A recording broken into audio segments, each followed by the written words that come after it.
9. World War I. Social Democratic Betrayal, 1914 to 1918. The First World War was an inevitable consequence of the entry of capitalism into its imperialist stage.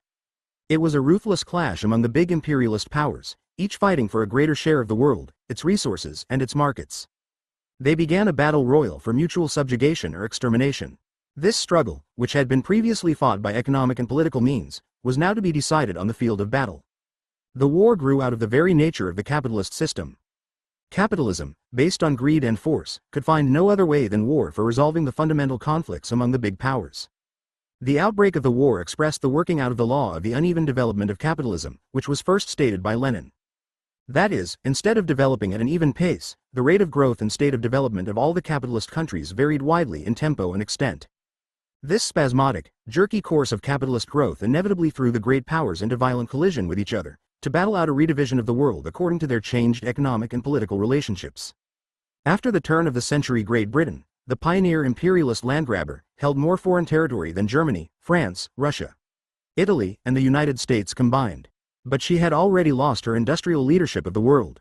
As Perla says, between 1899 and 1913 steel production in the United States and Germany increased threefold, while British steel production increased by little more than 50%, and British iron production declined. The former industrial leader of the world fell far behind its rivals. Consequently, the rival imperialists were impelled to redivide the world in accordance with the new power relationships, and World War I resulted. All the imperialist powers were war guilty. Germany aimed at seizing colonies from Great Britain and France, and at grabbing the Ukraine, Poland, and the Baltic provinces from Russia. Tsarist Russia fought for the dismemberment of Turkey and the acquisition of the Dardanelles.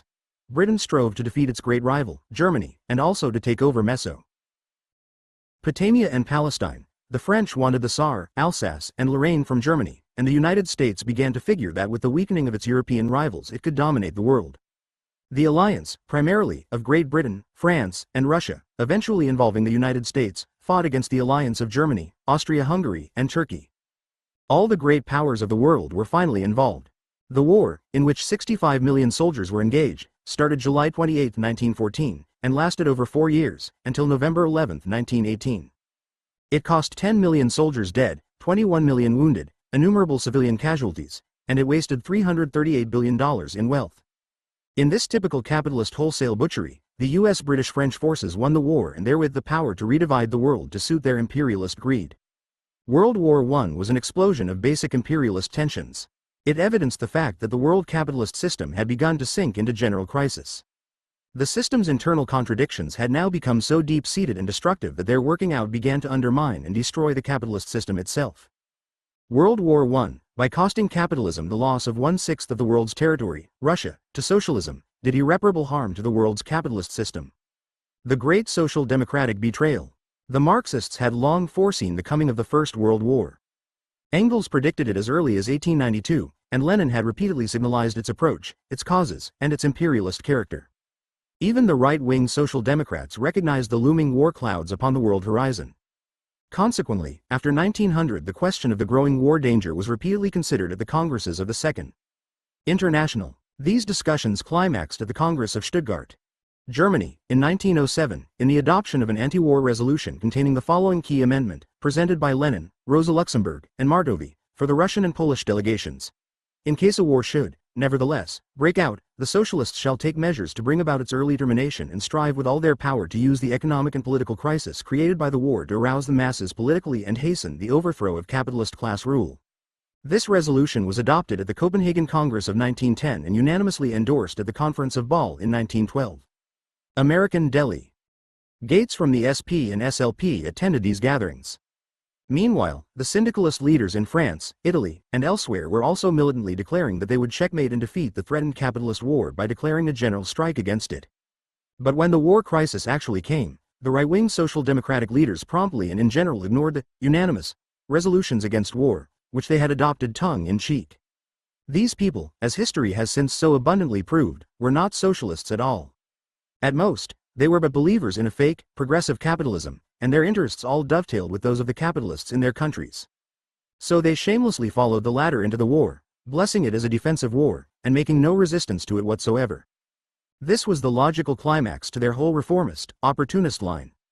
The chief syndicalist leaders of Europe, despite all their previous fiery denunciations of war, mainly took the same chauvinist position. The German Social Democrats took the lead in this treason to the working class. 3 days after Germany entered the war, the Social Democratic fraction in the Reichstag voted the government war credits, with only the courageous Karl Liebknecht and a few others firmly standing by their anti-war pledges. Soon the conservative Social Democratic leaders all over Western Europe, the dominant socialist group in each country, followed the lead of the German Social Democrats, and lured and drove the masses into the slaughter on the pretext that they were fighting a defensive war. The leaders of the Second International proved to be traitors, betrayers of the proletariat, and servitors of the bourgeoisie. The Second International was dead. Actually, it broke up into separate social chauvinist parties which warred against each other. But the Russian Bolsheviks and small groups of left-wingers in various countries held fast. This, too, was the result of their entire history of Marxism and internationalism. The Russian Bolsheviks, who since 1903 had combated the right wing within the Social Democratic Labor Party of their country until they split and formed their own party in 1912, further developed their international policies in fighting against the war. They resolutely combated the war in Russia, and they took steps to unite the international anti-war forces. Besides eventually having revolutionary consequences in Russia, these anti-war activities led to the holding of the important wartime conferences in Zimmerwald, in September 1915, and in Kienthal, in 1916. Both in Switzerland. At these conferences, Lenin presented his famous slogan of transforming the imperialist war into civil war, for the establishment of socialism. Lenin was a great champion of peace, and his slogan would 130. History of the Communist Party not only have ended the current slaughter in World War I, but would have prevented the even greater butchery of World War I. Lenin's orientation for peace was shown by a general appeal to all the warring countries to end World War I, which was made upon the establishment of the Soviet government. The conferences in Switzerland, while not adopting Lenin's slogan, nevertheless represented significant first steps toward uniting the anti-war forces and toward the eventual establishment of the Third, or Communist International, to take the place of the defunct Second International. The United States during the early years of the war. When the war broke out in Europe, the policy of the American bourgeoisie was to play neutral, to watch its imperialist rivals kill each other off, and to furnish them the necessary munitions with which to do the job, meanwhile making huge profits in blood money from the terrible slaughter. At the time the war began, the United States was in the midst of an economic crisis, but the flood of war orders soon had the industries humming busily again. Profits piled sky high, the monopolies expanded and multiplied, and before the war ended there were 20,000 new millionaires in the United States. From August 1914 to the end of 1918, the cost of living rose very rapidly, with wage rates dragging, and the workers were in a very militant strike mood. But the AFL leaders, obedient as ever to the basic interests of the capitalists, re-echoed the latter's neutrality slogans and damped down the efforts of the more and more impoverished workers to organize and strike. Most of the 4,924 strikes that took place during 1915 and 1916 were spontaneous, the work of the rank and file themselves. A notable struggle was the National 8-Hour Movement of the Four Railroad Brotherhoods in 1916, which culminated in the passage of the Adamson Law, a substantial victory for the 350,000 workers involved. The IWW, unlike the AFL, carried out an active strike policy, with strikes, among others, of 8,000 oil workers in Bayonne, 15,000 iron miners in Minnesota, and 6,000 steel workers in Youngstown. The Socialist Party, in August 1914, adopted a resolution denouncing the senseless conflict, expressing its opposition to this and all other wars, waged upon any pretext whatsoever, and calling upon the United States, while carrying out a policy of strict neutrality, to use all its efforts to have the war ended as quickly as possible. It also demanded that the question of war should be referred to the people in a general referendum before the government could engage in hostilities. In December 1914, the party also proposed a whole program upon the basis of which the war should be settled. This pacifist program, which did not discriminate between just and unjust wars, was supported in practice by a general agitation against war and against the campaign to bring the United States into the struggle. The left wing especially led a strong fight against conscription. The American SP leadership promptly exonerated the Social Democrats in Europe of war guilt. In a statement on September 19, 1914, the National Executive Committee declared, "We do not presume to pass judgment upon the conduct of our brother parties in Europe. We realize that they are victims of the present vicious, industrial, political, and military system, and that they did the best they could under the circumstances." Registered. The left wing of the SP, while not yet clearly differentiating itself from the official pacifist policy of the party, began to sharpen up its anti-war activity. In doing this, it utilized principally the columns of the International Socialist Review. On November 26, 1916, the Socialist Propaganda League of America, an SP left-wing organization, with headquarters in Boston, issued a manifesto sharply repudiating the war and condemning the treason of the right opportunists of the Second International. Lenin replied to this document, greeting its general line copyright and expressing the desire to combine our struggle with yours against the conciliators and for true internationalism, registered. One of the outstanding events of the years just before the entry of the United States into the war was the arrest in San Francisco of Tom Mooney and Warren K. Billings. They were charged with responsibility for the bomb explosion in the Preparedness Day Parade on July 22, 1916, which killed 9 and wounded 40 persons. In the prevailing war hysteria, Mooney and Billings were shamefully framed up and sentenced to die, a sentence which later, under the pressure of the masses, including the revolutionary workers of Russia and other countries, was commuted to life imprisonment. The generation-long struggle of Mooney and Billings for freedom had begun. The United States joins the war. This country entered the war on April 6, 1917, 3 weeks after the world was startled by the bourgeois revolution in Russia on March 14.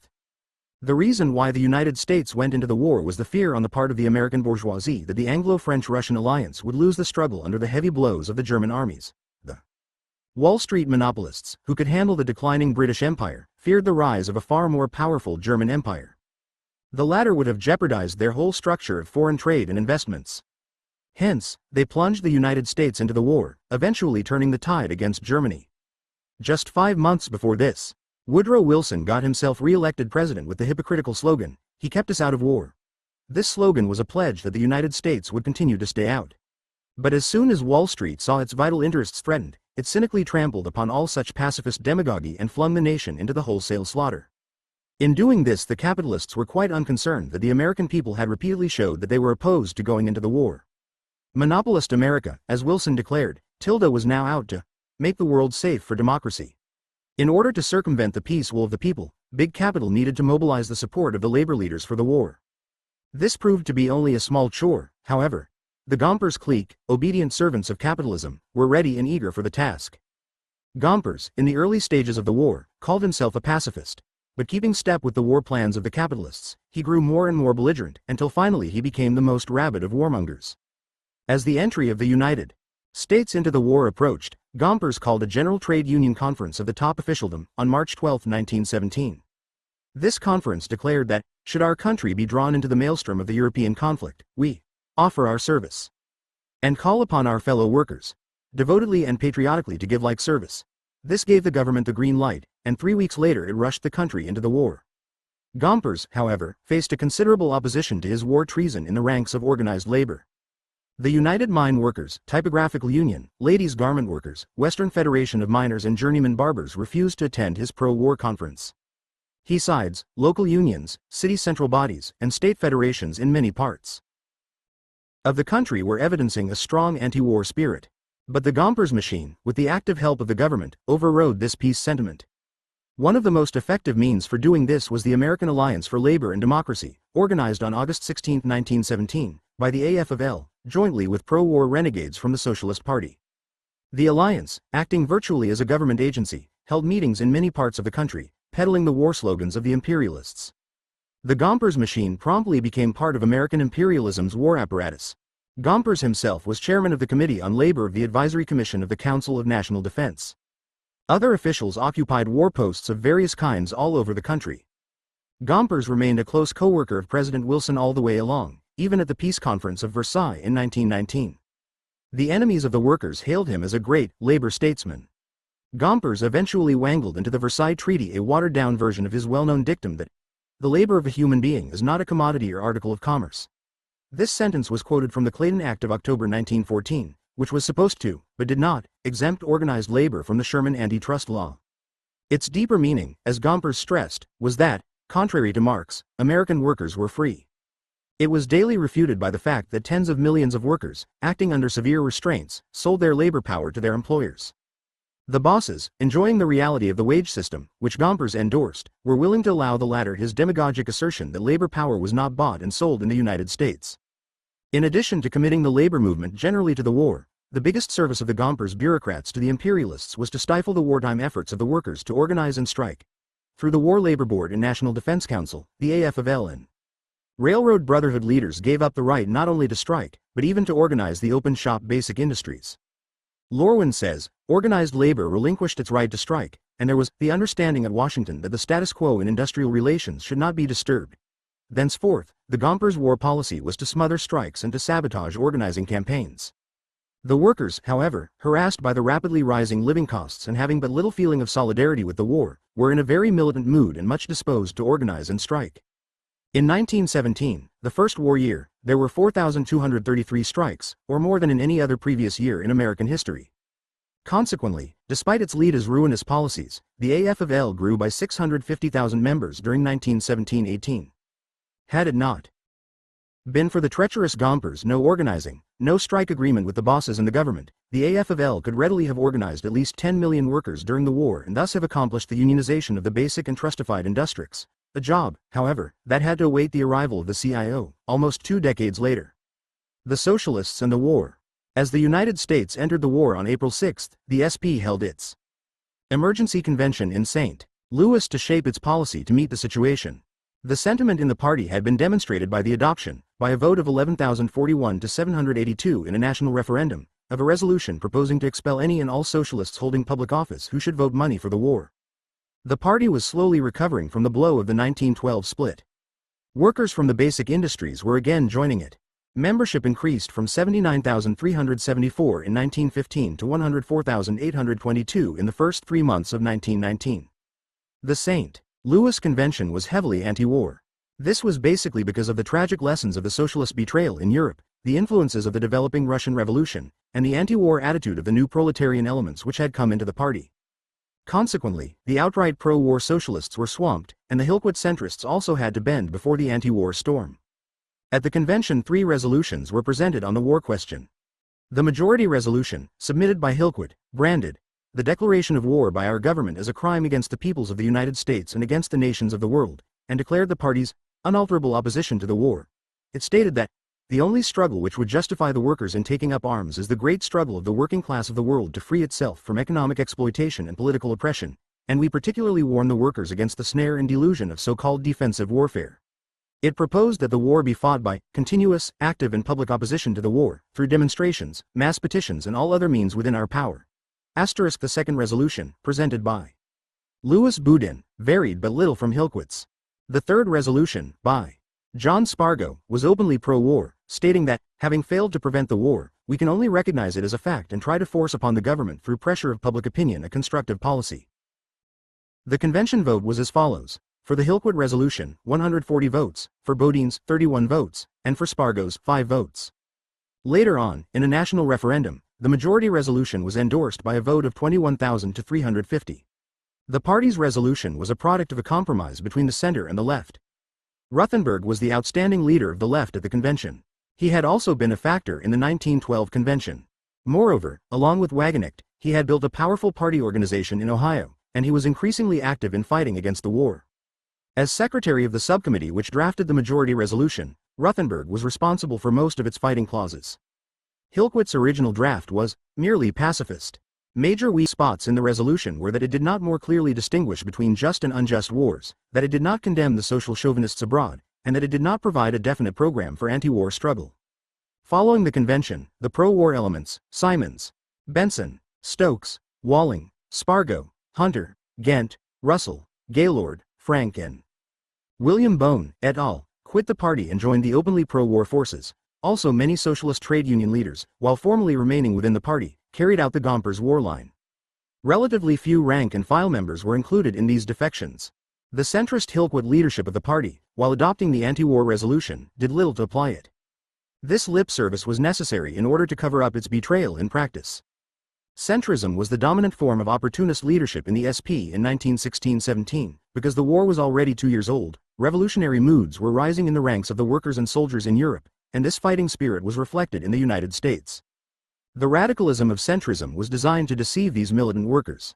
The left elements, however, pushed the anti-war campaign vigorously, Debs, Ruthenberg, Wagenknecht, and others boldly speaking out against the war. Consequently, in the 1917 local elections the party polled high votes in New York, Chicago, Cleveland, and other centers, and its membership grew rapidly. Divergent attitudes toward the war created a growing friction between the right and left wings.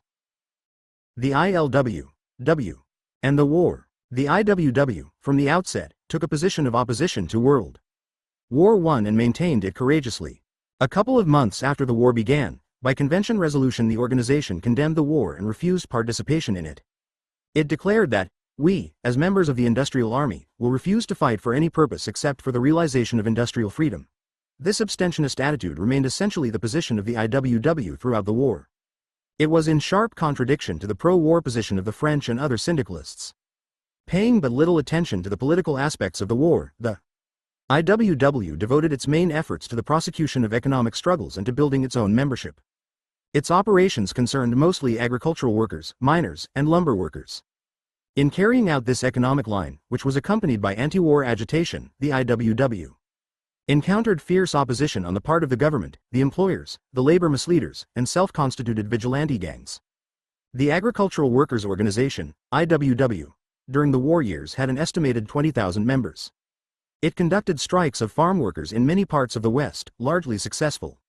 One thing to which it paid special attention was halting the prevalent terrorizing and robbing of transient workers by railroad brakemen.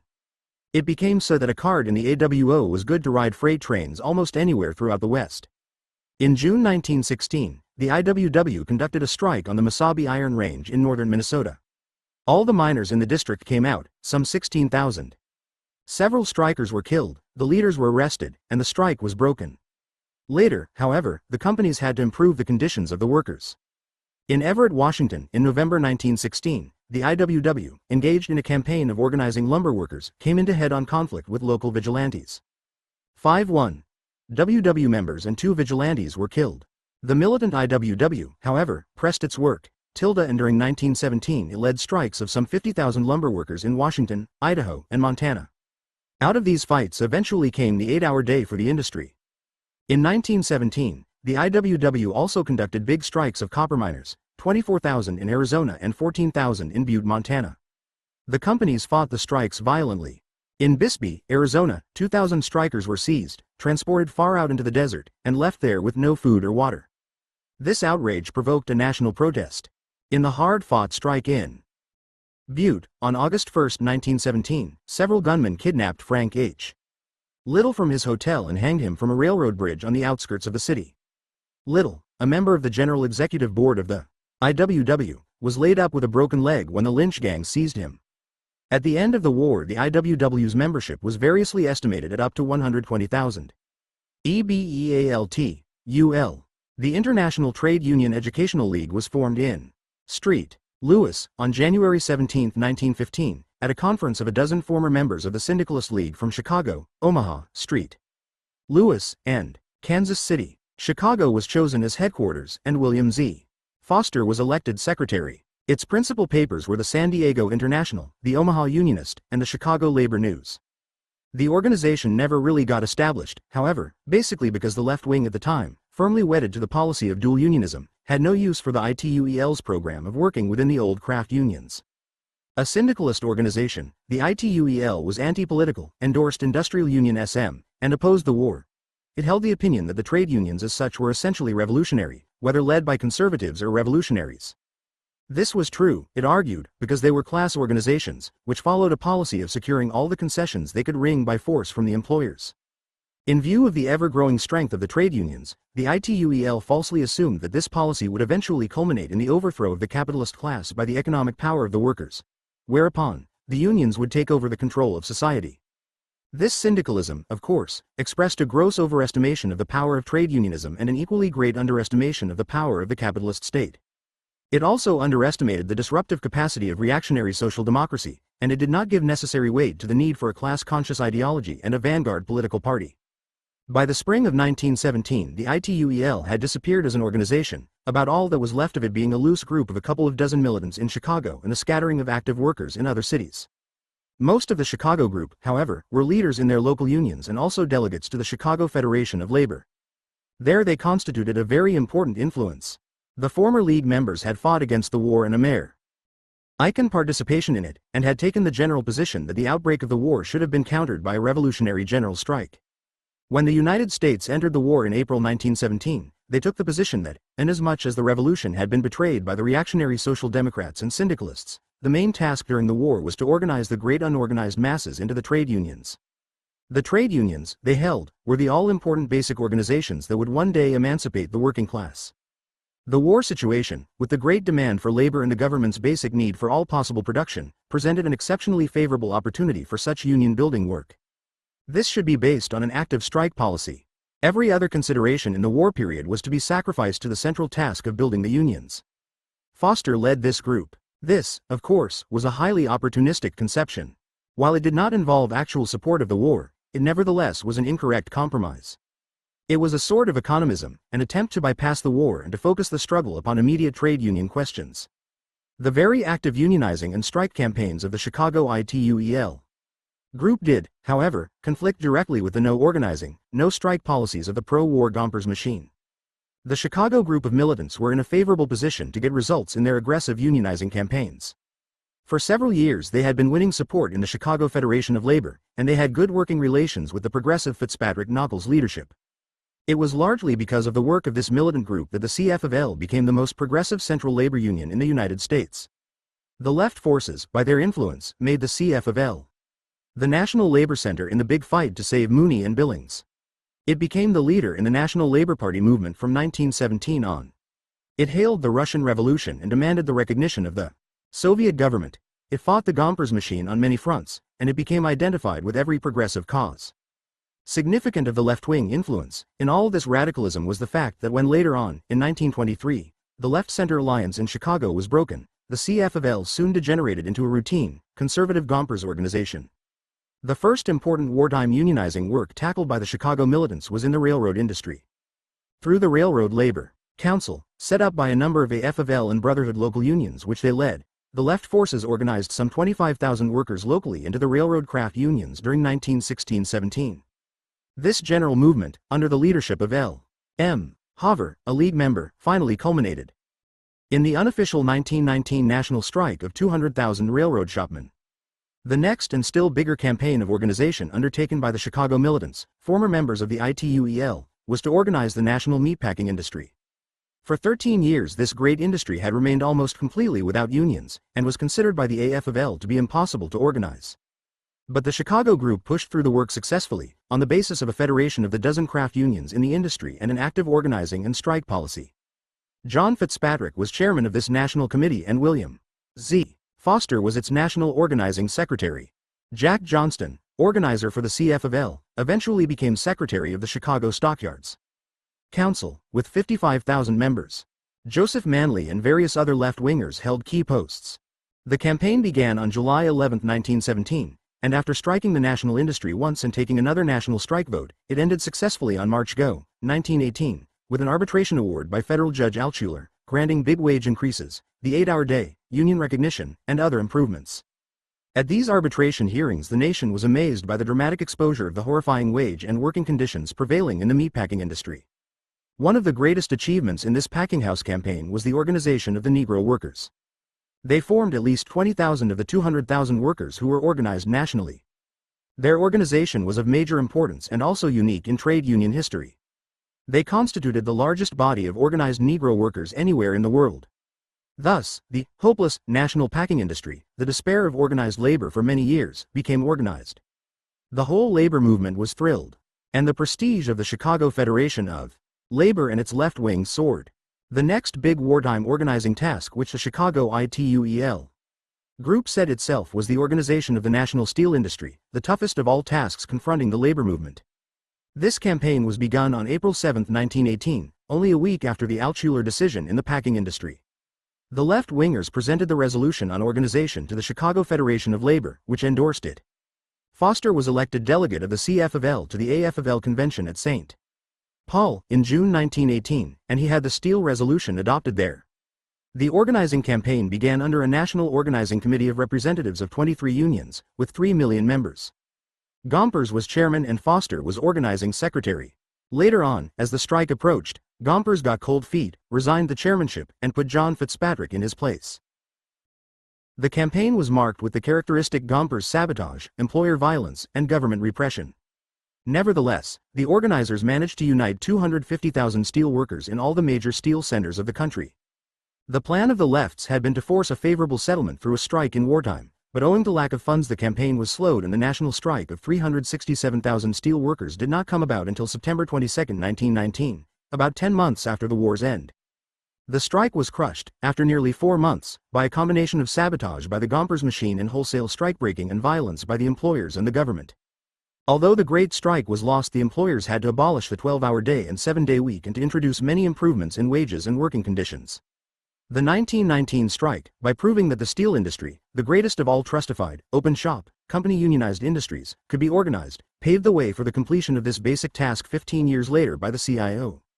The Chicago Group felt that all these big organizing successes constituted a brilliant justification of its long advocated policy of working within the old unions, but the SP left wing and IWW militants still remained fascinated by the dual union policy, which had been traditional for some 25 years past.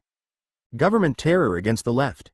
The government, under the liberal Wilson, fearing the anti-war moods among the masses, immediately after pushing the country into the war, adopted a body of reactionary legislation directed at curbing the anti-war left. The first of these laws was the Espionage Act of June 15, 1917, a sort of grab-all law aimed at curbing a host of labor activities. This infamous law was eventually followed by the Trading with the Enemy Act, Conscription Act, and so on, as well as by dozens of anti-sedition and anti-syndicalism laws in the various cities and states.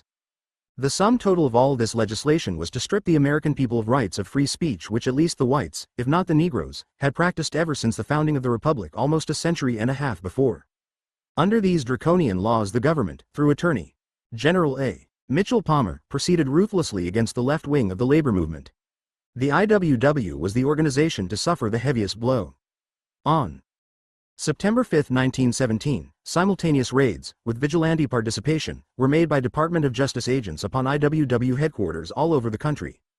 Private homes were broken into and records seized. Bill Haywood, General Secretary-Treasurer of the IWW, estimated that up to February 1918, 2,000 members were under arrest. The mass arrests covered all the members of the IWW. General Executive Board, secretaries of industrial unions, editors, and prominent local leaders. In Omaha, the whole convention of the Construction Workers Industrial Union, 164 delegates, was arrested. Substitute sets of leaders were also arrested nationally. Everywhere the IWWs were railroaded to jail for long sentences, charged with general obstruction of the war. The raids culminated in mass trials in Chicago, 165, Sacramento, 146, Wichita, 38, Tacoma, 7, Omaha, 27, Spokane, 28. In the Big Chicago trial, in April 1918, under the notorious Judge Kennesaw Mountain Landis, 15-1. WW members got 20 years, 35 got 10 years, 33 got 5 years, and 12 got 1 year, and $2,300,000 in fines were levied against the convicted men. In Sacramento, of the IWWs on trial, 26 got 10 years each. Similar savage sentences were levied elsewhere. Many wartime raids and arrests were also directed against the Socialist Party. In September 1917, the national headquarters of the party was raided. Dozens of socialist papers, including the Appeal to Reason, International Socialist Review, The Socialist, New York Call and the Masses, were prosecuted, threatened with denial of second-class mailing privileges. Many of the papers died. Debs was arrested for a speech he made in Canton, Ohio, against war, on June 16, 1918, and was sentenced to 10 years imprisonment. Scores of others, Charles E. Ruthenberg, Alfred Wagenknecht, Kate Richards O'Hare, J. O. Bentall, Scott Nearing, Rose Pastor Stokes, and many more, were jailed and given sentences ranging from 1 to 3 years. Molly Steimer, a young girl, got 15 years in jail for distributing leaflets against intervention in Russia. 1. The National Executive Committee of the SP was indicted through its officers, Victor Berger, Adolf Germer, J. Louis Engdahl, Irwin Street, John Tucker, and William Cruz, but they did not serve time. Besides the I-1, WW and SP cases, there were many other wartime arrests. Among them, Alexander Berkman and Emma Goldman were sentenced to 2 years for obstructing the draft.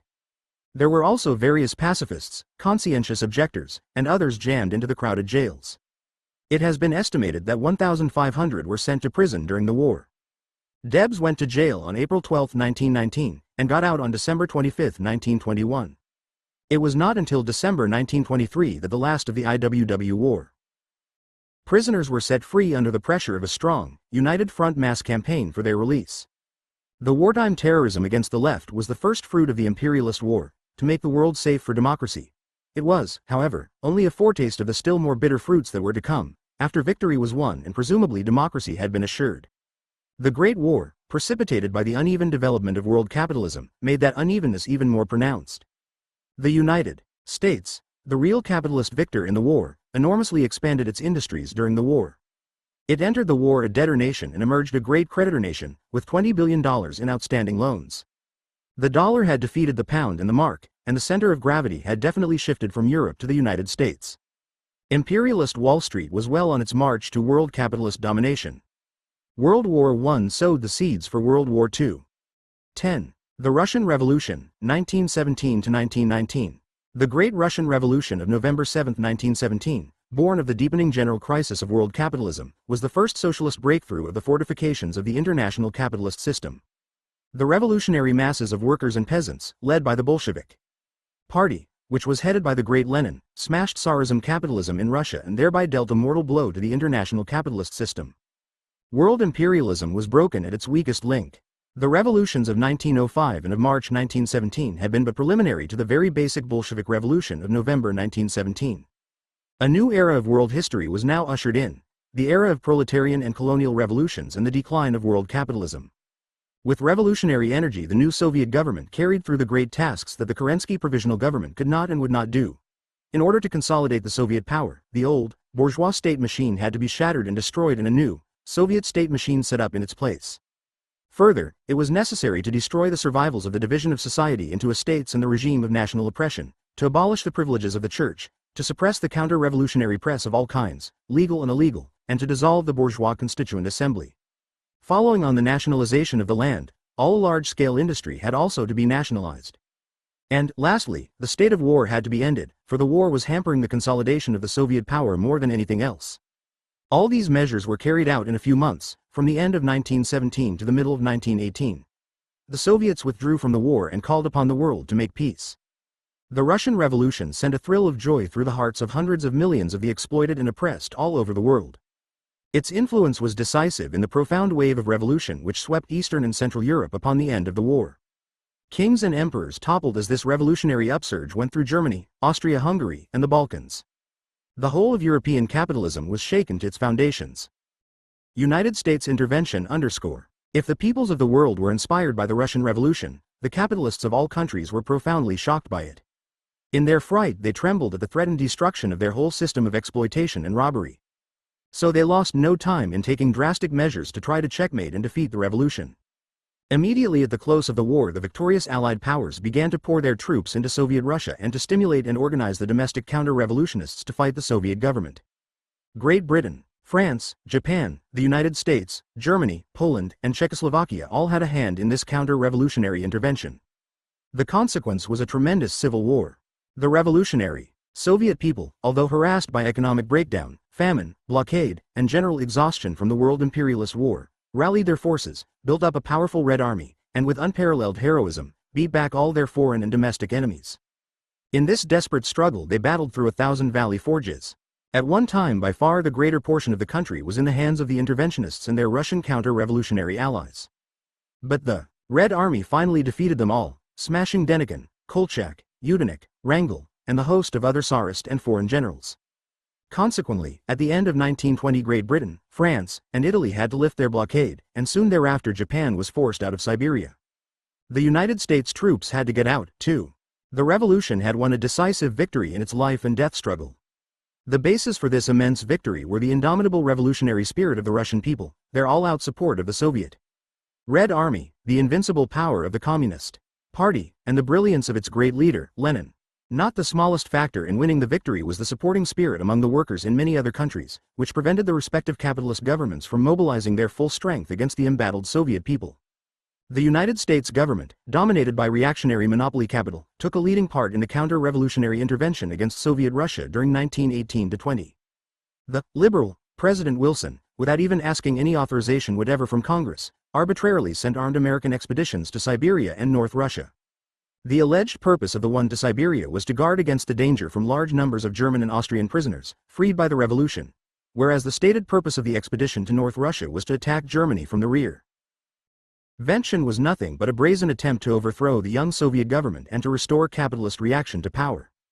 The Siberian expedition of some 7,000 men, under General W.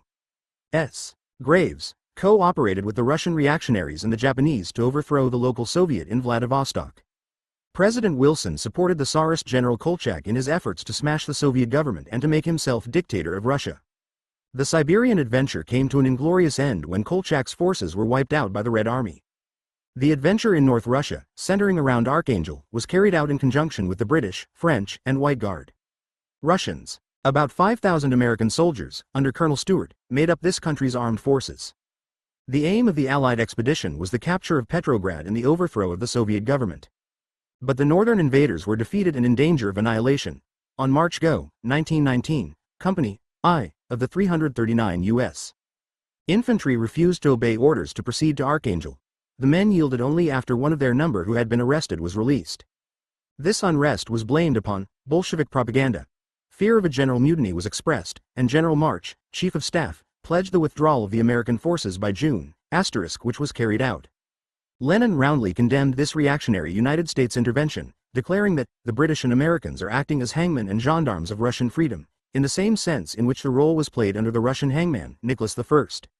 This was only the first of a generation-long series of United States aggressions against Soviet Russia, including also economic blockade and diplomatic boycott, all of which were defeated by the unconquerable revolutionary Russian people. The United States refused even to recognize the USSR diplomatically until 1933, in Roosevelt's day. This bitter anti-Soviet hatred on the part of the ruling monopolists of the United States, implacable and never-ending, has finally culminated in Washington's present attempt to organize an all-out capitalist war against the USSR. The Social Democrats betray the revolution. Inspired by the Russian Revolution and horrified by the butcheries of World War I, the world's workers were swept by a great wave of revolutionary spirit, especially in Europe. Given proper leadership, the latter were ready to follow the example of the Russian workers. They were ripe for socialist revolution. But the right-wing leaders of the big European social democratic parties, strongly entrenched in all the organizations of the working class, had quite different ideas. To them the proletarian revolution, both in Russia and in their own countries, was a terrible nightmare, no less so than to the employers. It went violently counter to their whole outlook and program, which was to patch up capitalism here and there with minor reforms. They were committed, in reality, to the continuation of the capitalist system, and the very last thing they wanted was to see this system overthrown and a real socialist system substituted. Therefore, just as these elements had rushed to the support of their respective capitalist classes during World War I, so now they hurried to the defense of the capitalist system itself, threatened as it was with revolution. Joining forces with the capitalists, these pseudo-socialists proceeded to attack with fire and sword the entire revolutionary movement among the proletarian masses in all its manifestations, both at home and in Russia. The dominant and traitorous European right-wing leaders were typified by such figures as Legion, Noske, and Schiedmann in Germany, Henderson, Hindman, and MacDonald in England, Guesde and Thomas in France. Another group of social democratic leaders, the centrists, were typified by Kautsky, Hilferding, Bauer, Longwet, Fenner-Brockway, Hilquet, and Ledebour. The latter group was long on revolutionary phrases and short on revolutionary struggle. Lenin characterized Kautsky as, in words everything, in deeds nothing. The substance of the centrists' policy was to give lip service to the revolution while fighting against it in fact. The general effect of this policy was to paralyze the action of the revolutionary workers, while the right forces, in open alliance with the capitalists, virtually cut the revolution to pieces. It was these centrist elements who set up so-called left socialist parties to block the communist parties in various countries. In February 1921, in Vienna, they formed the International Working Union of Socialist Parties, nicknamed the IWO International, as a counterweight to the Communist International. After the depth of the revolutionary crisis in Central Europe had passed, the centrists and their phony international went back where they belonged politically, into the Second International. The apparently divergent policies of the right-wing leaders and the centrists were, in fact, only a division of labor, the basic aim of which was to defeat the revolution in Central and Western Europe. This they accomplished together, working hand in hand with the capitalist generals and politicians. They shot down the revolution in Germany, Hungary, Austria, and Italy, and only the strong fist of the Red Army prevented them from doing the same thing in Soviet Russia.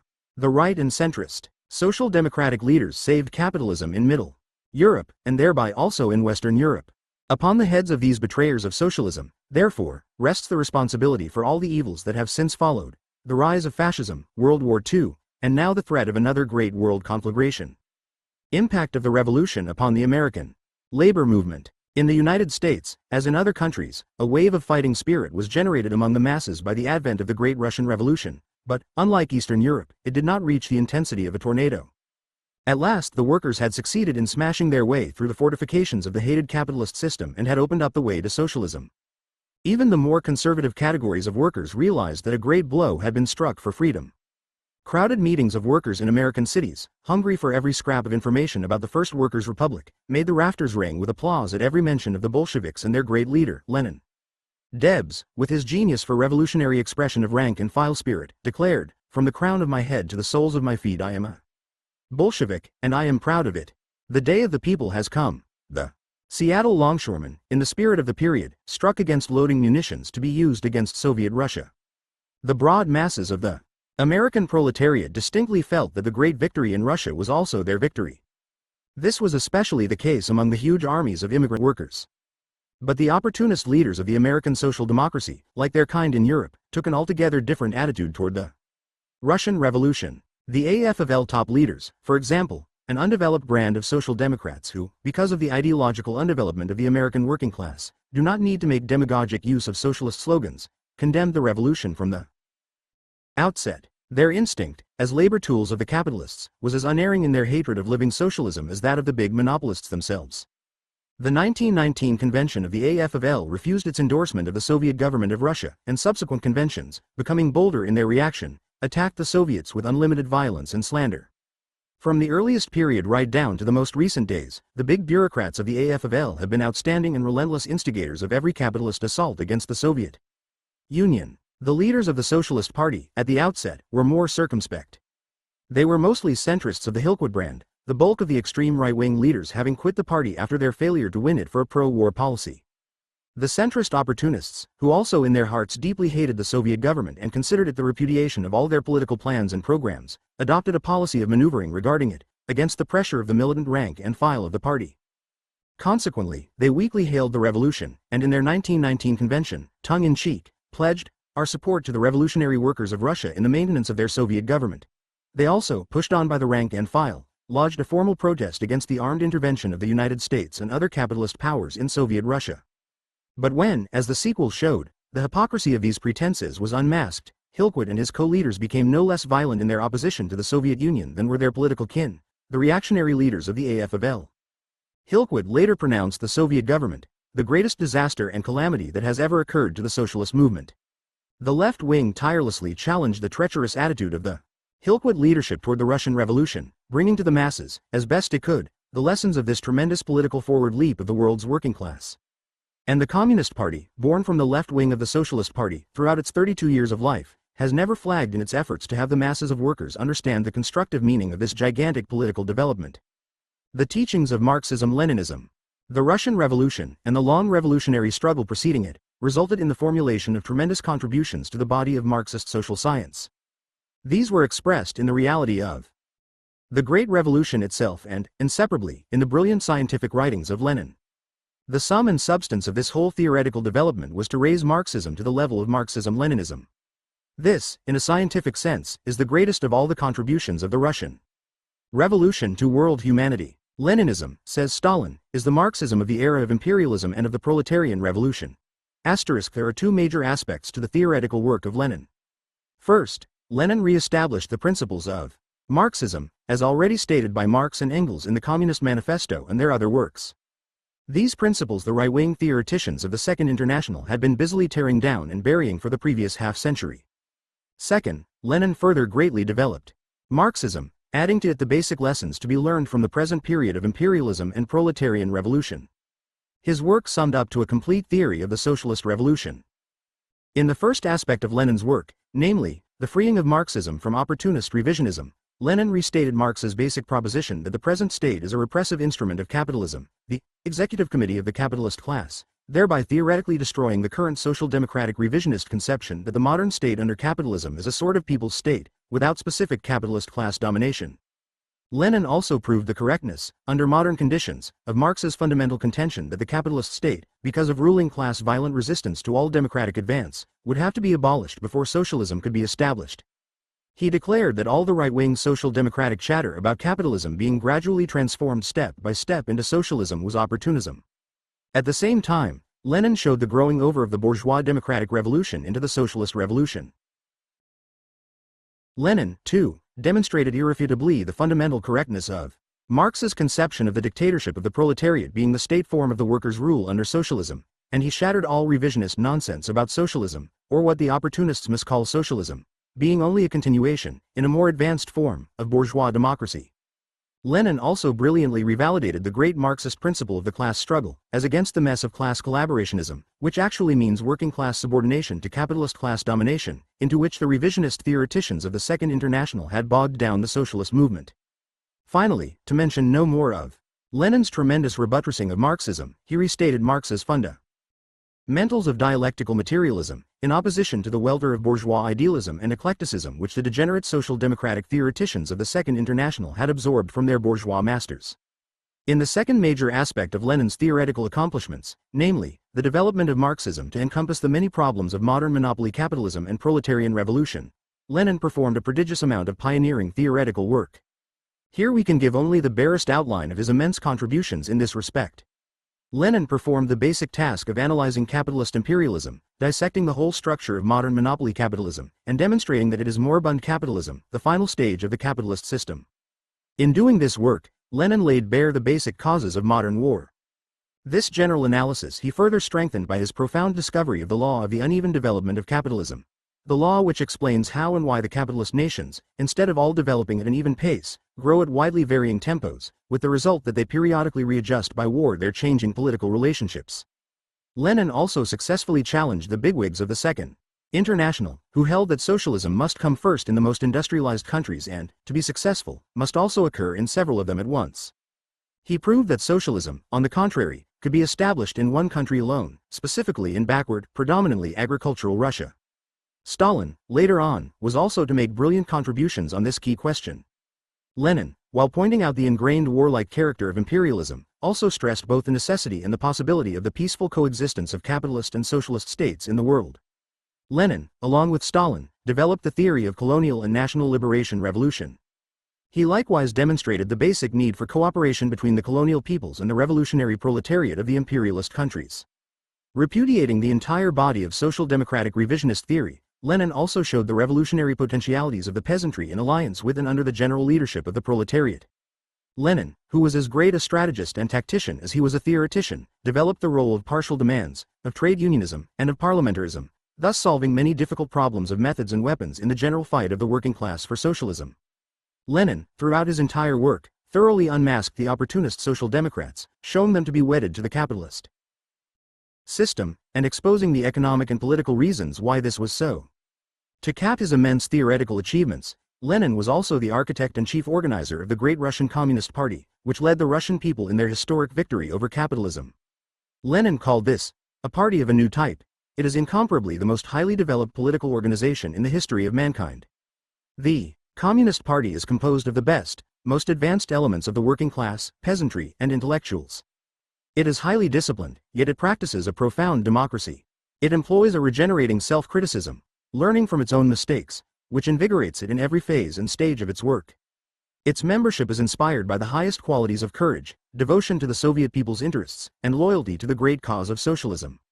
This great party, the nightmare of capitalists and their social democratic henchmen all over the world, is an imperishable monument to Lenin's theoretical skill and organizing ability and also to the profound revolutionary spirit of the Soviet people. Lenin, like Marx, incorporated his theoretical work in many powerful books. And Lenin, again like Marx, also found the greatest justification of his writings, not only in their strong argumentation, but especially in the supreme test of experience in life itself. Lenin not only worked out revolutionary theories, but he also stood at the head of the masses of the Russian people in carrying through, in line with these theories, the greatest revolution in all of human history. His closest co-worker in this tremendous movement was Stalin. Lenin's theories and Marx's are now being profoundly justified by the present whole course of world political development, by the rapid decline of capitalism and rapid rise of socialism. Marxism-Leninism and the American Marxists. Marxism-Leninism is universal in its application. It is as naturally international as are all other branches of science. Its principles and policies apply to all countries, in all stages of capitalist or socialist development. But, following the dictum of Engels, and as every communist theoretician has pointed out time and again, Marxism-Leninism is not a dogma, but a guide to action. It is not to be applied as a blueprint in every situation, as a ready-made panacea. The value of Marxism-Leninism can be realized in a given country only if its principles and policies are flexibly adapted to the specific situation prevailing in that country. As Lenin put it in 1918, the revolution proceeds with a different tempo and in different forms in different countries, and it cannot be otherwise. J. Marxism-Leninism made its impact upon the American left socialist movement not only by means of the practical example of the Russian Revolution and Lenin's major writings, but also by direct counsel from Lenin himself. Lenin knew the American situation profoundly and was deeply interested in it. He wrote a basic work on American agriculture, and twice he sent major political letters directly to the American working class, once, in 1916, in answer to a manifesto of the Socialist Propaganda League, and the second time in 1918, in his famous A Letter to American Workers. Also, during the early years of the Communist International, Lenin often spoke about the American question. The initial influence of Marxism-Leninism on American Marxist thinking was tremendous. Lenin provided the basic answers to many complicated problems of theory and practice which for decades past had confused and crippled the American socialist movement. This clarification, besides acting with crushing effect upon the right-wing sophistries, also tended to liquidate the traditional sectarian errors of the left wing. Lenin exposed the de-Leonite theories, syndicalist and sectarian, which had dominated and plagued the left wing ever since the death of Engels almost a quarter of a century earlier. Lenin provided a solid theoretical basis for the left's fight against Gompersism in the trade unions, and he also refuted the pseudo-socialist pretenses of all sections of right-wing social democracy, including its Bernsteinian and Kautskian varieties. This had a clarifying and strengthening effect upon the American Marxist movement. Highly important from the American standpoint was Lenin's scientific analysis of imperialism. With powerful emphasis, Lenin pointed out the qualitative differences that develop within the whole structure of capitalism with the growth of monopoly. Previously, without clearly differentiating itself from the right wing on this question, the left wing had tended to consider the growth of monopoly as merely a quantitative development of capitalism, and its expansionism, imperialism, as simply a secondary policy manifestation, instead of a basic expression of monopoly capitalism. This error led to a profound underestimation of the aggressive character, reactionary aims, and war-making potentialities of imperialism. Lenin cleared up all this confusion. Lenin also made clear the road of all-out political mass struggle to socialism. In so doing, he annihilated for Americans the prevalent de-Leonite, syndicalist ideas that the workers would win their way to power by locking out the capitalists, or by means simply of a general strike, and other kindred illusions. He also smashed the syndicalist conception, previously held almost unanimously by all sections of the American left wing, to the effect that after the workers had secured political power the party would dissolve itself and the unions would take over the management both of the industries and of society as a whole. Lenin, with the reality of the Russian Revolution to back up his words, clearly outlined the Soviet form of the dictatorship of the proletariat, pointed out that it is incomparably more democratic than the bourgeois dictatorship, and stressed the decisively leading role of the party in every stage of the struggle, both before and during the existence of socialism. Lenin also, in his masterly analysis of the national question, with the able cooperation of Stalin, laid the basis for a fundamental understanding of the Negro question in the United States, a problem that had baffled left-wing thinking up to that time. With his historic doctrine that, without a revolutionary theory there can be no revolutionary movement, Lenin struck hard, too, at the traditional American tendency to minimize theory. Among his many other contributions to the American revolutionary movement, Lenin clarified the question of the role of the farmers, which had always been a weak spot in SLP and SP policy, especially after the advent of de Leon. Lenin stressed the vital necessity of labor cooperating with the oppressed and exploited strata of these toilers, and he indicated the basic conditions under which such cooperation, with working-class leadership, should be carried out. Lenin, also, with his strong anti-sectarian position and his supreme genius for mobilizing all the potential strength of the anti-capitalist forces, laid the basis for a clarification of the question of the Labor Party. Smashing through the crippling de-Leonite policy of non-participation in the broad, elemental mass movements of struggle, Lenin categorically, like Engels long before him, supported participation in such movements. Lenin likewise clarified the knotty question of partial political demands, which had also been a bone of contention in left-wing ranks for many years, especially under de Leon's intellectual tutelage. Indeed, Lenin had made this question quite clear in Russian practice, long before the Bolshevik Revolution. He showed that partial demands are an integral part of the workers' whole struggle. And Stalin, in his Foundations of Leninism, points out that reforms are byproducts of revolutionary struggle and reforms can and must be used in the fight for socialism. Lenin also clarified American Marxists on the question of religion. The Socialist Party, from its inception, had a confusion of policy on the matter, ranging from a cultivation of petty bourgeois, Christian socialism, to the placing of God-killing as the main task of the party. Leary, reiterating Marx's statement that religion is the opium of the people, stressed its class role in the exploitation of the workers and declared, "We demand that religion be regarded as a private matter so far as the state is concerned, but under no circumstances can we regard it as a private matter in our own party." Lenin insisted, on the one hand, upon the complete separation of church and state, and on the other, on an educational campaign by the party. However, the propaganda of atheism by the social democracy must be subordinated to a more basic task: the development of the class struggle of the exploited masses against the exploiters. The party should not write atheism into its program. It should, however, freely admit religious-minded workers to membership and then educate them to a scientific outlook on life. The writings of Lenin, the master party builder, clarified the American left-wing movement about the structure, practice, and role of the Communist Party. In this respect, he also made crystal clear many problems which had worried and handicapped the left for many years. Lenin's basic teachings on the party were especially needed in the United States, because of the long prevalence of syndicalist and semi-syndicalist ideas, the heart of which was a belittlement of the party and an underestimation of political action. To all these great contributions of Lenin to the American movement must be added at least another. It was Lenin, above all others, who finally knocked on the head the chronic American sectarian disease, the dual union illusion. As we have seen earlier, ever since the days of Debs' American Railway Union in 1894 and de Leon's Socialist Trades and Labor Alliance in 1895, American left-wingers had been obsessed with the idea that the way to revolutionize the labor movement was to withdraw from the conservative trade unions and to organize independent, theoretically perfect industrial unions.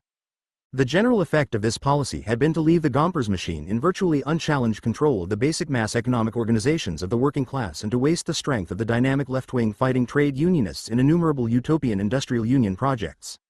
Lenin had encountered the problem of such abstention from the unions in Russia in 1908, on the part of the Otzevists, a group among the Bolsheviks. These elements, among other wrong tendencies, refused to work in the trade unions and other legally existing societies. Lenin, with his keen ability to go straight to the heart of a problem, and thus with a penetrating analysis to settle it once and for all, sailed into the Otzevists and destroyed their position completely. Lenin dealt again and crushingly with this particular sectarian abstentionist tendency. Shortly after the beginning of the Russian Revolution, when ultra-lefts, in Germany, Holland, England, and other European countries, in the exuberance of their revolutionary spirit, had no patience for work in the old trade unions, but sought shortcuts by setting up new revolutionary labor organizations. Lenin sharply denounced this practice as a serious form of sectarianism. He declared that, to refuse to work within reactionary trade unions means leaving the insufficiently developed or backward working masses under the influence of reactionary leaders, agents of the bourgeoisie, labor aristocrats, or bourgeoisified workers. This criticism applied with triple force to the United States, where the dual union fallacy had reigned almost unchallengeable in left circles for many years, thereby doing incalculable damage to the revolutionary movement. Lenin, in fighting for a correct political line, fought on two fronts. That is, he combated both the right danger and all forms of pseudo-leftism. This two-front fight was particularly necessary in the United States, with its ingrained historical right weakness of American exceptionalism and its long affliction of left sectarianism. The long-continued sectarianism of the left wing was basically an immature political reaction against the extreme opportunism of the SP and AFL leaders, which was bred of the especially corrupting influences of American political life. The left's dual unionism, anti-labor party, anti-farmer, anti-immediate demands, anti-parliamentary, and other ultra-revolutionary policies and attitudes were shortcut methods aimed to create powerful trade unions, a militant workers' party, and a mass socialist ideology. A historical influence, too, producing left sectarianism was the pressure of the vast body of foreign-born workers, who were as yet little integrated into American economic, political, and social life. Important also in this general respect was the fact that the American Marxist movement, in the imperialist epoch, had produced no outstanding Marxist theoretician, capable of immediately and basically solving the many complex problems faced by the working class. During many years, from the 18 goes on, the great Lenin was developing Marxism into Marxism-Leninism and building the core of the eventual powerful Bolshevik Party. At this time, the American socialists, in an extremely difficult objective situation, were being gravely hindered in their development by the powerful but revisionist influence of the ultra-left sectarian and semi-syndicalist theoretician, de Leon. The sudden impact of Lenin's profound and comprehensive writings, supported as they were by the tremendous reality of the Russian Revolution, revolutionized the thinking of the Marxist forces in the United States. The left moved rapidly toward a position of scientific communism. As Alexander Bittelman put it, The formative period in the history of our party appears as a development from left socialism to communism. The essence of this development consisted in this, that the left wing of the Socialist Party, 1918-1919, was gradually freeing itself from vacillation between reformism and ultra-left radicalism by means of an ever closer approach to the positions of Marxism-Leninism. Manifestly, Marxism-Leninism applied completely to the United States, but not as a blueprint. For this country is no exception. It is flesh and blood of the world capitalist system and is subject to that system's laws of growth and decline. But to adapt this tremendous body of scientific Marxist-Leninist principles to the specific conditions prevailing in the United States, that is, for the strengthening of every phase of the American workers' struggle for a better life, was a task of very large proportions. And as the sequel showed, many mistakes were to be made in this adaptation. Long-continued modes of incorrect thinking and of sectarian policies were not be overcome in a day. To build a mature communist party in any capitalist land is a very difficult political task, but most of all, in the United States, the stronghold of world capitalism. 11. Vey split in the Socialist Party, 1919. The split in the Socialist Party, which gave birth to the Communist Party, came to a head in the fall of 1919. It had its origin in the long struggle between the right and left which had gone on in the party, with constantly greater intensity, ever since the foundation of the organization in 1901. Historically, this struggle had turned around many issues, covering practically every phase of the party's program, its everyday activities, and its composition. It was the struggle of the militant proletarian left of the party, striving to make the Socialist Party into the fighting party of the working class, against the opportunist right which wanted to make it into a party of petty bourgeois reforms. That these two incompatible groups should eventually find themselves in separate parties was inevitable. The long internal struggle. In the present history we have already briefly reviewed some of the outstanding features of this long and ever-growing struggle within the S.P. Among these were the persistent fights against the control of the party by petty bourgeois opportunists, the many years' battle against Burger's Milwaukee socialism, the struggle against pro-Gompersism in the party leadership, the persistent effort of the left to make the socialists active workers in strikes, labor defense cases, and other working-class battles, the struggle against white chauvinism and the oppression of the Negro people. The fight for the organization of the unorganized into trade unions, the endless battle over industrial unionism, the struggle for a strong anti-war policy, and the attempt to give the party a sound position on the Russian Revolution. It was a continuous battle against an insolent and aggressive Bernsteinism, a corrupt Gompersism, and a tricky Kautskyism, by a militant left wing working to create a fighting Marxist policy and party. Toward the end of World War I, the dominant party leadership had crystallized into two opportunist groups. 1. The extreme right, the outright Bernsteinians, although weakened by the right-wing split on the war, were typified by Berger, Kahn, Germer, Hayes, Van Leer, Stitt, Wilson, Harriman, and the like. The other group, the centrists, Kautskyians, who were long on revolutionary phrases and short on revolutionary deeds, was typified by Hillquit, O'Neill, and Lee.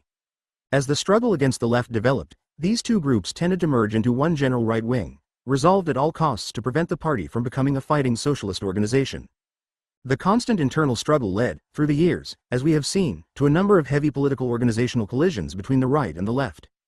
During the earlier days of the party there were sharp local struggles in many cities and states, Texas, Nebraska, Oklahoma, and especially Washington in 1909. Then came the big national battle at the 1912 convention in Indianapolis over the moot question of the party's rejection of the use of sabotage in the class struggle. Next, there followed the struggle at the 1917 St.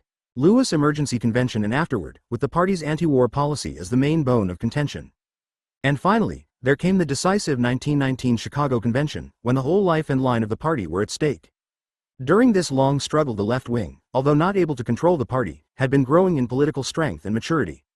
While still largely a prey to left sectarianism, it had nevertheless clarified itself on many questions. It was also developing organizationally.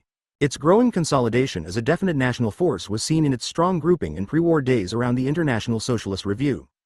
And, after the review had been destroyed during the war, around the Socialist Propaganda League, which had been launched in Boston in November 1916, with S. J. Rutgers, who later returned to his homeland, Holland, as its leader. Finally, in Chicago, in September 1919, the left wing could and did establish its own independent political organization. This was an historical political necessity. The American Communist movement, fundamentally the product of a long evolution in the intense class struggle of the United States, had at last reached its natural goal by becoming an independent party. A.A. Pata Co. The immediate causes of the 1919 split. Various powerful political forces combined to bring about the split in the Socialist Party at the precise time it occurred. Fundamentally, these were products of World War I and the Russian Revolution. The United States, under its own specific conditions, felt the terrific shock of these basic events which were undermining the whole structure of world capitalism. Among the manifestations of this shock were the breakup of the Socialist Party and the birth of the Communist Party.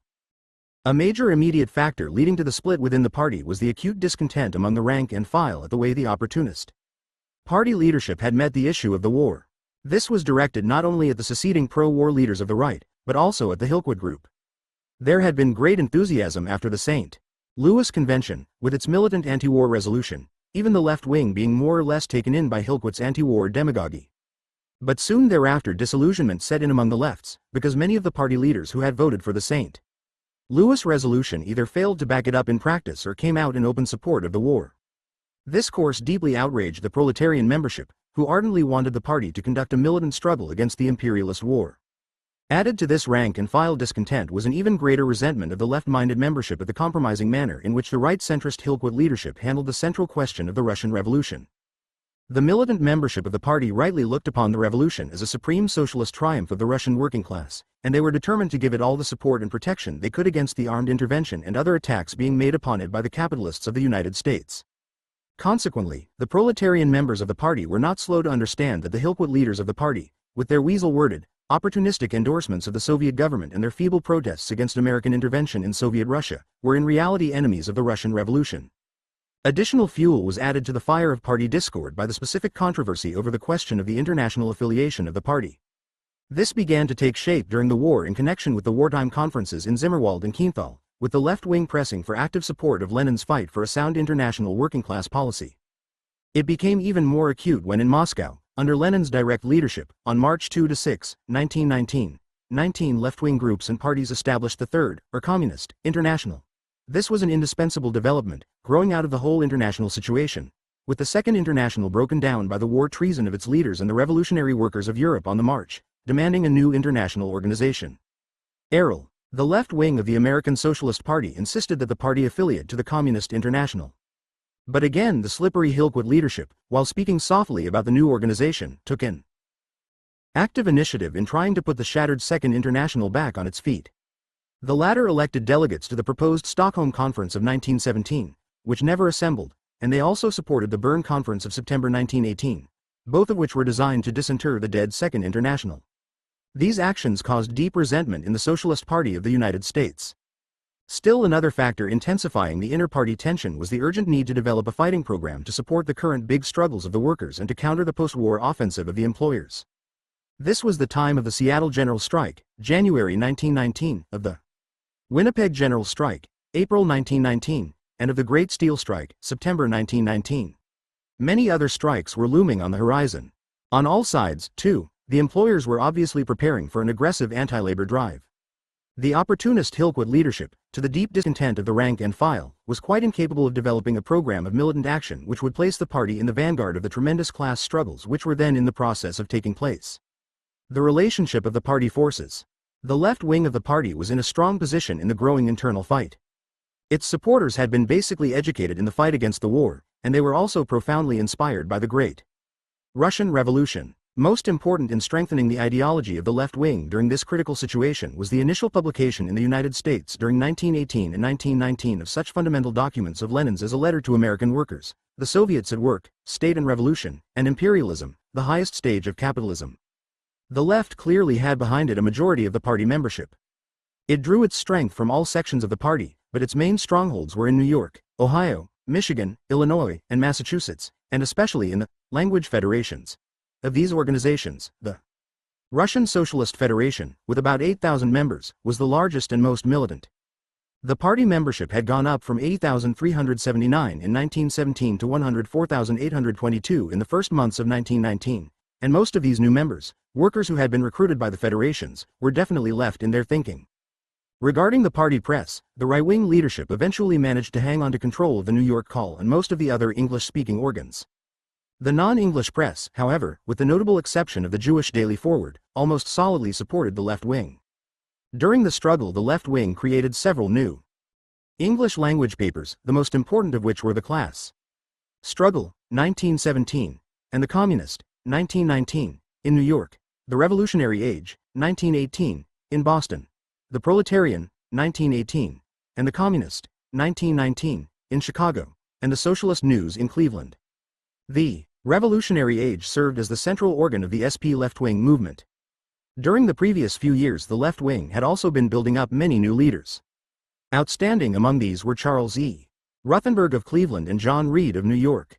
These new leaders could be depended upon to fight for a sound program.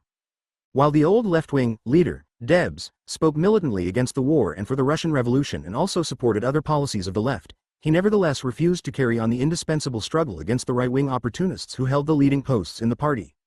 Haywood, outside of the party, belonged to the IWW. The right wing in the party, in contrast to the left, was in a very difficult situation. It was definitely in the minority, and besides, it had lost many of its ablest writers and speakers through the wartime defection of these pro-war elements. But what the rights lacked in numbers and ability they hoped to make up in a ruthless use of their key posts in the party. As reactionaries always do in such situations, they decided to defeat the democratic will of the membership by violence and to hold on to the party leadership at all costs. To achieve their own program, the left wing sought, as the fight grew, to function through the democratic workings of the party.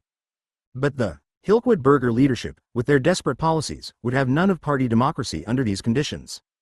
The Revolutionary Age expressed the situation thus. The slogan of the moderates is, "Split the party for moderate socialism." The slogan of the left wing is, "Conquer the party for revolutionary socialism," for the Communist International. Along these lines the fight was conducted. In view of the right wing's complete suppression of party democracy, the split was inevitable.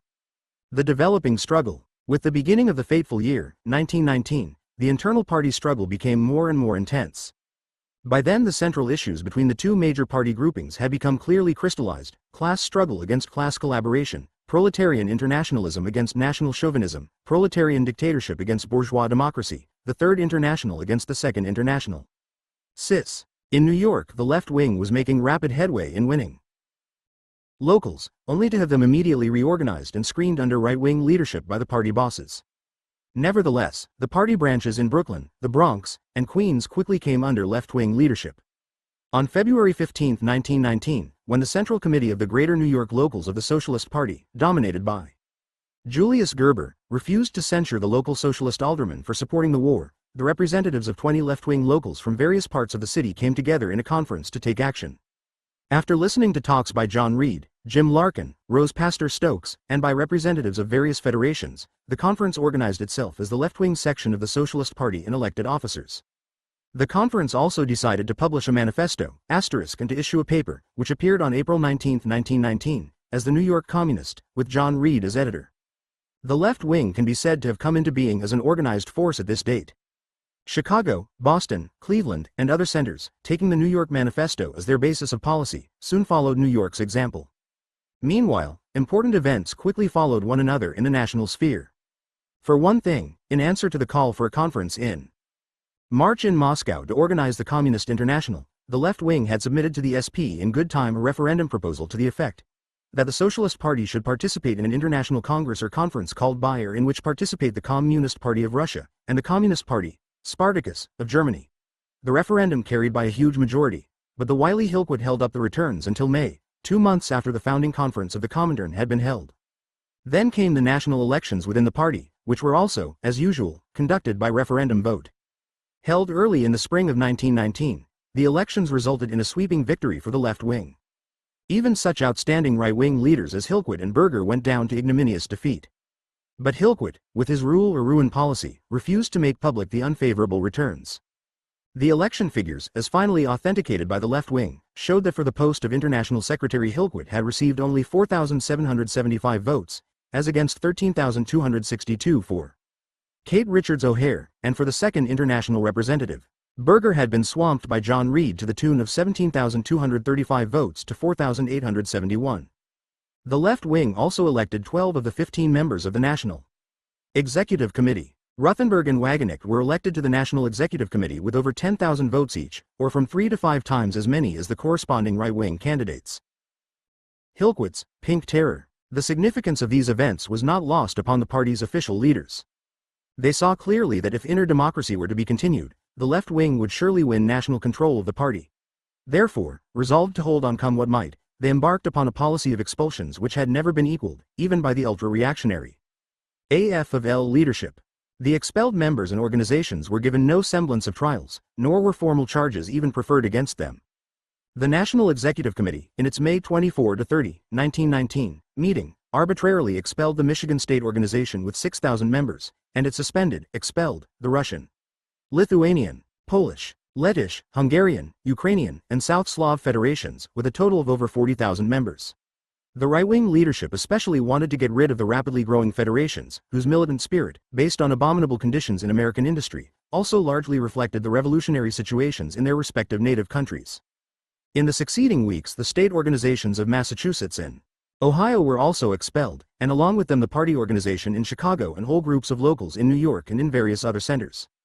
In all these sections of the party the left held large majorities. Finally, a total of at least 55,000 members had been dictatorially driven out of the party.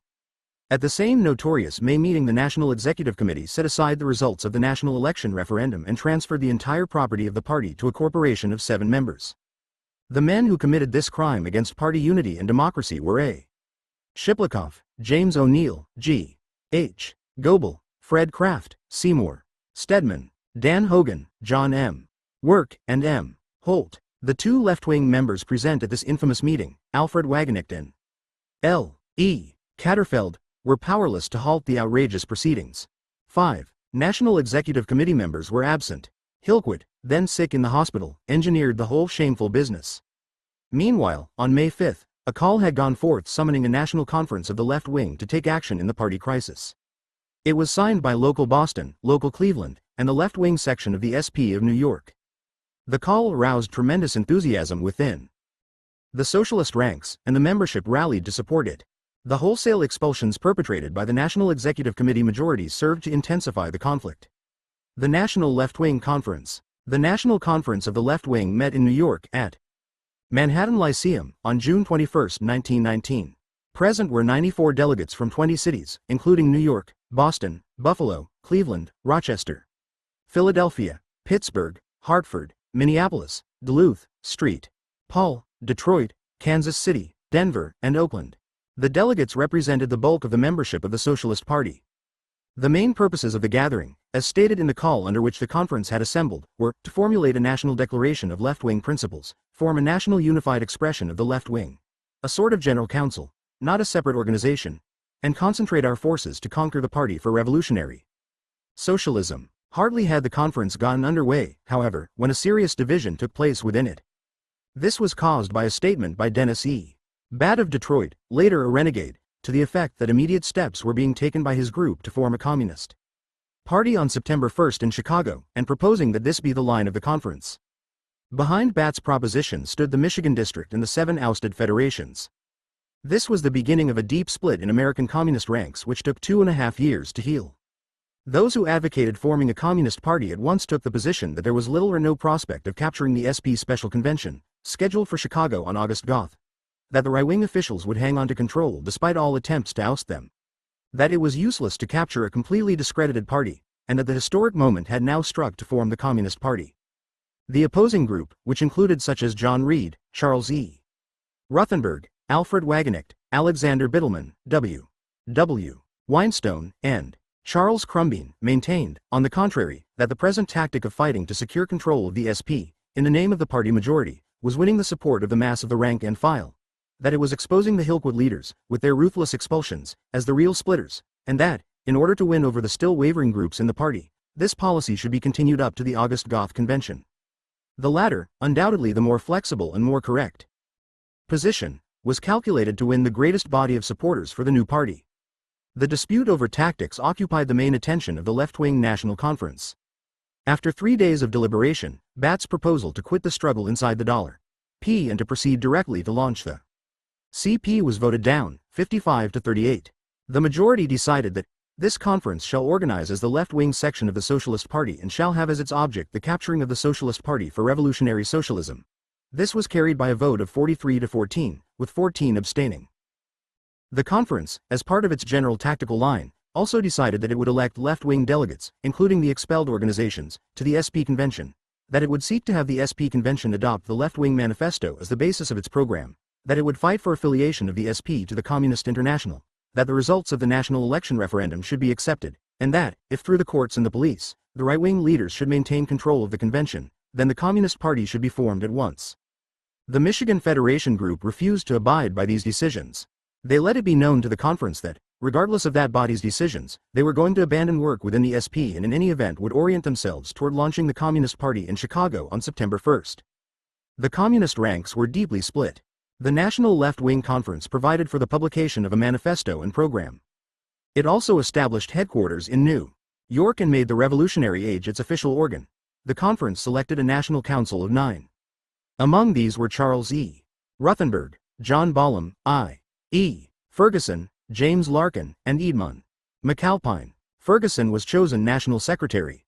The conference also issued a call for a convention in Chicago on September 1st of all revolutionary elements that would unite with a Revolutionary Socialist Party or with a new Communist Party. The SP leaders, as the date of their Chicago convention approached, intensified the expulsion campaign, and the left wing also busily mobilized its forces. Meanwhile, on July 26-27, the left-wing National Executive Committee members who had been elected in the national referendum, but not recognized by the SP-controlling clique, held a meeting in Chicago. This meeting claimed to be the legitimate National Executive Committee of the SP, and it elected L. E. Katterfeld Party Chairman, and Alfred Wagenknecht National Secretary. Adolf Germer, SP Executive Secretary, was removed and instructed to turn over the effects of the party to Wagenknecht. But this line of policy was not aggressively pushed, and the new left-wing National Executive Committee of the SP played little part in the big struggle now rushing fast to a climax. In an effort to heal the breach in the communist ranks, a conference of both communist factions was held in August. This meeting, by a vote of 7-2, decided to support the proposition of launching the CP on September 1st, Ruthenberg and other council leaders, in the meantime, having gone over to the Michigan Federation's policy. Therefore, a joint call for a Communist Party convention on September 1st was issued, signed by the National Left-Wing Council and the National Organizing Committee, Michigan Federations Group. But the National Council minority, headed by John Reed and Alfred Wagenknecht, refused to accept this decision and continued with the original policy of the Council, to try to win control of the SP. Unity had not been achieved, and the two communist factions continued to work at cross purposes. The Left-Wing Manifesto. At this point it may be well for us to make a brief analysis of the National Council's Left-Wing Manifesto, upon the basis of which the American Communist Movement was being organized. This manifesto, differing little from the original New York Left-Wing Manifesto, eventually served also, with only minor changes, as the basis for the programs of the two communist parties soon to be born. The manifesto correctly condemned the whole political line, root and branch, of the right-wing SP leadership. It accused Hillquit and company of basing the party program upon the petty bourgeoisie and the skilled aristocracy of labor, of failing to support industrial unionism and the workers' economic struggles, of surrendering to Gompersism, of carrying on an opportunist parliamentary policy, of sabotaging the struggle against the war, of opposing the Russian Revolution, of accepting a Wilsonian peace, of supporting the decayed Second International, and of generally carrying on a policy of reform which led, not to socialism, but to the perpetuation of capitalism. As against this policy of reformism and class collaboration, the Left-Wing Manifesto outlined a policy of militant struggle in both the industrial and political fields. It proposed basing the party and its program upon the proletariat, full support of industrial unionism, relentless war against Gompersism, revolutionary parliamentarism, support of the Russian Revolution, affiliation to the Communist International, and a program aimed at the abolition of the capitalist system and the establishment of the dictatorship of the proletariat. The manifesto registered a long stride by the left wing toward a Marxist-Leninist policy. It was an enormous qualitative advance over pre-war programs of the left, such as the Industrial Socialism, Haywood-Bone Platform of 1911. The previous left line had been saturated with sectarianism and syndicalism, whereas the 1919 program was predominantly Marxist-Leninist. Among its good points, the manifesto presented an essentially sound analysis of American imperialism, a lack of which in years past had been a grave weakness of the left.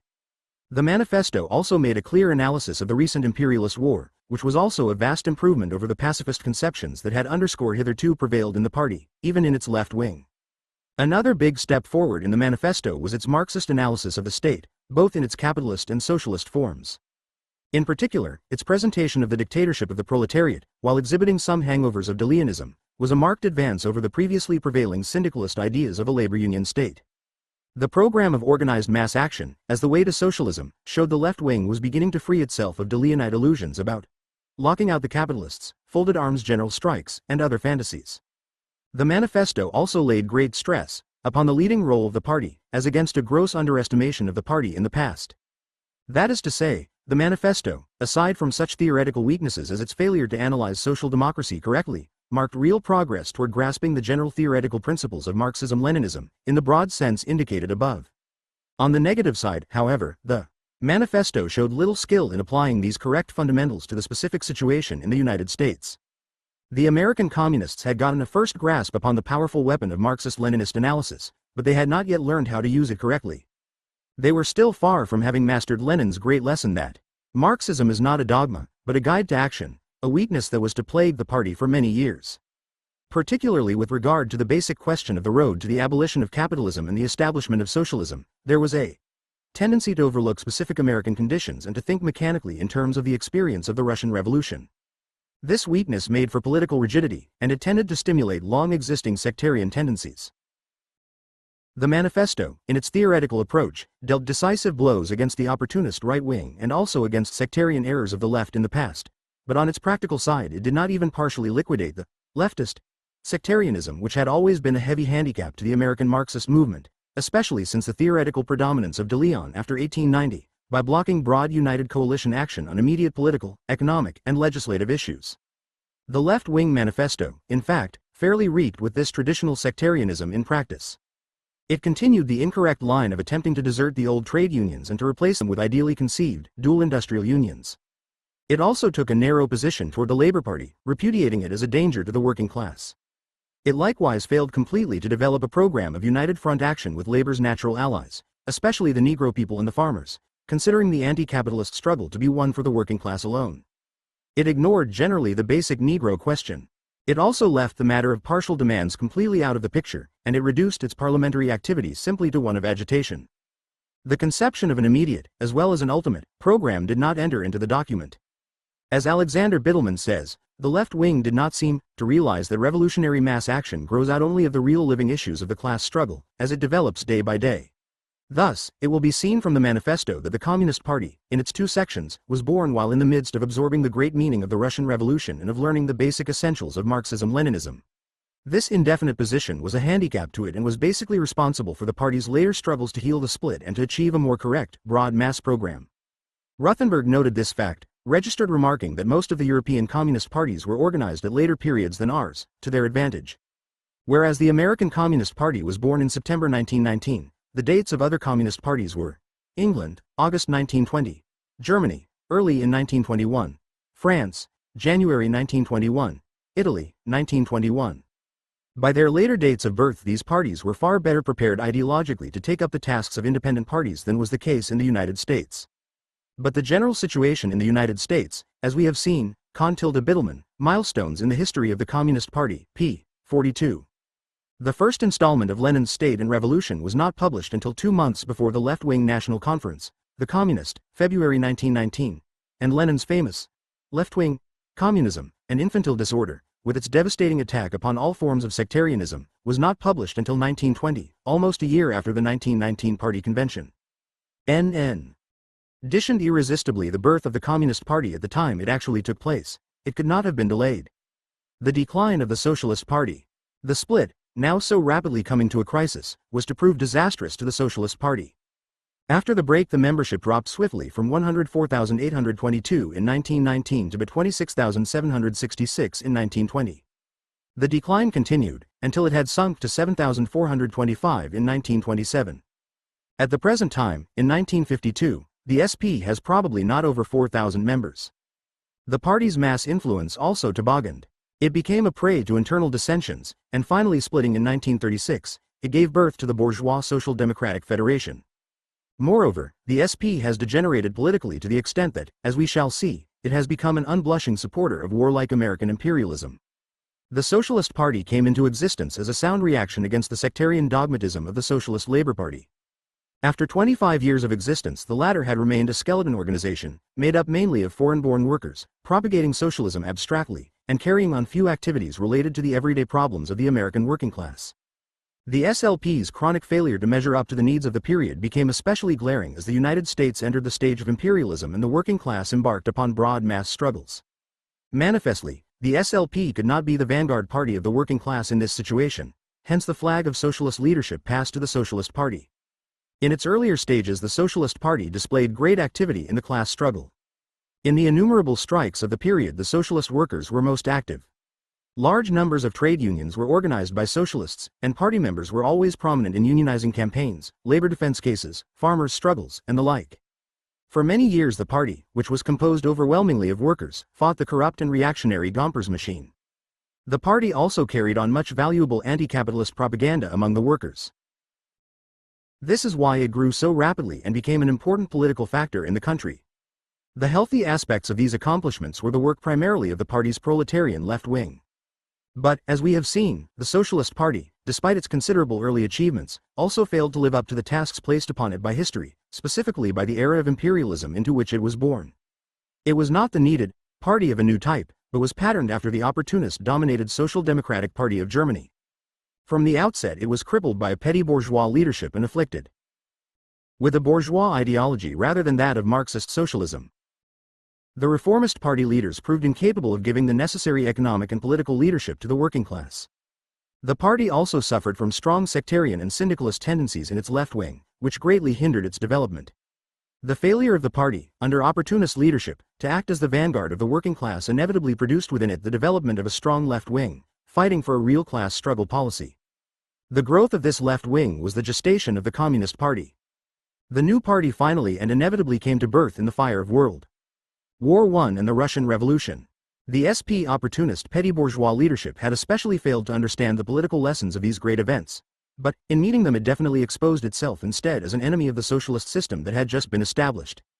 The leadership of the socialist movement in the United States, therefore, had to and did pass from the Socialist Party to a new organization, one truly socialist in character, the Communist Party.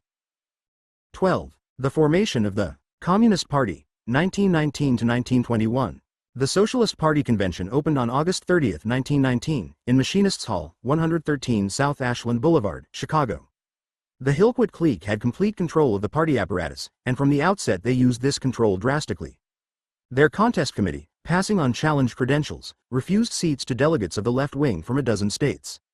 When John Reed and other left-wingers nevertheless tried to take their seats, Executive Secretary Germer called in the police to expel them. At this outrage, the left-wing delegates walked out. The long brewing division between the right and left wings had now reached the final stage of an open, organizational split. The two communist conventions. Meanwhile, the two communist groups went ahead with organizing their separate conventions. Sharp criticisms were flying back and forth between the factions. The Reed-Wagenknecht group, after their expulsion from the SP convention, at first claimed to be the legitimate SP, but on the day following, August 31st, they went to the IWW Hall, 129 Troop Street, and formed themselves into the Communist Labor Party of America. A day later, on September East, at 1221 Blue Island Avenue, the Michigan Federations Group organized the Communist Party of America. The CP, containing the federations, was much the larger of the two new parties.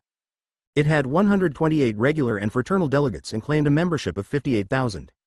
The CLP had 92 delegates at its convention. It issued no figures as to membership, which was mainly American-born, but it was obviously very much smaller than the CP. The CP asserted that the CLP had about 10,000 members. Efforts were made to unite the two conventions, especially by Ruthenberg, but without success. The CP criticized the CLP as centrist, and declared that if the latter wanted unity, the CLP delegates could come over to the CP convent and participate there as fraternal delegates. This proposition, of course, the CLP scorned.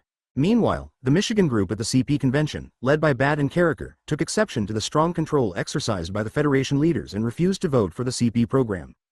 This group was expelled on December 2, after which in June 1920, they organized themselves as the Proletarian Party, a wisp of a party which still exists. Ruthenberg was elected executive secretary of the CP and Wagenknecht was chosen for the same position in the CLP.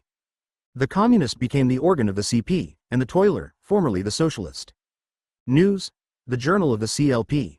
The CP set up its headquarters in Chicago and the CLP moved to Cleveland. The CP had 12 publications in its language federations. Both U.S. Communist parties extended their organization into Canada. In June 1921, however, the two groups were fused into one. Communist Party, which was born underground. The Workers' Party of Canada was founded in February 1922. In June 1943, the CP of Canada was reorganized into the present Labour Progressive Party. The communist programs. The programs of the two parties were essentially the same. Their strengths and weaknesses were those of the left-wing manifesto, upon which they were based and which we analyzed in the preceding EA chapter. That is, they developed a basically correct Marxist-Leninist position on such general questions as the state, imperialism, the war, and proletarian dictatorship, but they failed in applying Marxist-Leninist principles to the concrete American situation. In the latter respect, they largely remained clamped in the traditional sectarianism and leftism. Thus, on the trade union question, dualism expressed itself in both parties.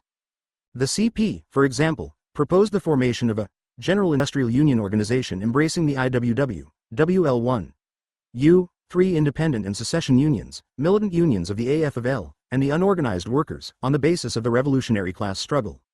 The CLP also took a dual union line. The CLP did not mention the Negro question at all, and the CP outlined the incorrect, but generally held opinion in the word de Leonite formula that the racial expression of the Negro is simply the expression of his economic bondage and oppression, each intensifying the other. This complicates the Negro problem, but does not alter its proletarian character. Both parties proposed to have nothing to do with partial, immediate political demands.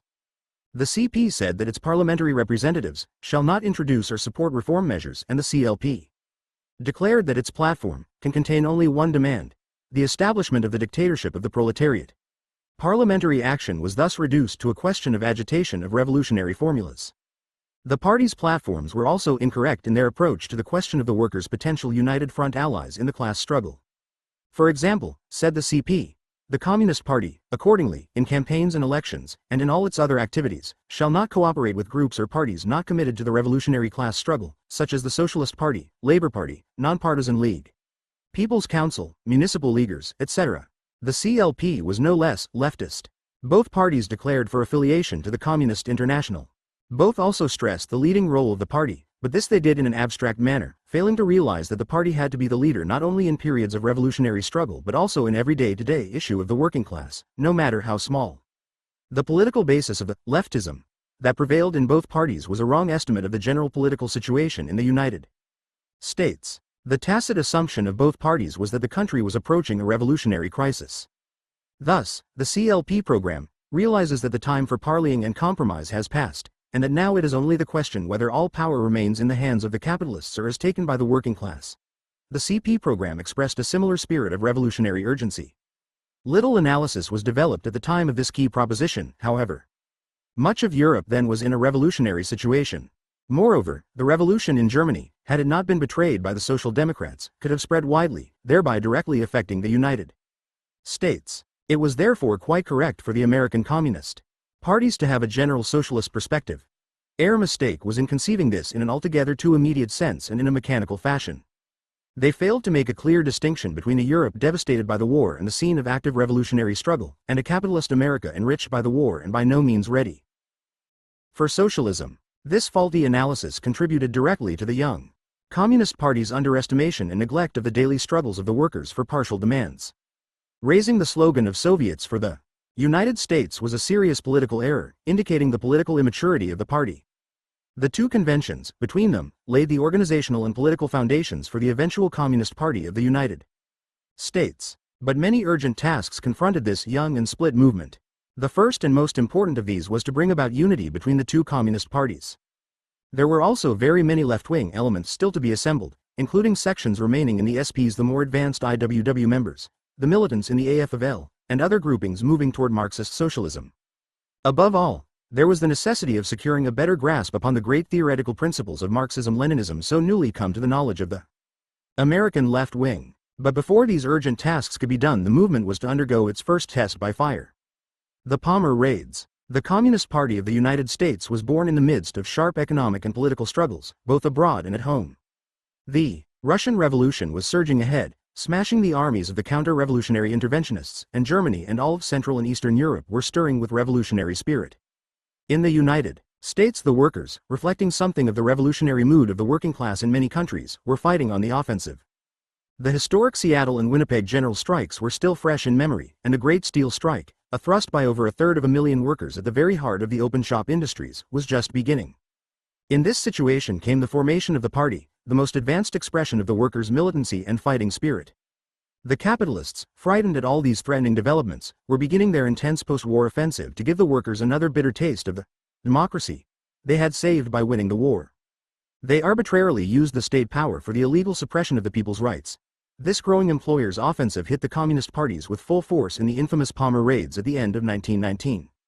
On October 16 of that year, the police pushed into the CLP headquarters in Cleveland and arrested the party leadership, and on November 8, in New York, 700 police invaded mass meetings celebrating the anniversary of the Russian Revolution, seizing several hundred workers. But of the Communist Party 175, these raids were only dress rehearsals for the big outrages yet to come. Suddenly, during the night of January 2, 1920, the Department of Justice struck nationally in 70 cities, dragging workers from their homes, slugging them, and throwing them into crowded jails, often without proper food and toilet facilities. These monstrous raids, authorized by the liberal President Wilson, were carried out by Attorney General A. Mitchell Palmer and his hatchet man, J. Edgar Hoover. Allegedly, the country was on the brink of a revolution, and this was the way to save it, regardless of law and constitutional rights. An estimated 10,000 were arrested. Most of the two Communist Party's leaders were in jail, 39 of the officials of the CLP being indicted. Eventually, Ruthenberg, Larkin, Winitsky, Whitney, and others, arrested during the period of the raids, were sentenced to long terms in the penitentiary. The government struck hardest at the foreign-born workers, whom it considered the most dangerously revolutionary. Under the Wartime Deportation Act, over 500 aliens were summarily deported. On the steamer Buford, sailing from New York, there were 249 deportees, including Alexander Berkman and Emma Goldman. In the prevailing hysteria, Victor Berger, although regularly elected, was refused a seat in the House of Representatives, and 5 socialist assemblymen were denied their places in the New York State Legislature. This terrorist attack, accompanied by rulings of the Department of Labor that foreign-born members of the communist movement were deportable as such, deprived the two communist parties of their basic rights of free speech and free assembly. It forced them to close their national headquarters and to take other elementary steps to protect their members, branches, press, and leading committees from arbitrary raids and terrorist victimization. That is, faced by illegal attacks designed to outlaw the communist movement and to drive it underground, the two parties reacted as various other labor and progressive movements before them had done in American history when facing similar persecution. They adopted protective measures and pursued their legitimate activities as best they could under the circumstances. No constructive political movement will allow itself to be destroyed by police persecution. The term, underground, in relation to the party's position during these years of persecution, was greatly exaggerated and distorted in the press. The fact was, however, that A. Mitchell Palmer, J. Edgar Hoover, and the others carrying out the offensive against the communists did not succeed in stopping completely the open and public activities of the communist movement, which persisted in spite of the government's EF-1 Senator T. J. Walsh in Congressional Record, 67th Congress, 4th Session, p. 3005. 2. Robert W. Dunn, ed. The Palmer Raids, N. Y. 1948. Forts to drive it underground. Despite violence, threats of violence, vigilante action, and similar illegal policies, either practiced directly or condoned by the authorities, the parties openly published various journals, such as the Toiler of the UCP and Der Kampf, the first Jewish communist paper in the United States. Books and pamphlets were also sold openly, and the language federations, for the most part, managed to operate their homes and keep their papers going.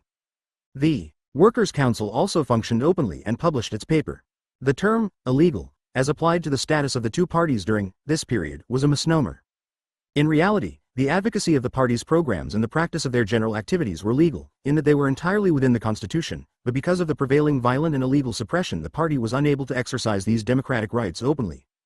Proof of the correctness of this analysis was to be seen in the fact that once the Palmer terror was over and the communist parties had succeeded in practice in establishing their democratic rights, the legal status of the Communist Party was not challenged by the national government for 25 years. That is, until a new governmental terrorism was launched as an integral part of Wall Street's present drive to master the world. During the following months, the communist parties, both of which had moved to New York, were busily occupied reorganizing themselves, their branches, papers, and leading committees, in accordance with the new situation.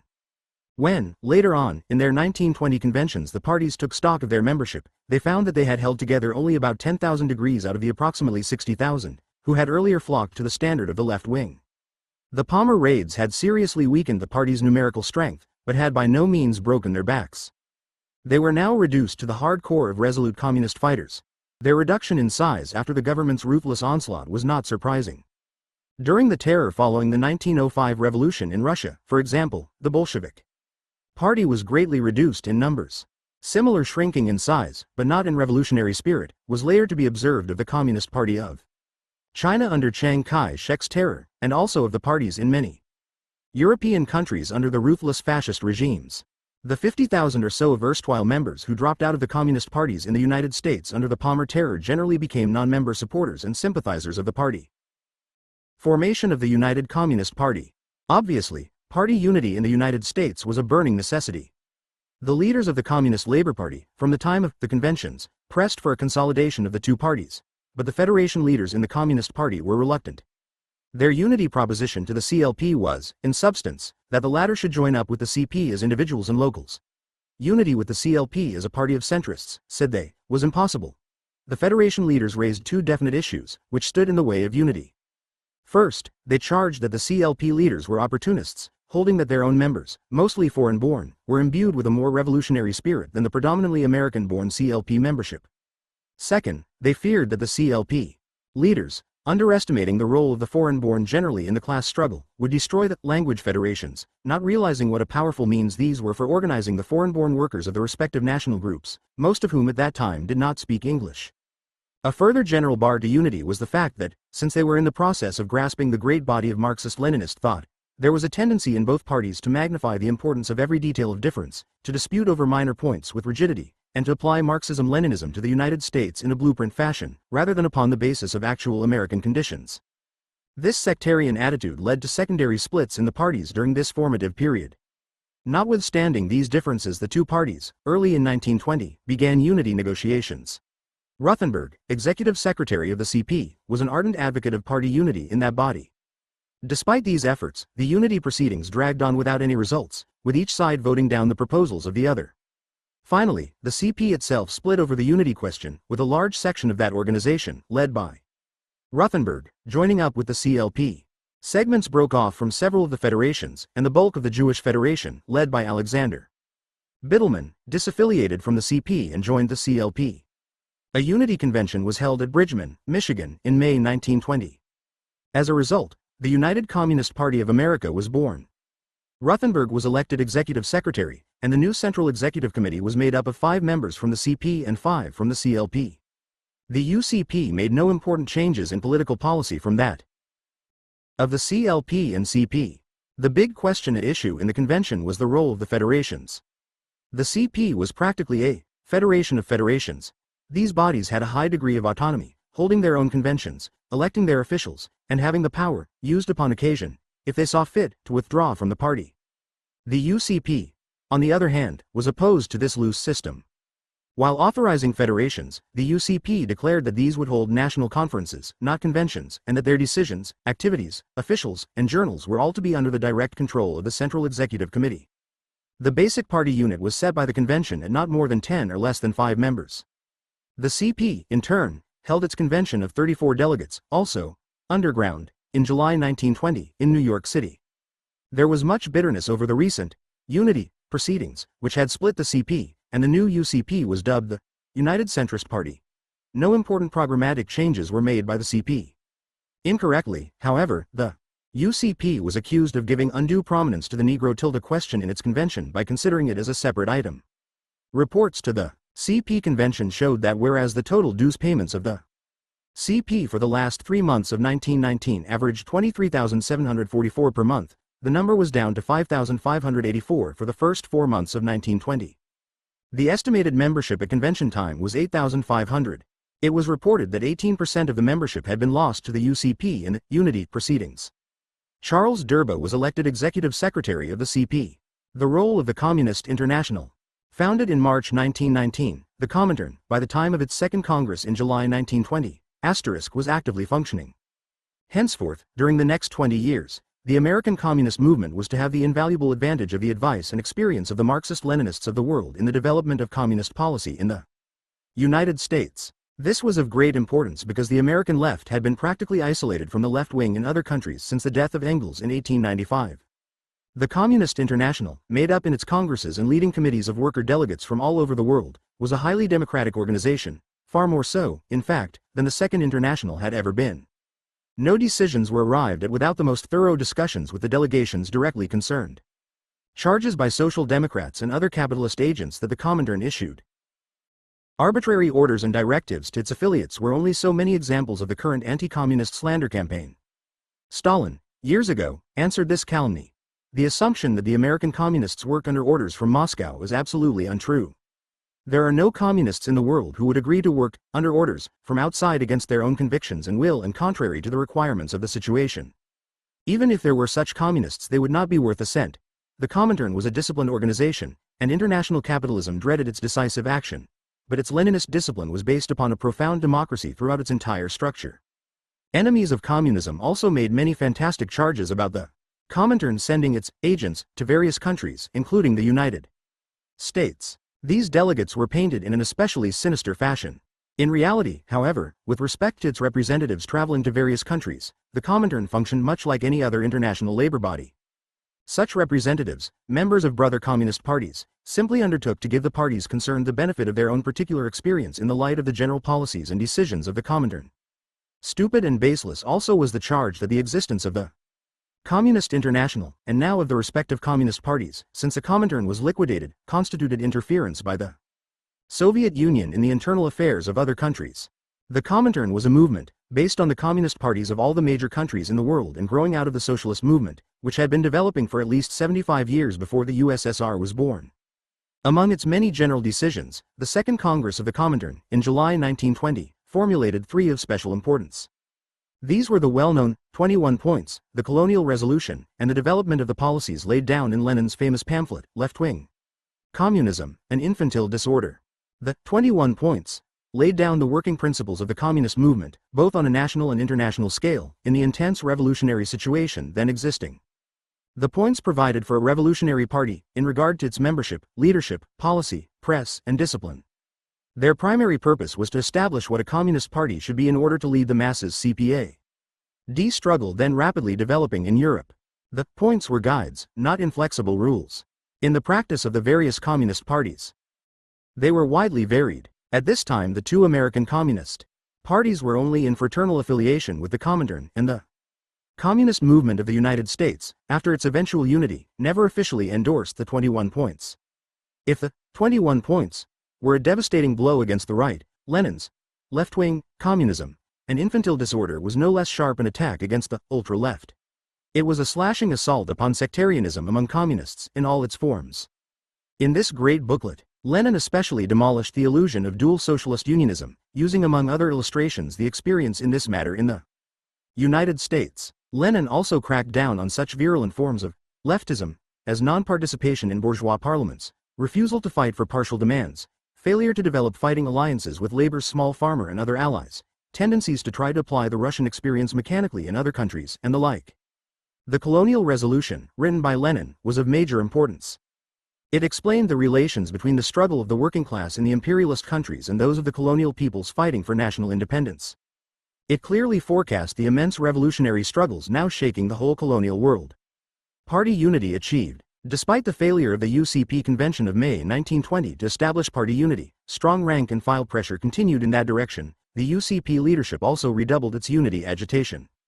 A Communist Unity Committee, headed by Alexander Bittelman, member of the UCP, criticized the leadership of both parties and insisted upon immediate party unification. Moreover, the Comintern lent its influence. The CP Federation leaders yielded under the strong unity urge in the party. Consequently, unity negotiations were begun shortly after the first UCP convention, but they dragged along slowly, deadlocks occurring over the matter of representation at the proposed unity convention. The CP also insisted upon autonomy for the federations, asserting besides that the UCP was not sufficiently revolutionary. The separate conventions of the UCP in January, and of the CP in February 1921, both held without any open publicity, gave new strength to the movement for unity. Finally, after much negotiation, the General Convention to unify the CP and UCP took place in May, at Woodstock, New York. Each party was represented by 30 delegates. The convention lasted for 2 weeks. The UCP reported 5,700 members, organized into 667 groups, and 35 publications. The CP reported a dues-paying membership of 6,328 in 19 newspapers. Each party stated that it had issued some 2 million copies of leaflets during the past few months. The debates at the convention, although heated, brought forth no important political differences between the two groups. The main discussions turned around questions of tactics, especially on how to break the party's isolation and how to apply the principles of Marxism-Leninism in the sharp class struggles then going on. On this question, the influence of Lenin's writings, particularly his left-wing communism and infantile disorder, was in evidence.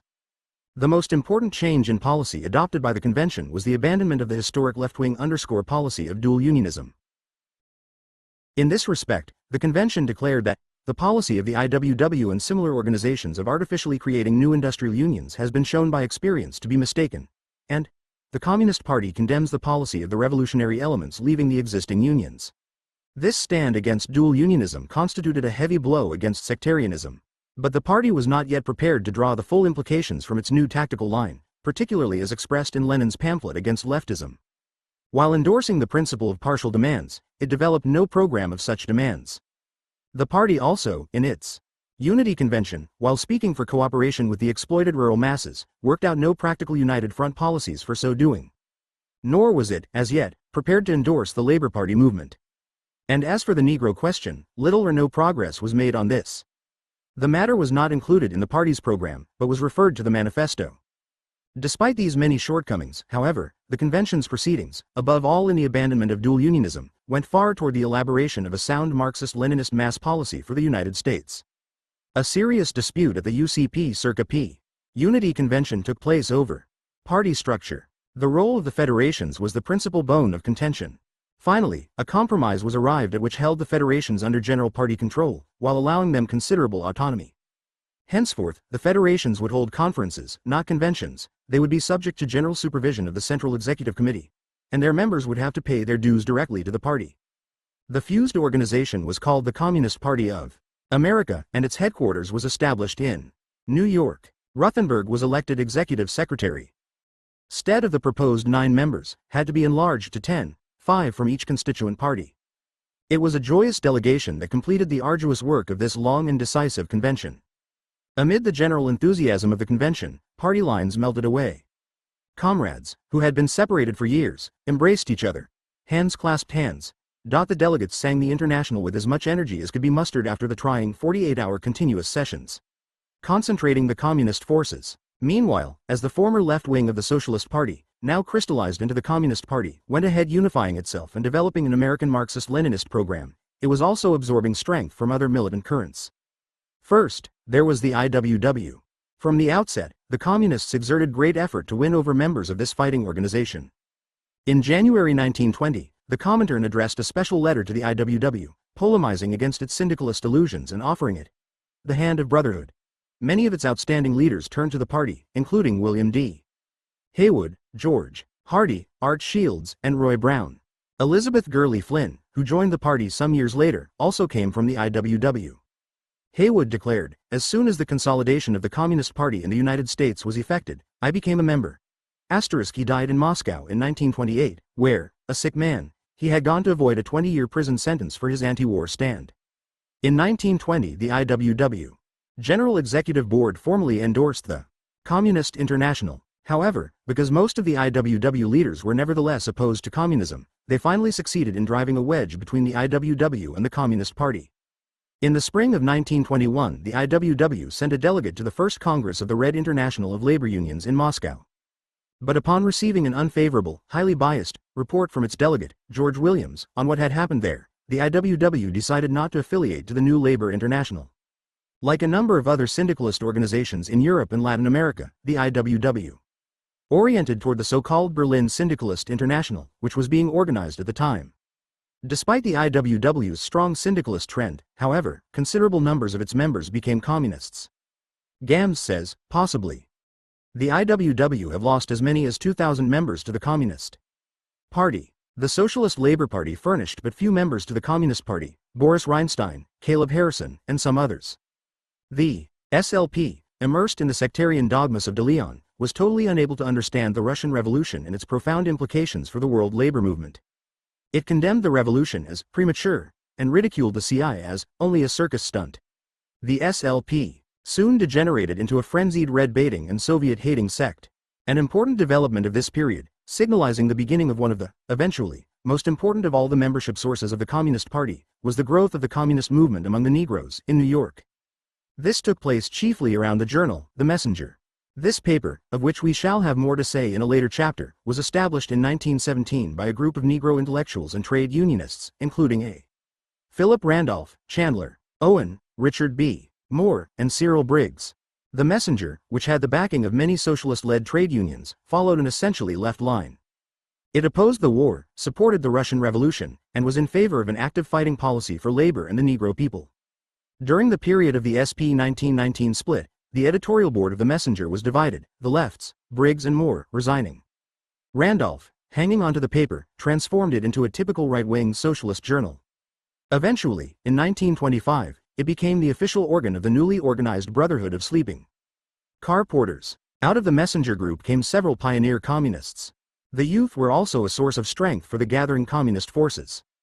The profound events which had resulted in the split in the Socialist Party and the organization of the Communist Party naturally had its repercussions among the socialist young people.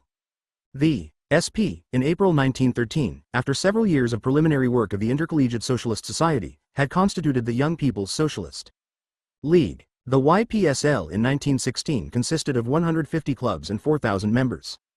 It published The Young Socialist and carried on educational and social work.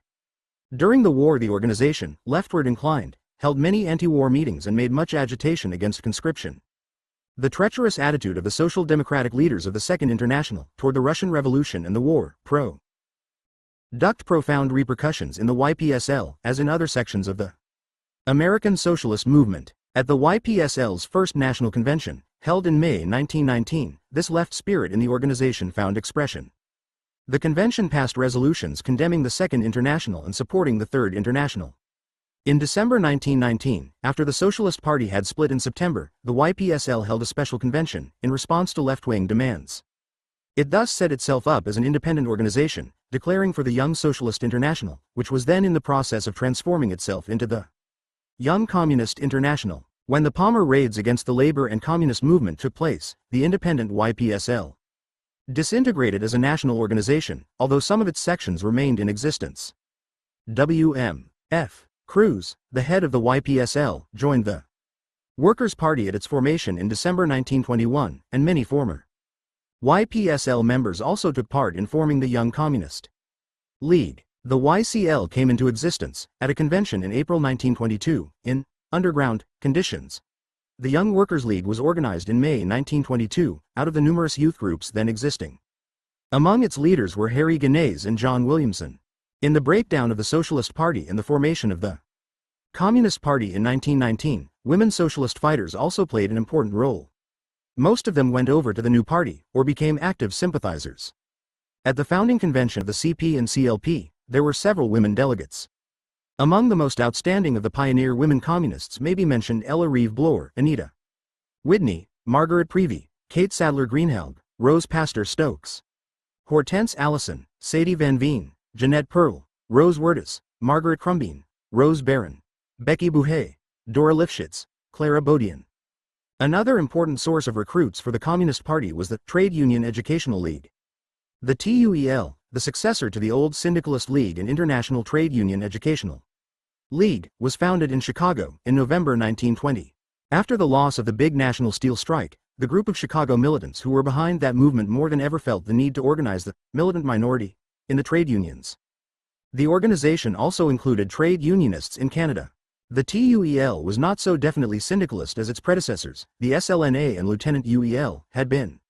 Its members and leaders were decisively influenced by the lessons of the Great Russian Revolution and by the writings of Lenin. The Chicago Syndicalist Group was a revolt, not only against Gompersism and trade unionism, but also against the right opportunism of the Socialist Party. Hence the works of Lenin had a tremendous impact upon it, even as upon all other sections of militant workers. The group's anti-politicalism was breaking down, and it had played an important part in the Labor Party movement which centered nationally in Chicago. It was rapidly moving toward Marxism-Leninism. In 1920, the chief remaining barrier between the TUEL militants and the Communist Party was their difference over the trade union question, the TUEL being unshakably opposed to dual unionism, which the Communists still supported. This obstacle, however, was removed when Lenin's pamphlet, Left-Wing, Communism, and Infantile Disorder, appeared in the United States in January 1921. From then on, dual unionism was finished as communist policy. William Z. Foster, the head of the TUEL, whose thinking had been revolutionized by Lenin, was invited to come to Moscow for the first Congress of the Red International of Labor Unions, held on July 3, 1921. There the RILU definitely repudiated dual unionism. In the summer of 1921, Foster and other TUEL militants joined the party.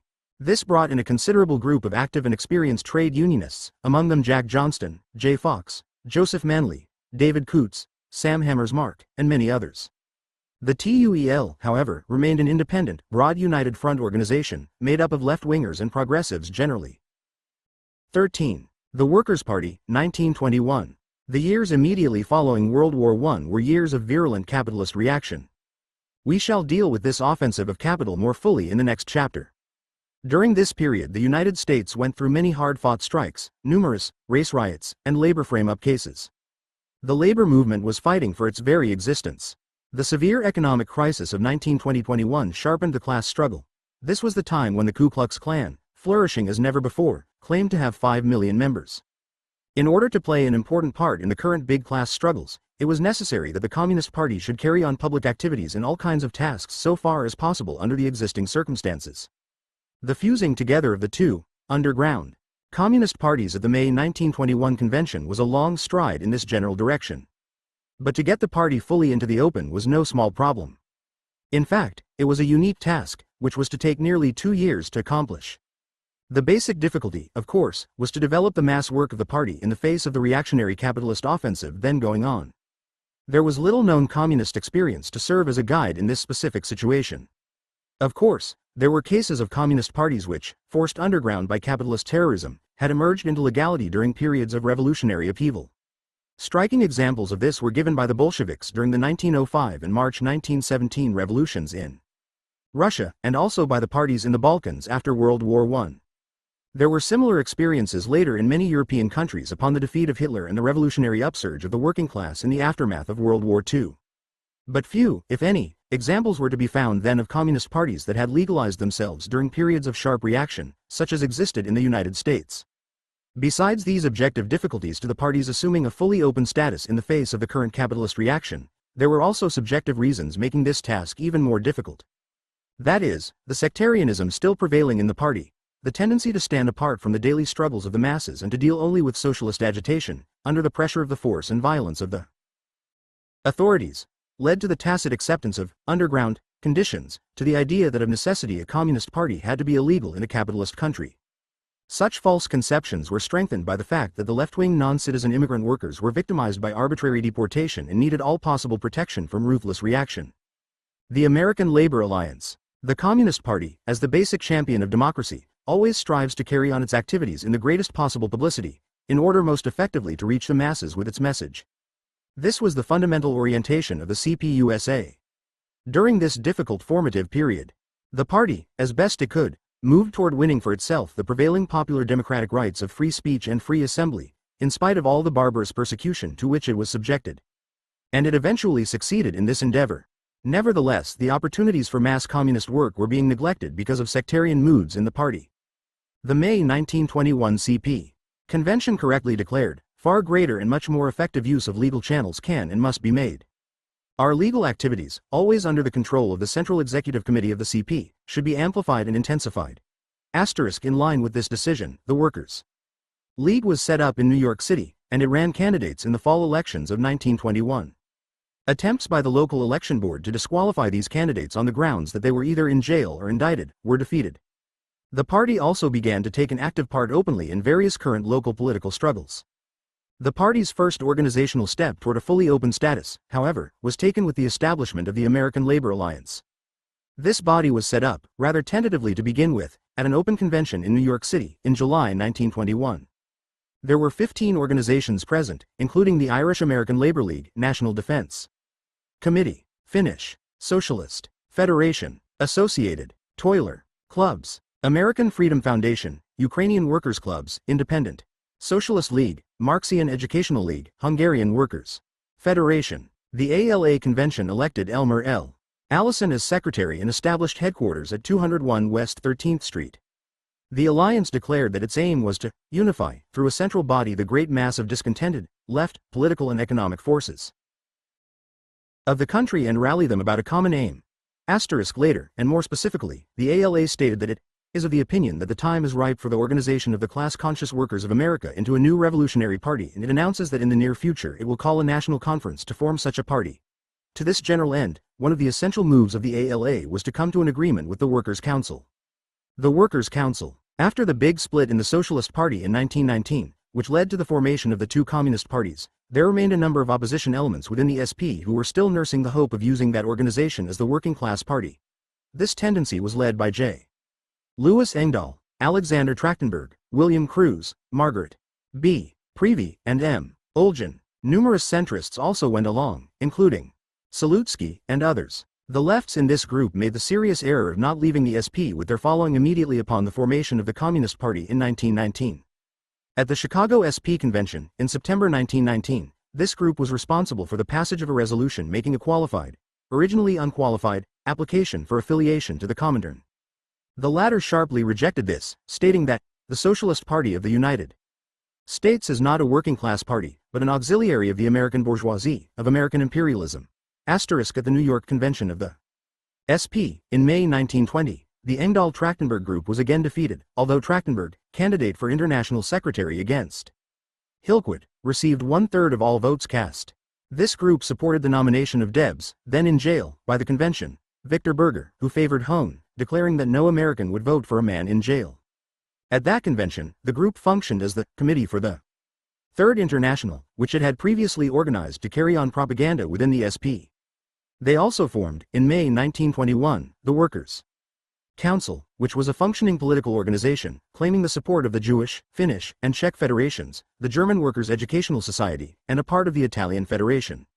It also received the support of groups of English-speaking members throughout the country who still belonged to the Socialist Party and who were in favor of affiliation with the CI. In June 1921, the SP held its convention in Detroit. The convention declared against the Communist International, against the dictatorship of the proletariat, and against mass action. Whereupon, the Workers' Council group belatedly quit the Socialist Party. In an article in their official journal, entitled, "Farewell to the Socialist Party," they declared, "The Committee for the Third International sees no further reason for staying in the Socialist Party.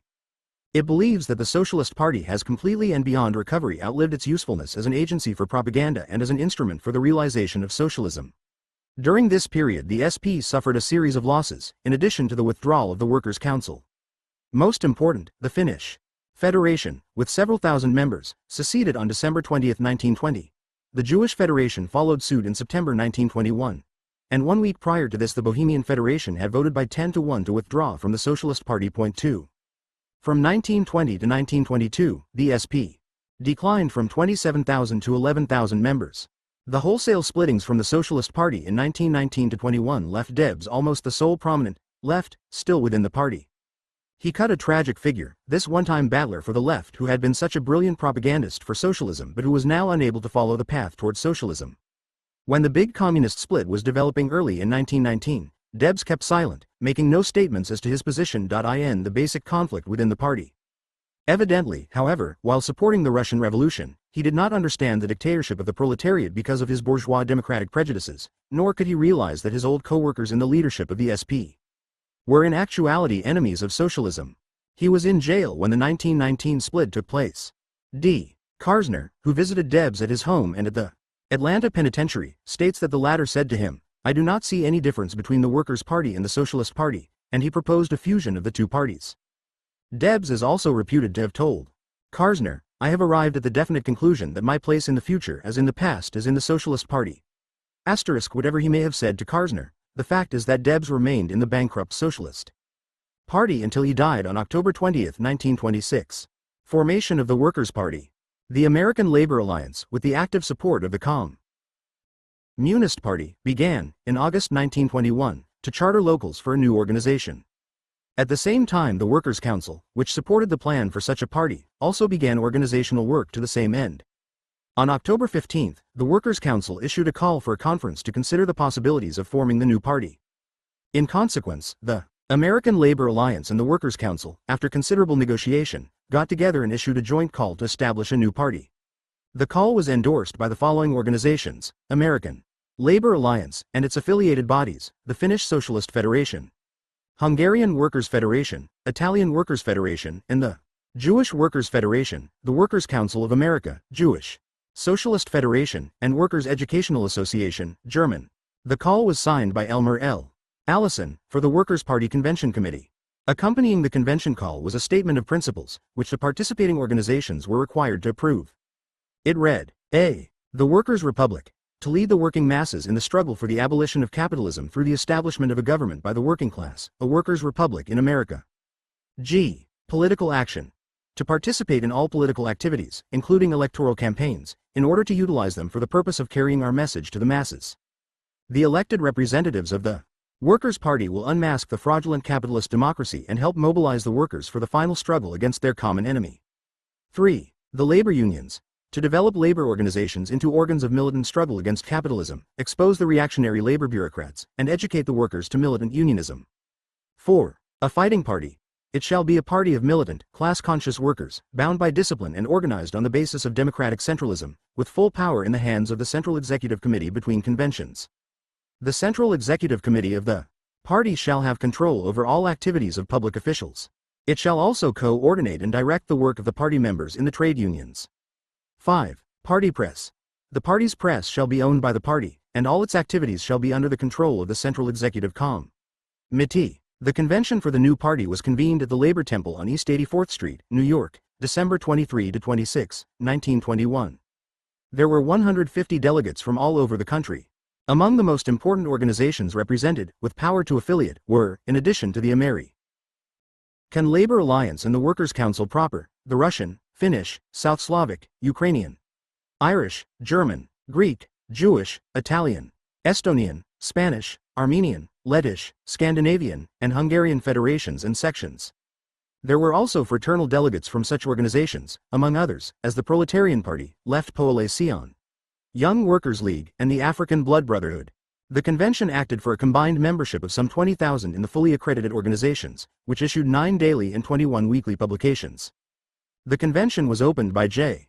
Louis Engdahl, who in a short address greeted the delegates and dealt with the historic significance of the gathering as opening a new epoch in the struggle of the American working class. He welcomed the delegates from the various groupings, who for many years had been traveling different roads and had finally come together and found common ground in the joint effort to build a real revolutionary party in America. The 3 days of discussion that followed revealed substantial agreement on all major questions of principles and tactics. The only important differences were those raised by the 3 fraternal delegates from the Proletarian Party. They criticized the whole project of the convention from a narrow, leftist, sectarian viewpoint, claiming that their own tiny organization would suffice as the party of the working class. The Proletarian Party later refused to affiliate with the new party. The new organization was named the Workers' Party of America. Plans were made for the early publication of an official organ, the Worker. A Central Executive Committee of 17 members was elected. Ruthenberg was chosen secretary, but since he was in jail, Caleb Harrison, appointed assistant secretary, was named to serve as acting secretary. New York City was designated as the seat of the national headquarters. The Workers' Party program. The Workers' Party Convention of 1921 constituted a very important stage in the history of the developing Communist Party of the United States. It established the long-sought unity of practically all the communist forces in the country, and it also marked the conclusion of the founding phase of the Communist Party. It ended the period of almost exclusively socialist propaganda and initiated the new party into the beginnings of mass work. It dealt a number of blows at the traditional sectarianism of the left wing by working out an elementary program of immediate demands. It marked, especially, an important step in the open work of the party. In short, the convention registered real progress in the adaptation of Marxism-Leninism to the specific conditions of the class struggle in the United States. Enemies of the party, such as James O'Neill, have tried to interpret the founding of the Workers' Party and the adoption of its specific program as an abandonment of the Leninist line of the communists. But this was nonsense. The whole development represented the normal growth of the party in its historic task of combining socialist propaganda with a militant struggle for the everyday needs of the workers and the masses of the people. The WP program, for the first time in a generation of left-wing history, contained what might properly be termed both a maximum and a minimum program. It did not confine itself simply to outlining the basic program of communism. The main principles of the organization were stated in the document that accompanied the call for the convention. These, see page 190, expressed in simple terms the general socialist aims of the party without, however, defining in detail the general perspectives and strategy of the party, which had so much occupied the attention of previous communist conventions. In this respect, the program declared, the Workers' Party will courageously defend the workers and wage an aggressive struggle for the abolition of capitalism. The convention also gave a ringing endorsement to the Russian Revolution, which had ushered in a new period, the era of workers' republics, and it demanded recognition of the Soviet government by the United States. After making a concrete analysis of the world setting in which the United States found itself and of the general position of American imperialism, the program proceeded to outline a course of practical mass struggle. The trade union question occupied nearly half the space in the program.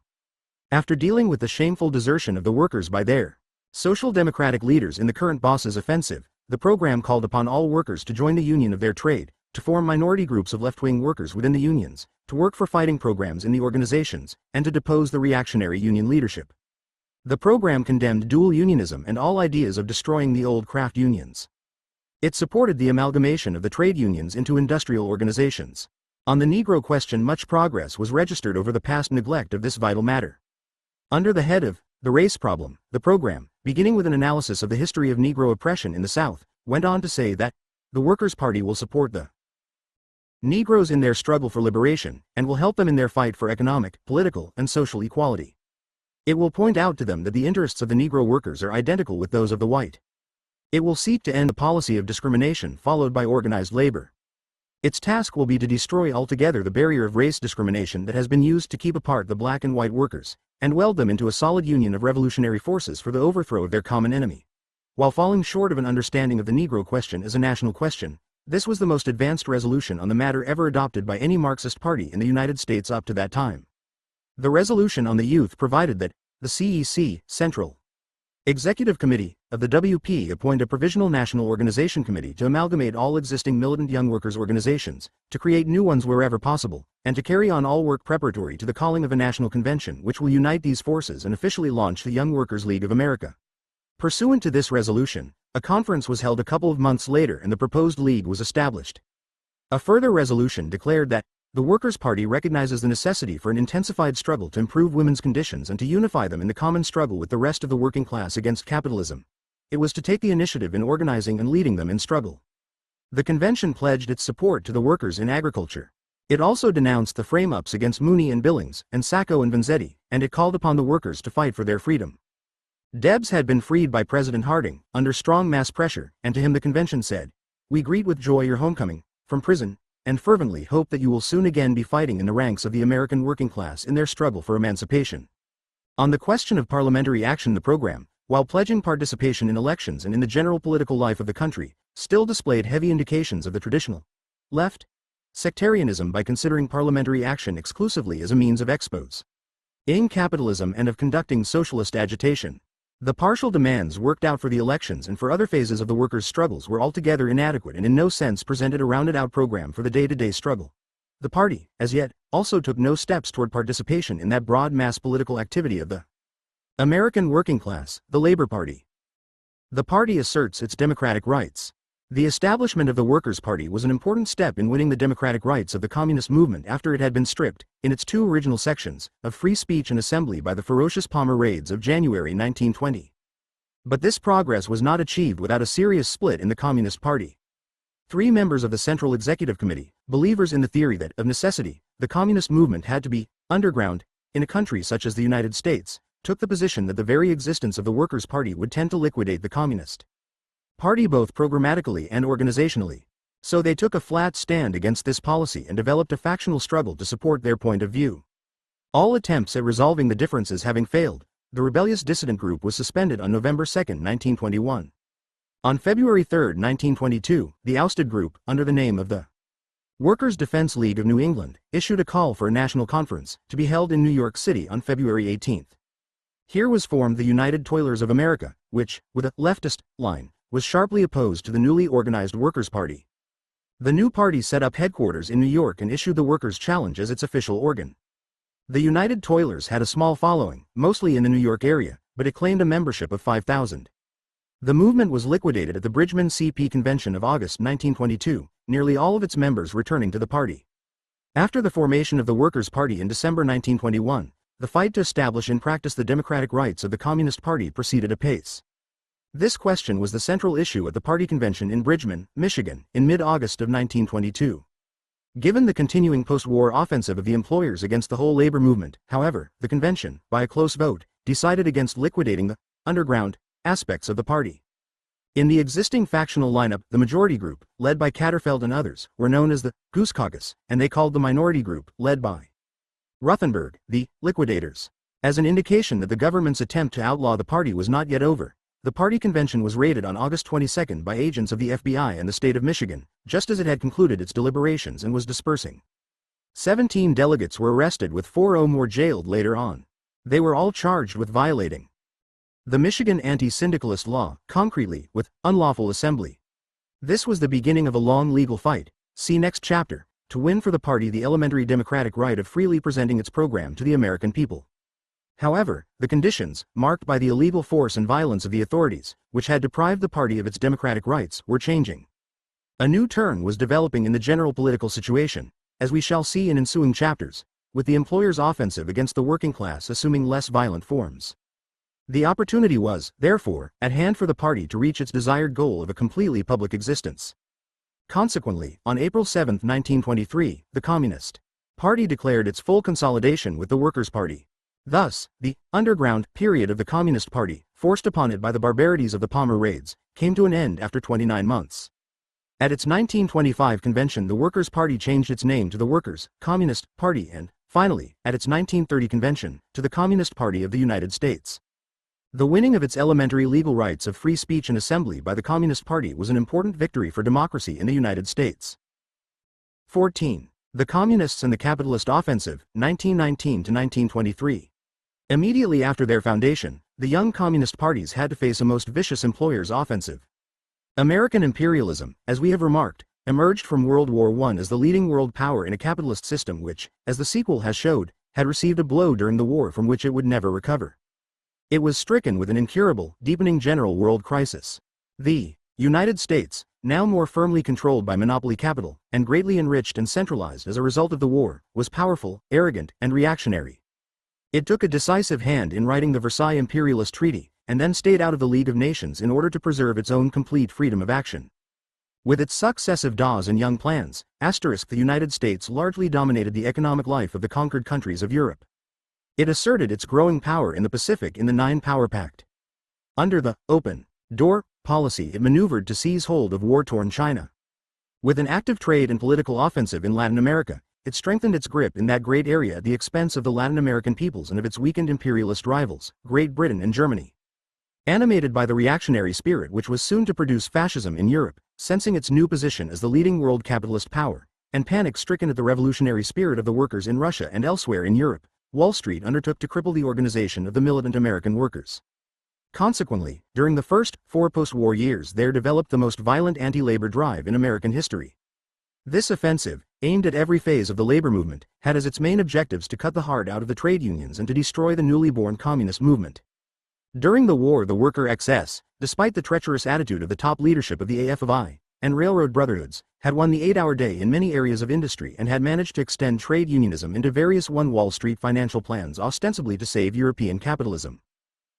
Sections of the forbidden open shop territory, the trustified industries. The most important of these advances were in steel, railroad, mining, marine transport, meatpacking, lumber, and textiles.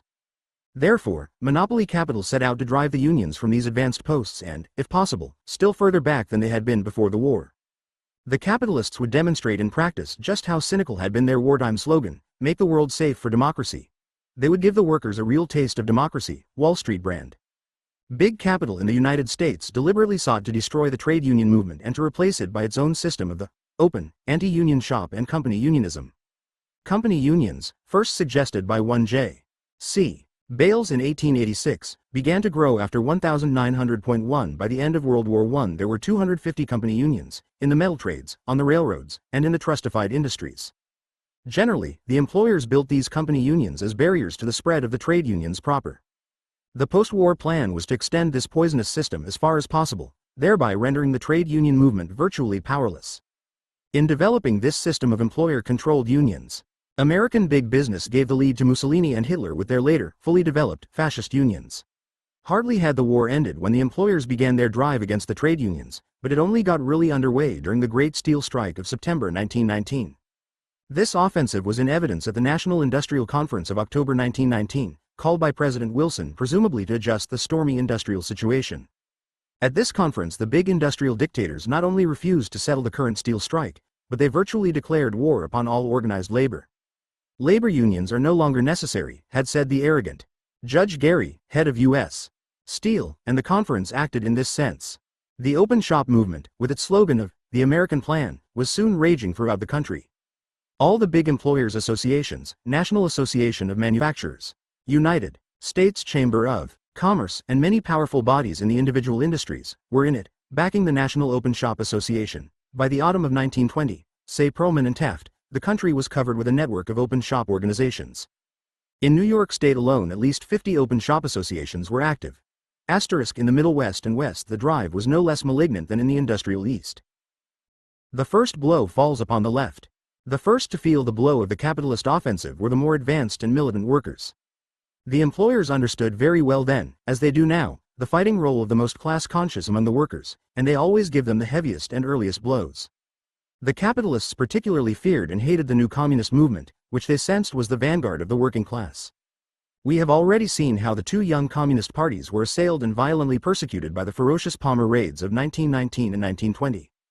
And over 2 years later, in August 1922, the government showed that it was still striving to wipe out the communists by raiding the National Convention of the Communist Party, held in Bridgman, Michigan. The wartime attack upon the IWW was also continued into the post-war period with added fury. In Centralia, Washington, on Armistice Day, November 11, 1919, during a parade of the American Legion, a gang of hoodlums attacked the IWW Hall, and in the ensuing armed battle 3 legionnaires were killed. 1 IWW member was lynched and 8 others were sentenced to from 25 to 40 years in jail. This was the signal for violent attacks upon the IWW all over the West. As it turned out, the communists, with the benefit of world experience at their hand, were able to save their organization during the post-war drive by protective measures, but the IWW was largely cut to pieces. Partly from these attacks and partly from its failure to learn the general political lessons of the Russian Revolution, the IWW from this period on ceased to be a real factor in the labor movement. The drive against the trade unions. During the decade of the war and post-war period, the working class had greatly changed. The number of workers engaged in industry was up by 31.6%. The sharp dividing line between skilled and unskilled was greatly blurred by the growth of mass production. A considerable Negro proletariat had grown up in the northern industries. And with immigration shut off, the speed of Americanization of the foreign-born workers had been hastened. All this made for a greater homogeneity and solidarity among the workers. The workers, coming out of the war and harassed by the rapidly rising cost of living, were in a militant mood. Besides having their own immediate grievances, they also reflected to a considerable extent the revolutionary spirit of the workers in Eastern Europe. During 19,109, 4,160,348 workers engaged in strikes, the largest number in any one year. In previous American history, this worker militancy produced, among many other struggles, the notable general strikes in Seattle, February, and in Winnipeg, Manitoba, August, the Boston Police Strike, September, the unofficial strike of 200,000 railroad shopmen, and the Great Coal and Steel Strikes, September. These strikes, while bringing certain economic concessions to the workers in each case, were all beaten to a greater or less extent by the aggressive employers, with the help of the government, the police, and the courts. The coal strike was peremptorily outlawed by an injunction issued by Federal Judge Anderson, who forbade the national officers of the UMWA to do anything that would further the strike. John L. Lewis then called off the strike, making his well-known statement, "I cannot fight the government." The miners continued to fight on, however, and eventually won livable agreements. The big steel strike of 367,000 workers was fought out under terroristic conditions. The whole of the steel areas was overrun with strikebreakers, armed guards, police, deputy sheriffs, and troops. Pickets were arrested on site, and in the Great Monongahela River district outside of Pittsburgh, where 200,000 steel workers were employed, not a single mass meeting of strikers was permitted during the nearly 4 months of the strike.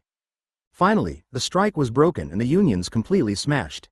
Among the 22 killed in this strike was Mrs.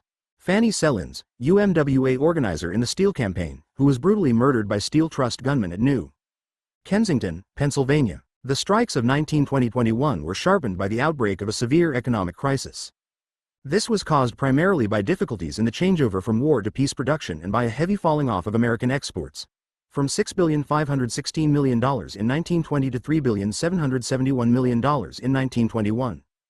Industrial production dropped 25%, and by October 1921, there were 5,750,000 unemployed.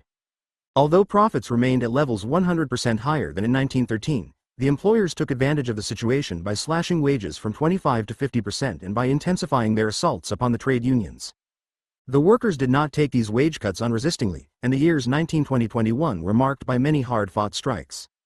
Notable among them was the outlaw switchmen's strike of April 1920, beginning in Chicago, fanning out all over the country, and paralyzing many of the biggest railroads. This spontaneous rank-and-file revolt was led by John Grunow. In West Virginia, during 1920-21, virtual civil war existed in the mining regions. In May 1921, the Atlantic Coast Seamen went out, in the biggest strike in the history of that industry, a strike which was broken by employer violence. During 1921-22, the Typographical Union led a whole series of hard-fought strikes in many localities, and the building trades, notably in Chicago and New York, fought hard struggles against the open shop during 1921.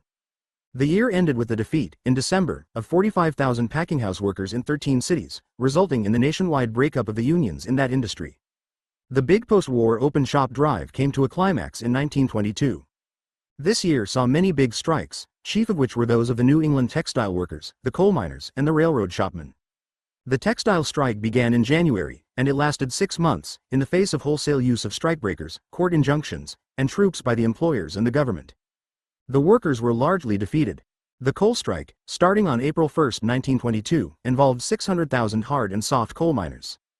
This strike, as usual with miners' strikes, was marked with extreme violence on the part of the employers' thugs.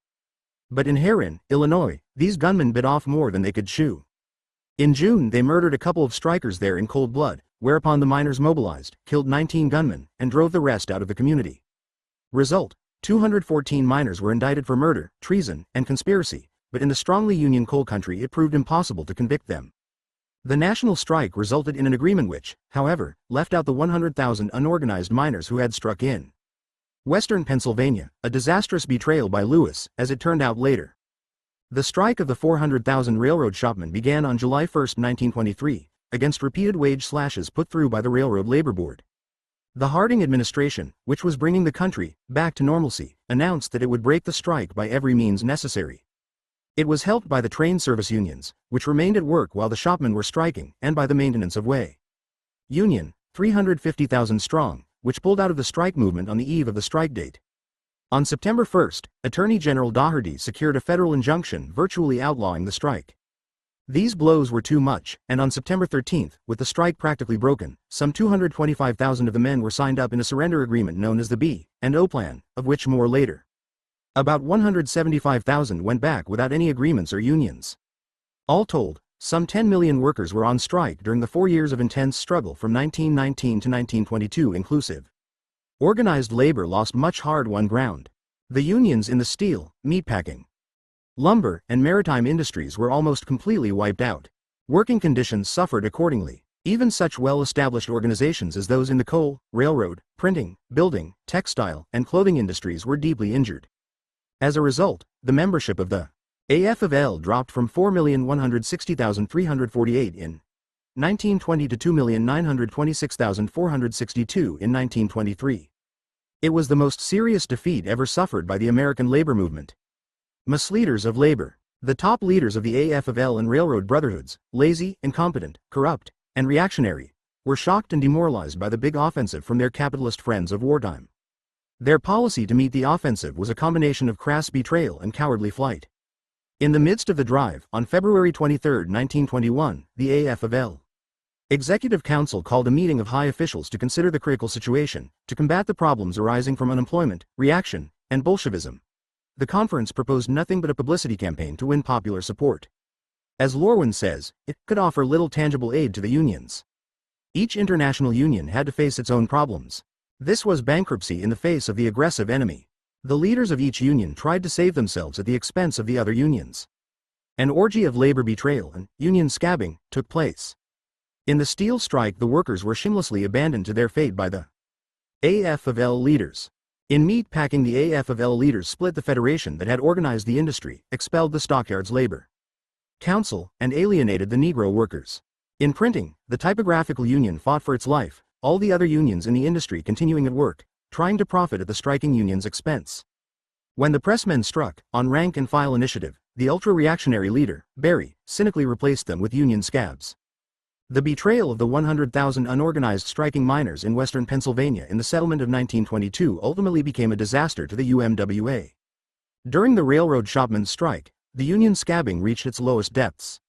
While the shopmen fought desperately against the companies and the government, not only did the Maintenance of Way Union pull out of the movement and make its own terms, but the four strategically situated operating brotherhoods remained at work, and worse yet, actually made new agreements at the expense of the striking shopmen. Small wonder, then, that organized labor in general suffered such a big defeat. 202. History of the Communist Party. The initiative in the struggle during this crucial period came from the rank and file and the lower officialdom. During the war, with the top leaders tied up with pro-war, no strike, no organizing agreements with the government and the employers, the organizing campaigns and strikes had been led by the workers. For example, the big meat packing and steel campaigns were the work of the workers themselves, against the will of the upper union leadership. After the war, in the face of the employers' offensive, this rank and file initiative continued. While the reactionary top leadership ran for cover from the storm, it was the workers themselves who developed the struggle. Their fighting spirit and initiative were especially manifested by the outlaw shopmen's strike, outlaw switchmen's strike, outlaw pressmen's strike, the spontaneous strikes of the unorganized coal miners of western Pennsylvania, of New England textile workers, and by strikes of various other groups of workers. The Communist Party breaks its isolation. Unfortunately, throughout most of this great struggle there was no organized left wing in the unions to give leadership to the militant workers, betrayed by their high-paid, capitalist-minded officials. The TUEL was not formed until the end of 1920, and it took a year really to get underway, and the Communist Party was as yet too young and unready to register its latent strength in the struggle. The party, itself the object of heavy blows from reaction, was fighting to unify itself and to secure its democratic rights to a legal existence. But the greatest difficulty of all for the young communist movement in this critical period was that it had not yet hammered out its Marxist-Leninist program. It was still primarily a party of socialist agitation, with little or no program of partial demands and immediate struggle. The party was also especially hampered by its longtime policy of dual unionism.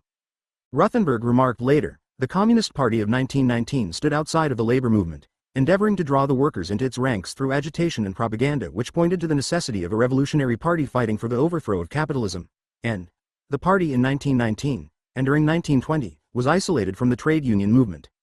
During this period the party, in its two split sections, participated in a number of strike situations, in the 1919 steel strike, in the 1920 coal strike, and others. But in doing so it dealt almost exclusively with revolutionary objectives. In steel, for example, with the city of Gary. Under martial law, the party declared, the workers must capture the power of the state. The answer to the dictatorship of the capitalists is the dictatorship of the workers. This was theoretically correct long-range advice, under radically different objective conditions, but with the workers fighting desperately to establish their unions and to abolish the 12-hour day and the 7-day week within the framework of capitalism, it fell upon deaf ears. It was not until late in 1921, with the achievement of party unity and especially with the abandonment of the crippling policy of dual unionism, that the vigorous young communist movement, now called the Workers' Party, began to play a real part in the struggles of the hard-pressed working class. As Ruthenberg said in his above-quoted article, in 1921 the party revised its trade union policy and adopted the correct communist policy of working within the existing trade unions. This shift in policy mainly took the practical form of all-out support to the Trade Union Educational League. In this general respect the practical experience and union prestige of the group of TUEL militants, now become communists, who had led the big meatpacking and steel organizing campaigns as well as many other progressive causes in Chicago, was of great advantage to the party. Their effectiveness was further enhanced by the important fact that this group had a close, working united front with the Fitzpatrick-Nockels leadership of the Chicago Federation of Labor, a body of 325,000 members and the leading progressive labor center in the American trade union movement. Early activities of the TUL. The TUEL, although organized in November 1920, did not become a real factor among the trade unions until early in 1922. Its official organ, the Labor Herald, appeared in March of that year.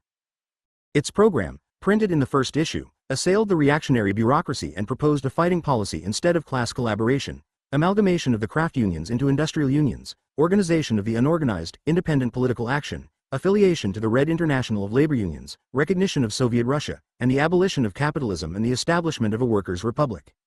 As its organizational forms, the TUEL set up groups of progressives and left-wingers in the unions of the various crafts, industries, localities, and regions on a non-dues-paying basis to promote its general program, the entire trade. Union strength of the Workers' Party was mobilized in the TUEL, and most of the latter's leaders were communists. The TUEL was well received and soon developed a broad left progressive coalition. Militant workers all over the country, disgusted with Gompersism, quickly became interested in its program. Among others, Alex Howitt, Kansas mine leader, became a League member, and so did J.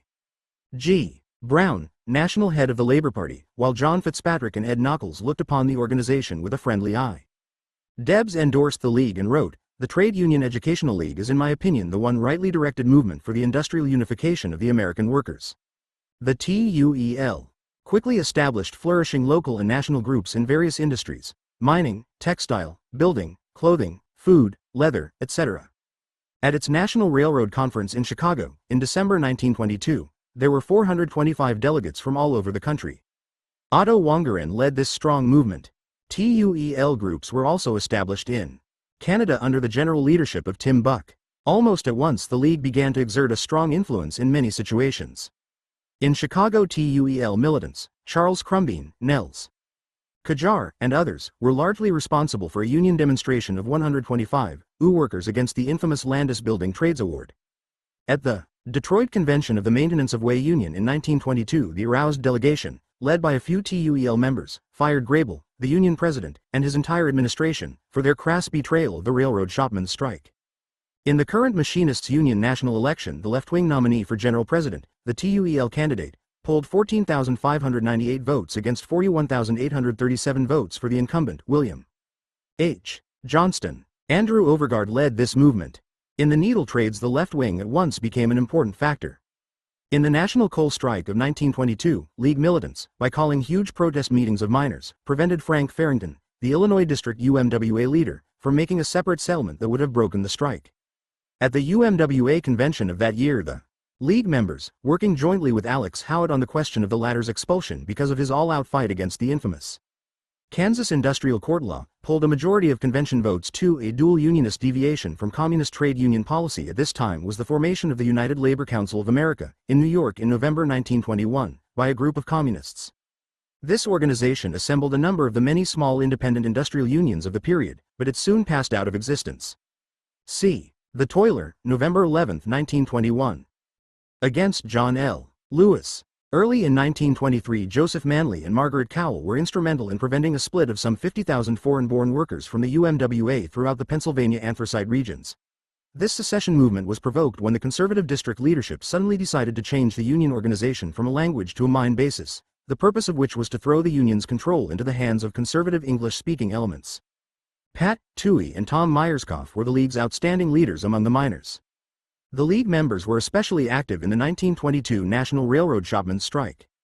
While on a national tour to strengthen the strike, Foster, the secretary-treasurer of the TUEL, was kidnapped from a hotel in Denver by the Colorado Rangers. State police, held several days, spirited all the way across Colorado and Wyoming, and dumped out at the Nebraska state line. Debs wired Foster his support. This case was the central issue in that fall's elections in Colorado, with the result that the incumbent governor was defeated and the state rangers were abolished during the new governor's term. Mass campaigns of the TUEL. The Workers' Party, in line with its growing role as the vanguard party of the working class, projected as the three most basic issues confronting the workers: the amalgamation of the trade unions into industrial unions, the formation of a labor party, and the recognition of Soviet Russia. These corresponded to the most pressing needs of the labor movement. In the trade unions directly, the communists advocated these issues through the United Front TUEL. The League concentrated its fight nationally around these three major issues. The great rank and file of organized labor, disgusted and indignant at the shameful bankruptcy of their leaders in the face of the employers' offensive, gave the three issues powerful support. Amalgamation or annihilation, amalgamation and a labor party, recognize Soviet Russia, were slogans that ran like wildfire throughout the labor movement during 1922-23. The Workers' Party, through its extensive organization and press, rallied its forces actively for all these struggles. Up, Sow Ag. The big campaign or amalgamation began with the adoption by a vote of 114 to 37 of a resolution by Johnston and Foster at a meeting of the Chicago Federation of Labor, on March 19, 1922. At the following meeting, the reactionaries, who hoped to rescind the resolution, were again defeated, this time by 102 to 14. Alarmed at these developments, on April 11, Gompers came to Chicago and, fearing to attend the CFL session, called a meeting at the Morrison Hotel of several hundred hand-picked union officials. Putting out the slogan, "Capture the CFL from the Reds," he advocated what meant a violent attack on the local federation. But nothing came of this desperate proposal. The CFL's endorsement of amalgamation stood fast. The progressive prestige of the Chicago Federation of Labor was high, because of its sponsorship of the big meatpacking and steel campaigns, its leading role in the Labor Party movement, its active support of Mooney and Billings, and its general reputation as an anti-Gompers organization, so that when it endorsed amalgamation, this had a tremendous influence nationally. Trade union organizations all over the country, wherever the party and the TUEL had contacts, began to adopt resolutions for amalgamation. The movement ran like a prairie fire, with the confused and alarmed Gompers machine unable to halt it. The rank and file saw in the amalgamation movement the labor solidarity and fighting policy so shamefully lacking in the bitter strikes of the period. The top union leadership saw in it a deadly menace to their whole corrupt position. 16 international unions during the next 18 months endorsed amalgamation, including such organizations as the Railway Clerks, Maintenance of Way Workers, Typographical, Molders, Amalgamated Clothing Workers, Furriers, Bakery, Lithographers, Brewery, Butcher Workmen, and others. 17 state federations, including Pennsylvania, Ohio, Indiana, Michigan, Minnesota, Washington, and others took similar action. Scores of large city central bodies and trade councils also went for amalgamation, as did thousands of local unions, 3,377 in the railroad industry alone. Tim Buck also reported, amalgamation resolutions have been endorsed during the past year by almost every kind of union in every part of Canada. The lead was well within the truth when it claimed that 2 million organized workers had endorsed amalgamation, or more than half of the whole labor movement. The Workers' Party campaign for the Labor Party, which was also being advocated militantly all over the country by the TUEL, was almost as successful as that for amalgamation. The workers drew correct lessons from the outrageous policies of the government in the political situation. A whole string of international unions and state and local labor bodies, in response to the party's and the League's campaign, went on record for the Labor Party. In March 1923, the TUEL put out a National Labor Party referendum directly to 35,000 local unions of the AFL and Railroad Brotherhoods. Although this met with active opposition from the reactionaries, 7,000 locals replied favorably to the League, and doubtless many thousands more took affirmative action without notifying the TUEL. In the following chapter we shall deal further with the Labor Party movement and the key role played in it by the Workers' Party. From its inception, the Workers' Party had made a continuous and resolute fight for the recognition of Soviet Russia. This, too, the TUEL took up as a central issue. The fight was widely successful among the masses. Many international unions, including the miners, stationery, firemen, locomotive, engineers, machinists, painters, amalgamated, clothing workers, and so on, as well as innumerable central bodies, supported this demand. In 1919, in New York, the American Labor Alliance for Trade Relations with Russia was formed. Its president was Timothy Healy, head of the Stationary Firemen's Union, and many trade unions were affiliated to it. In addition to the Workers' Party and the TUEL, big factors in the recognition campaign were the Trade Union National Committee for Russian Famine Relief, headed by Joseph Manley, and the Friends of Soviet Russia, led by Alfred Wagenknecht. The latter organization, in its several years of very effective work, raised $2 million for famine relief and technical aid for Soviet Russia, then fighting to live and develop in the face of a world of capitalist enemies. Under the stimulus of its three big integrated campaigns for amalgamation, the Labor Party, and recognition of Soviet Russia, the influence of the Workers' Party soared and the TUEL grew rapidly. For the Communists, this situation was indeed a far cry from that of but a short while ago, in the days of the party's underground status, of its purely socialist agitation, and its isolation from the labor movement. The A.F.L. Convention of 1923, the big rank-and-file movement that the Workers' Party and the TUEL had created, came to a head-on collision with the bureaucratic machine at the AFL convention in Portland, Oregon, in the fall of 1923. By this time the AFL leaders, recovering from their initial fright and confusion at the sudden appearance of the strong copyright munist progressive opposition, were again organized and in full control of their situation. In the convention, made up almost completely of top officials of the international unions, there was no trace of democracy. That over half the rank and file of organized labor had voted for basically new policies, meant nothing to these misleaders. With old man Gompers in the driver's seat, they proceeded cynically to violate the mandate of their members and to disregard the entire rank and file movement. In this policy, the Social Democratic Union leaders at the convention fused completely with the Gompersites. The whole outrage was staged amid an orgy of red baiting, designed to terrorize the delegates into compliance with the will of the Gompers machine.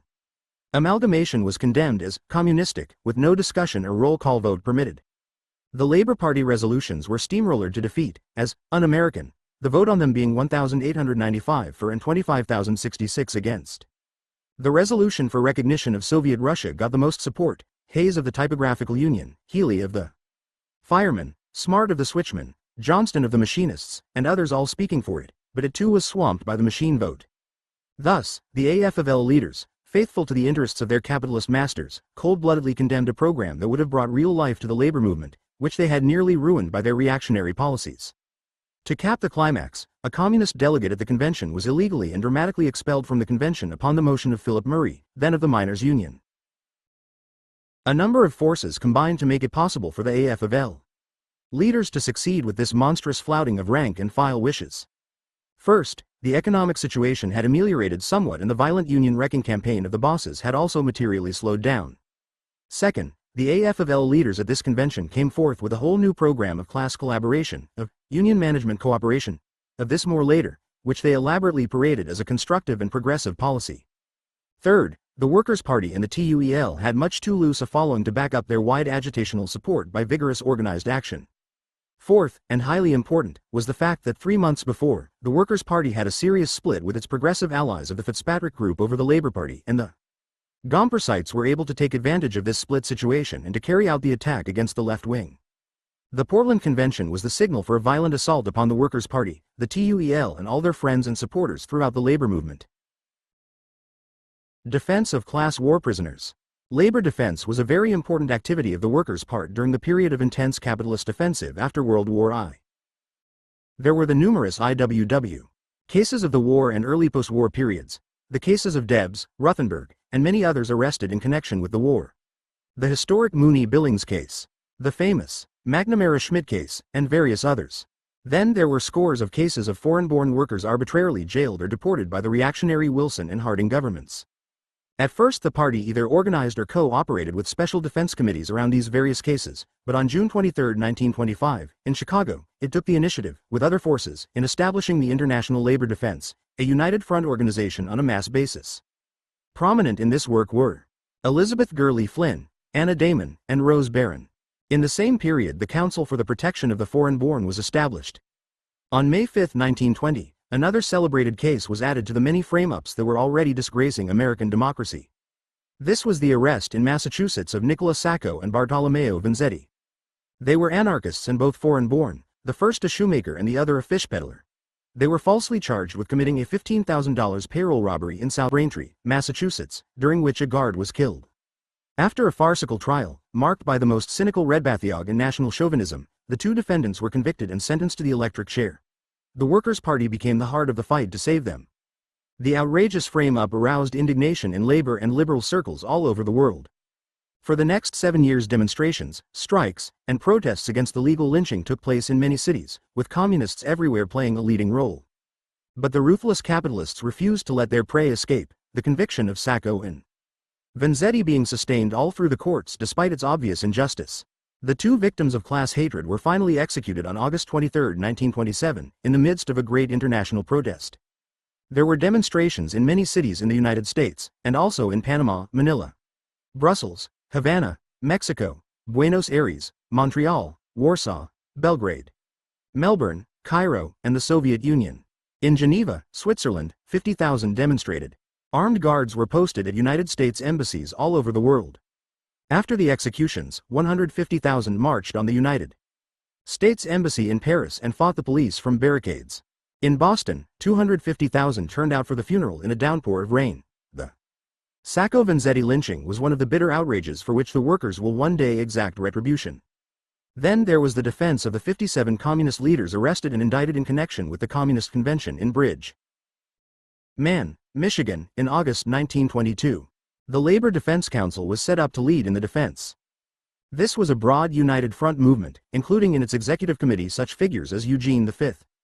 Debs, Max S. Hayes, Robert M. Buck, Rev. John A. Ryan, J. G. Brown, Roger N. Baldwin, R. D. Kramer, F. Fisher Kane, and George P. West. The chief counsel was the well-known attorney, Frank P. Walsh. The defense had the active support of the Chicago Federation of Labor and of trade union bodies in many other cities. The trials took place in St. Joseph, Michigan, beginning in February 1923. Each of the 3 defendants demanded and secured a separate trial under the state law. Foster was the first tried. After a 3 weeks trial, the jury was hung, 6-6. Ruthenberg was tried next and, more drastic frame-up methods having been found necessary, he was quickly convicted. He was sentenced to 3 to 10 years for illegal assembly. His conviction was sustained all through the courts, including the Supreme Court, but his death took place before he could actually begin serving his sentence. Meanwhile, the authorities in Michigan, facing the prospect of endless individual trials, abandoned the whole unprofitable business. Finally, in 1934, a dozen years later, the indictments were dropped by a New Deal Attorney General in Michigan. 15. The Communists and the La Follette Movement, 1922–1924. The general resistance of the workers to the capitalist offensive in the years immediately following World War I crystallized in a big farmer labor movement, and culminated in the independent candidacy in 1924 of Senator Robert M. La Follette for the presidency of the United States. This was the biggest effort ever made, before or since, by the rank-and-file American workers and their class allies to set up an independent political organization in the face of official betrayal.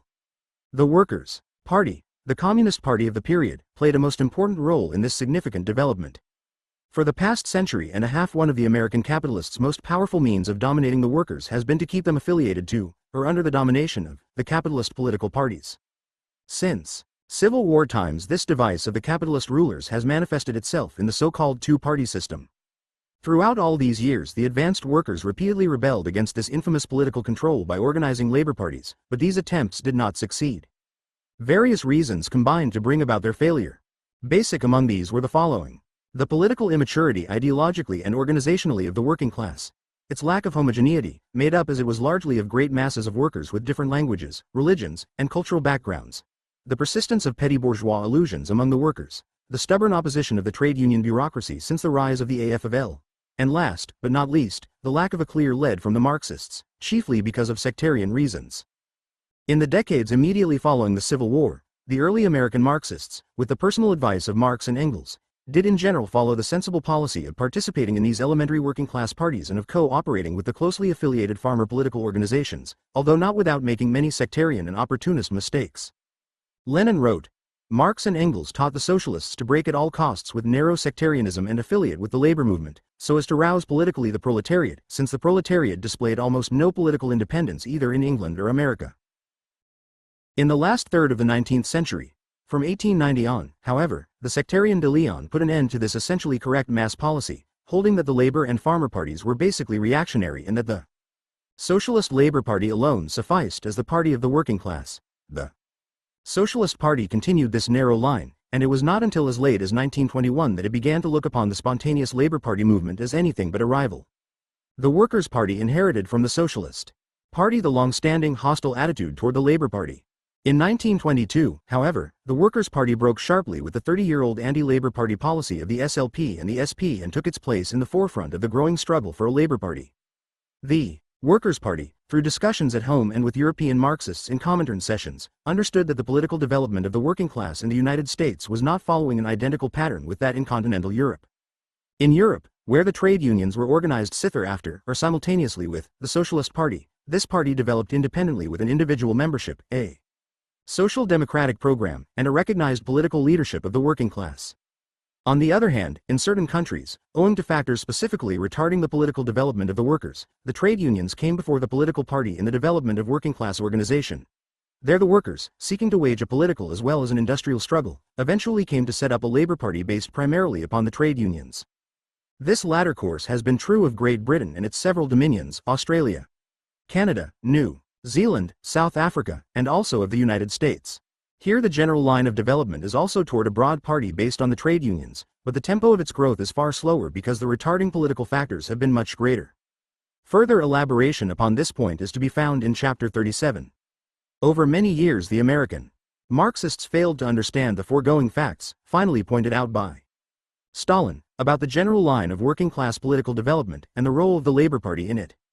By 1922, the Workers' Party had come to understand the vital importance of supporting the Labour Party as a break on the part of the workers with the two-party system and bourgeois political domination. This was a big stride away from sectarianism and into broad mass work.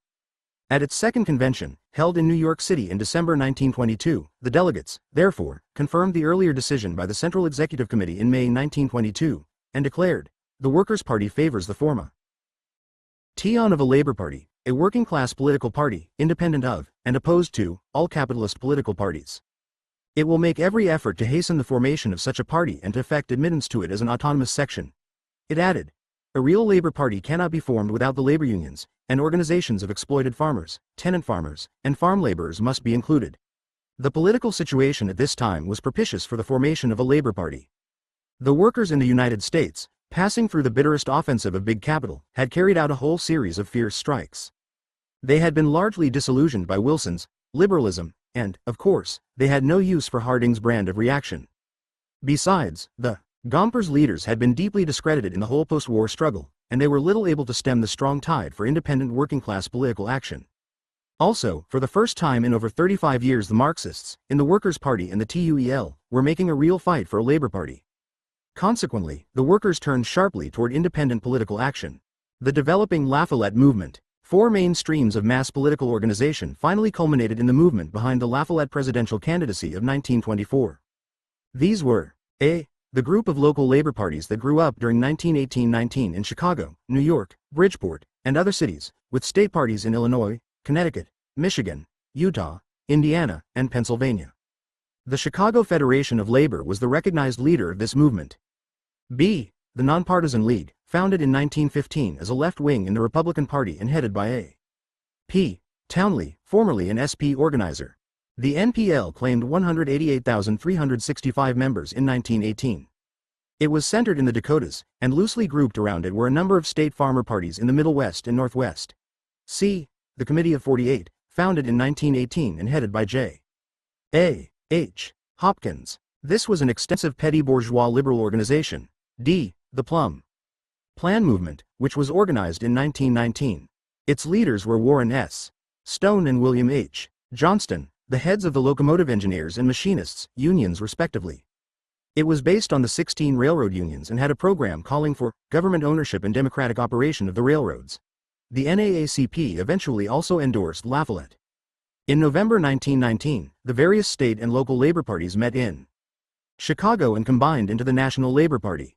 The pre-TUEL group in Chicago was active in this movement, and the National Secretary of the National Labor Party, J. G. Brown, later became a member of the TUEL. In 1920, again in Chicago, the National Labor Party took part in a merger of the Committee of 48 and a number of state farmer parties, emerging as the Farmer Labor Party, again with Brown as secretary. The Chicago left-wingers were also very active in this convention, in fact, actually bringing about the amalgamation of the two main groups by rank-and-file action when their leaders vacillated. The FLP sought La Follette for its candidate in the 1920 elections, but its program was too radical for him and the lefts objected to La Follette's white chauvinism. Parley Parker Christensen, who was comparatively unknown, was nominated and polled some 300,000 votes. The next big step in the developing La Follette movement was taken when the Plum Plan movement, in February 1922, transformed itself into the Conference for Progressive Political Action, CPPA. Attending its founding meeting in Chicago, besides the representatives of the 16 railroad unions, were representatives of the miners, needle trades, 9 state federations of labor, and other union bodies, and also the National Farmer Labor Party, Socialist Party, Nonpartisan League, various state labor parties, the National Catholic Welfare Council, Methodist Federation for Social Service, and so on. All told, about 2,500,000 were represented. Dodging the Labor Party issue, however, the conference decided that each state should use such plan of organized political action as it saw fit, working either as a minority within the old parties or as an independent political party. J. G. Brown and Morris Hillquit were members of the National Organizing Committee. In December 1922, the CPPA held another conference in Cleveland. Here, however, the question of forming an independent Labor Party thrust itself forward and occupied the center of attention. The Labor Party resolution was finally voted down, 64-52, whereupon the Farmer Labor Party, led by Fitzpatrick, decided to withdraw from the CPPA. The Communists advised against this action, The Workers' Party having sent 2 delegates to this Cleveland conference, Ruthenberg and Foster. The Socialist Party, joining with the reactionaries, issued a statement demanding that the Workers' Party be barred. The whole Chicago Farmer Labor Group insisted that Ruthenberg and Foster be accepted as full participants. But the conference, controlled by conservative union leaders, voted not to admit the representatives of the Workers' Party. The Workers' Party and the Farmer Labor Party. The Workers' Party and the TUEL meanwhile were actively pushing among the masses their agitation for a Labor Party. The TUEL's national referendum on the Labor Party was a big success. All over the country unions voted favorably upon the TUEL's proposition to establish a Labor Party forthwith.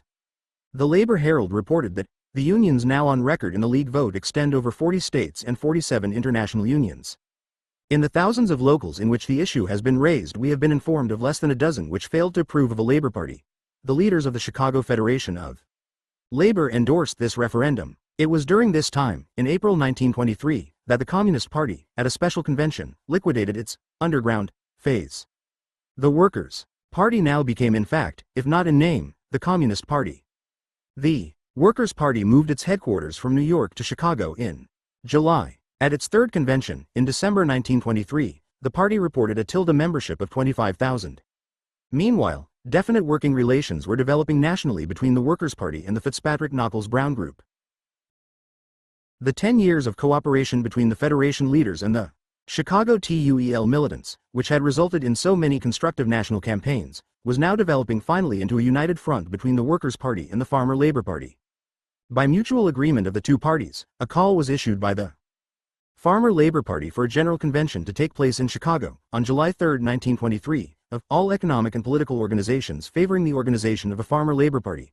The WP and FLP leading committees agreed upon the basis of representation, the construction and the number of the future party's leading committee, and also upon certain resolutions to be proposed, including the recognition of Soviet Russia. They also agreed that if there were 500,000 workers represented at the convention, the new party should be formed. The WP and the FLP shared the costs of the sending out of the convention call. On the agreed-upon basis, invitations were extended nationally to all trade unions, local and state labor and farmer parties, and the socialist labor, and proletarian parties, in addition to the 2 sponsoring parties. The SP declined the invitation, but the general response was excellent. The movement grew in many directions. 216. History of the Communist Party. As the July 3 convention approached, however, the Fitzpatrick Group began to waver and to grow visibly cool toward it. The AFL had cut off its subsidy to the Chicago Federation of Labor, and many Lafayette-inclined forces were trying to induce Fitzpatrick and his group to cut loose from the coming convention. The latter weakened under these pressures. Nevertheless, they went into the convention without openly repudiating their agreement with the Workers' Party. The Federated Farmer Labor Party Convention. The convention of July 3, 1923, brought together an estimated 600,000 workers and farmers, represented by 650 delegates. Of these, the Communists made up but a very small minority. The enthusiasm for the proposed Federated Party swept the gathering, which was composed mostly of rank and filers. From the outset, the Fitzpatrick Group maneuvered against the convention's establishing a party. First, they tried to reject the credentials of the Workers' Party, but this move was defeated almost unanimously by the convention. Then they sought, through an out-of-town delegate, to transform the convention into simply a consultative conference.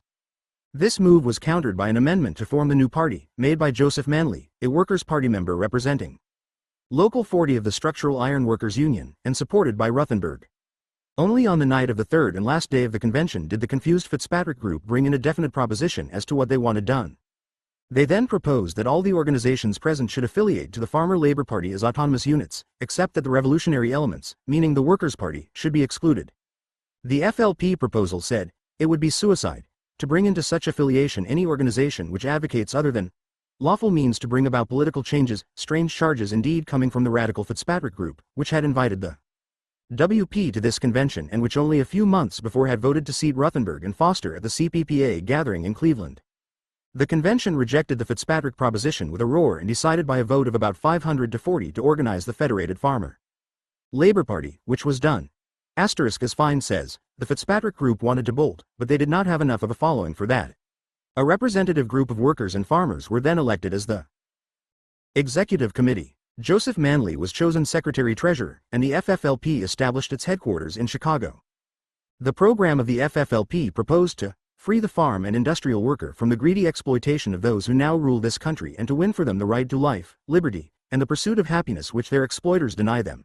The new party demanded the nationalization of all public utilities and all social means of communication and transportation, and that these industries be operated democratically, eventually by the economic organizations of the workers and farmers. For labor the demands were the 8-hour day, the abolition of child labor, and a federal minimum wage. For veterans, the bonus. For all city and rural workers, the establishment of a general federal system of social insurance, covering sickness and other disabling causes. For the farmers, the demand that the land be assured to the users, as well as the issue and control of all money by the government, the payment of war debts by an excess profits tax, and a moratorium on all farm debts. The program made no specific demands for the Negro people. The organizations which voted to form the Federated Farmer Labor Party on July GRD represented approximately 600,000 members, some 50,000 miners, 10,000 machinists, 100,000 needleworkers, 7,000 carpenters, 10,000 metalworkers, the West Virginia Federation of Labor with 87,000 members, the AF of L central bodies of Detroit, Buffalo, Minneapolis, and Butte, with 140,000, 40,000, 20,000, and 10,000 affiliated members. The Farmer Labor Parties of Washington, Ohio, California, Illinois, Wisconsin, and elsewhere added many additional thousands. But when it came later on to actually affiliating with the FFLP, only some 155,000 did so, and these were mostly the more advanced organizations. In short, the FFLP had failed to win the masses. The attraction of the CPPA, plus the Fitzpatrick split, both with the help of the red-baiting capitalist press all over the country, succeeded in keeping the more conservative trade unions at the convention from joining up with the FFLP. The latter organization gradually dwindled in strength. PN. The Farmer Labor Party TJ Sands equals, hey. Labor Party sentiment continued strong, however, and a fresh attempt was made by the Workers' Party to get such a party established on a broad basis. This new effort was organized in conjunction with the well-established Minnesota Farmer Labor Party, with which the Workers' Party had built up friendly relations. A general convention was held in St. Paul, Minnesota, on July 17, 1924, for the purpose of setting up a National Farmer Labor Party. This convention assembled 542 delegates from 29 states, representing largely farmers. After adopting a program similar to that of the FFLP, it elected as its executive secretary C.A. Hathaway, an influential Minnesota communist machinist. The convention chose as its candidates in the approaching national elections, for president, Duncan McDonald, former UMWA head in Illinois, and for vice president, William Bouck, chief of the Western Progressive Farmers League of Washington. At the St. Paul Convention, despite the overwhelming decision to form the new Farmer Labor Party, there was much sentiment for La Follette, and proposals were carried for negotiations with the conference for progressive political action on the question of joint support for a La Follette ticket. The Workers' Party, looking askance at La Follette as a petty bourgeois reformist, declared to the St. Paul Convention that the only basis upon which the Workers' Party will accept La Follette as the candidate is that he agree to run as a farmer labor candidate, to accept the party's platform and its central control over the electoral campaign and campaign funds. La Follette rejected these terms. A couple of weeks after the St. Paul Convention, on July GRD, at Cleveland, the CPPA nominated Robert M. La Follette and Burton K. Wheeler to run for president and vice president. The convention represented at least 4 million organized workers, farmers, and middle-class groupings. The AF of L, for the first time endorsing independent presidential candidates, gave the movement its official blessing. With the ultra-reactionaries Calvin Coolidge and John W. Davis running as the Republican and Democratic candidates, the AF of L could not withstand La Follette pressure among its rank and file. Moreover, the Gompersites had a healthy respect for the railroad unions behind the CPPA, as the latter had given them the worst licking in their career at the 1920 AF of L convention in Montreal upon the issue of the Plum Plan. But the Executive Council, in endorsing La Follette, made it clear that this action was in no sense a pledge of identification with an independent party movement or a third party. The strong mass sentiment for La Follette had disastrous effects upon the Farmer Labor Party just organized at St. Paul. Most of the participants at that convention later mounted the CPPA bandwagon. Consequently, the Executive Committee of the Farmer Labor Party deemed it the part of wisdom to withdraw its candidates, McDonald and Bouck, thereby dissolving the FLP as a party. The Workers' Party thereupon put up William Z. Foster, the leader of the 1919 steel strike, as its candidate for president. This was the first national communist ticket, an event of prime historical importance in the life of the working class. The party got on the ballot in 13 states, made a strong campaign, and polled for the national ticket, according to the unreliable official figures, some 33,316 votes. In the presidential elections, the Lafayette Progressive Independents polled 4,826,382 votes, or about 16.5% of the total vote cast. Undoubtedly, large numbers of votes were stolen from the Lafayette column. Lafayette's good election showing and the huge mass organizations behind the CPPA obviously provided a sufficient basis for a strong national party of workers and farmers. But this was the last thing wanted by the AFL and railroad union leaders, tied as they were to the two capitalist parties. Consequently, on February 21, 1925, they met in Chicago, and after rejecting proposals to form a labor party, informally dissolved the CPPA and went back to the old Gompers policy of reward your friends and punish your enemies. Gompers died on December 13, 1924, shortly after the Lafayette campaign, but his anti-working class policies lived right on after him. Despite the favorable political situation, the working class was not able, during the crucial period of 1922 to 24, to make a breakaway from the two capitalist parties and to establish an independent mass political party. This was because of the workers' prevalent ideological and organizational weaknesses mentioned above, the crass betrayal by the trade union leaders and the Hillquit SP leadership, and the fact that in 1923 the economic situation began to pick up substantially. The ensuing prosperity tended to recreate petty bourgeois illusions among the masses, and it also strengthened the control over the unions by the reactionary leaders, sworn enemies of the Labor Party. Errors made by the left wing were also a factor in the failure to organize a labor party. Tactical mistakes of the Workers' Party. It is clear that in this complicated fight for a labor party, the Young Workers' Party, in its eagerness to help the working class to break out of the deadly two-party trap and to establish a labor party, made some serious errors. The most basic of these was to permit itself to become separated from the broad movement of workers and farmers gathered behind Lafayette. Although the party was barred from affiliating officially, nevertheless, through the mass organizations, it could have functioned as the left wing of the Lafayette movement, even at the cost of a qualified endorsement of its candidates. The basic reason given by the Workers' Party for not participating in the Lafayette movement, the fear that the small party would be engulfed by this broad petty bourgeois-led movement, was not a sound conclusion. The fact that the party, at the time of this broad movement of workers and farmers, was compelled to put up its own candidates, was proof that a sectarian mistake had been made. That there was, of course, some danger that the party might be swamped ideologically by Lafayettism was to be seen right in the Workers' Party itself. John Pepper, a Central Executive Committee member, put forward a highly opportunistic evaluation of the Lafayette movement. He called that movement, the Third American Revolution. Said he, the revolution is here. World history stands before one of its great turning points. America faces her third revolution. The coming third revolution will not be a proletarian revolution. It will be a revolution of well-to-do and exploited farmers, small businessmen, and workers. It will contain elements of the Great French Revolution and the Russian Kerensky Revolution. In its ideology it will have elements of Jeffersonianism, Danish cooperatives, Ku Klux Klan, and Bolshevism. The danger of such trends was emphasized by the current petty bourgeois illusions among the masses. Of course, in any broad mass movement there will be different ideologies, some even reactionary, but to say, as Pepper did, that the Labor Lafayette movement represented a third revolution, was not only to overestimate its social character and its strength, but also to give a wrong perspective on the nature of the social change which America faces in the future. The Lafayette movement represented a united front of workers, petty bourgeoisie, and farmers in the struggle against monopoly capital, with the petty bourgeoisie and labor leaders in control. Time, experience, and the work of the communists were necessary to change that domination. But to withdraw from the movement, as the communists did, was a political error. The party should have gone along in critical support of the Lafayette movement. Thus, it could not only have carried on effective work among the masses in motion, but could also have avoided much of the party's later relative isolation. Another error, of the same general character, was the split with the Fitzpatrick Group over the formation of the Federated Farmer Labor Party on July 3, 1923.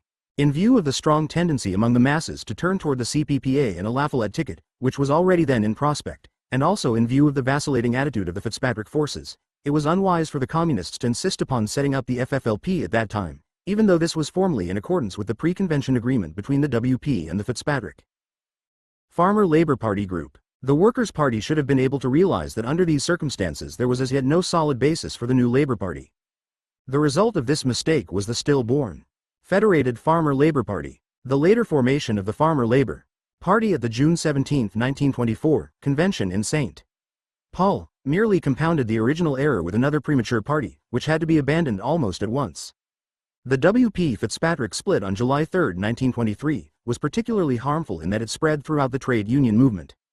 Eventually it largely divorced the communists from their center group allies, breaking up the political combination which had carried through the amalgamation and Labour Party campaigns, not to mention, in its earlier days, the Mooney campaign, the meatpacking and steel organizing drives, and various other progressive movements. The left-center split on July GRD was one of the basic reasons why the Gompers bureaucrats could ride roughshod over the left wing at the AFL convention a few months later.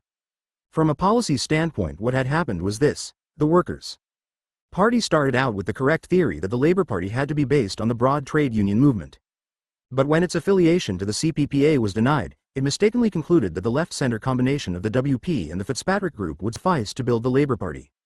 And finally, when the ill-advised split came with Fitzpatrick, the WP departed still further from its broad and correct Labour Party policy and undertook to organize the Labour Party itself, with only its closest allies.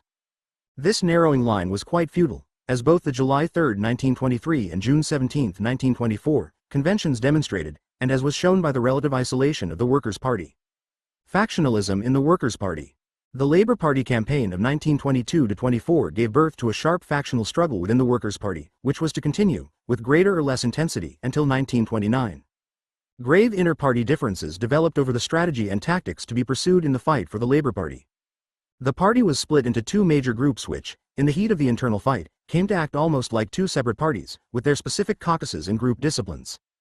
The Biddleman-Foster Group, which controlled the majority at the Workers' Party convention in 1924, having the support of the great bulk of the trade unionists in the party, had a background of experience and training in the Socialist Party, the LW, and the AFL.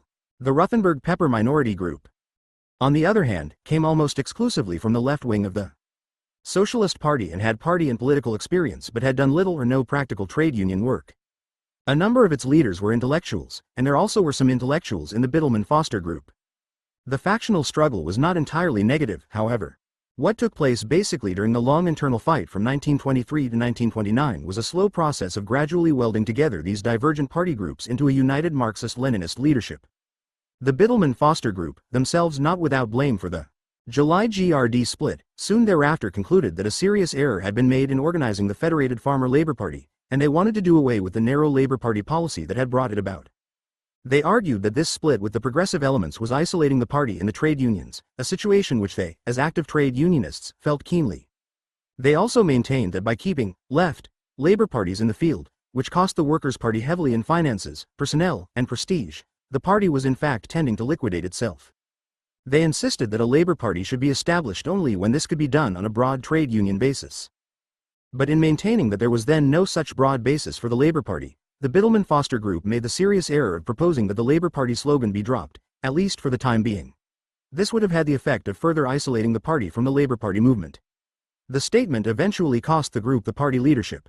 The Ruthenberg-Pepper Group, on the contrary, stoutly refused to admit that the July GRD split and formation of the FFLP was a mistake. Instead, they defended the whole political line that had brought this about. Pepper, particularly, devised a set of opportunist theories to this effect. He argued that of necessity the Labour Party in its initial stages had to be a left, or class, party. That this left Labour Party would transform itself gradually into a mass communist party. That the trend was for the various Labour groupings each to organize its own Labour Party, the progressive Labour Unionists, the Socialists, and the Communists each having a separate Labour Party or striving to build one. That the united front with the Fitzpatrick Group was opportunistic anyhow and had to collapse eventually. The fight over Labour Party policy spread into all branches of party work, involving also the national groups and the Young Workers' League. A bitter struggle developed between the two factional groups for control, one for the points of view of the two main factions in the Labour Party controversy, c. The Workers' Monthly, 1924-25, and Proceedings of the I. Deg Diak GS 1925 Convention of the Party. The issue was taken up in the Comintern.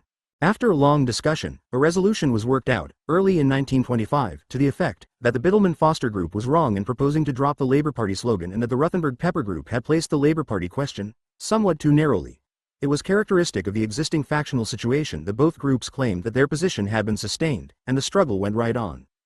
The Biddleman-Foster Group won a majority of the delegates at the Fourth Convention of the Workers' Party on August 21, 1925, in Chicago. The factional fight in this convention was intense. J. Lovestone, who later became a bitter enemy of communism, at one point tried to split the party. The Ruthenberg-Pepper Group was holding a general meeting, while the waiting convention held up its sessions.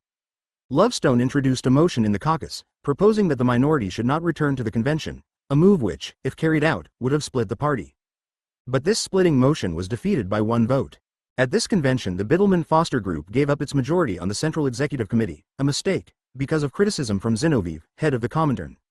For making this criticism, which was flatly against the thoroughly democratic procedure of the Comintern, Zinoviev was later severely condemned. A parity Central Executive Committee was elected by the convention, which soon became a Ruthenberg-Pepper majority. And the factional fight continued.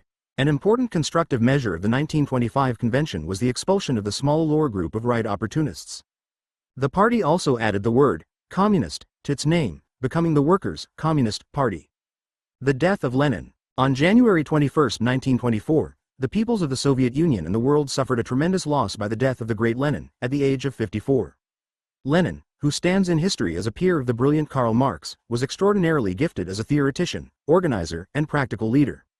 Lenin developed the Marxist analysis to explain monopoly capitalism, imperialism, the final stage of the moribund capitalist system, and he expanded and applied in the actual building of socialism Marx's great conception of the hegemony of the working class in political struggles and of the dictatorship of the proletariat.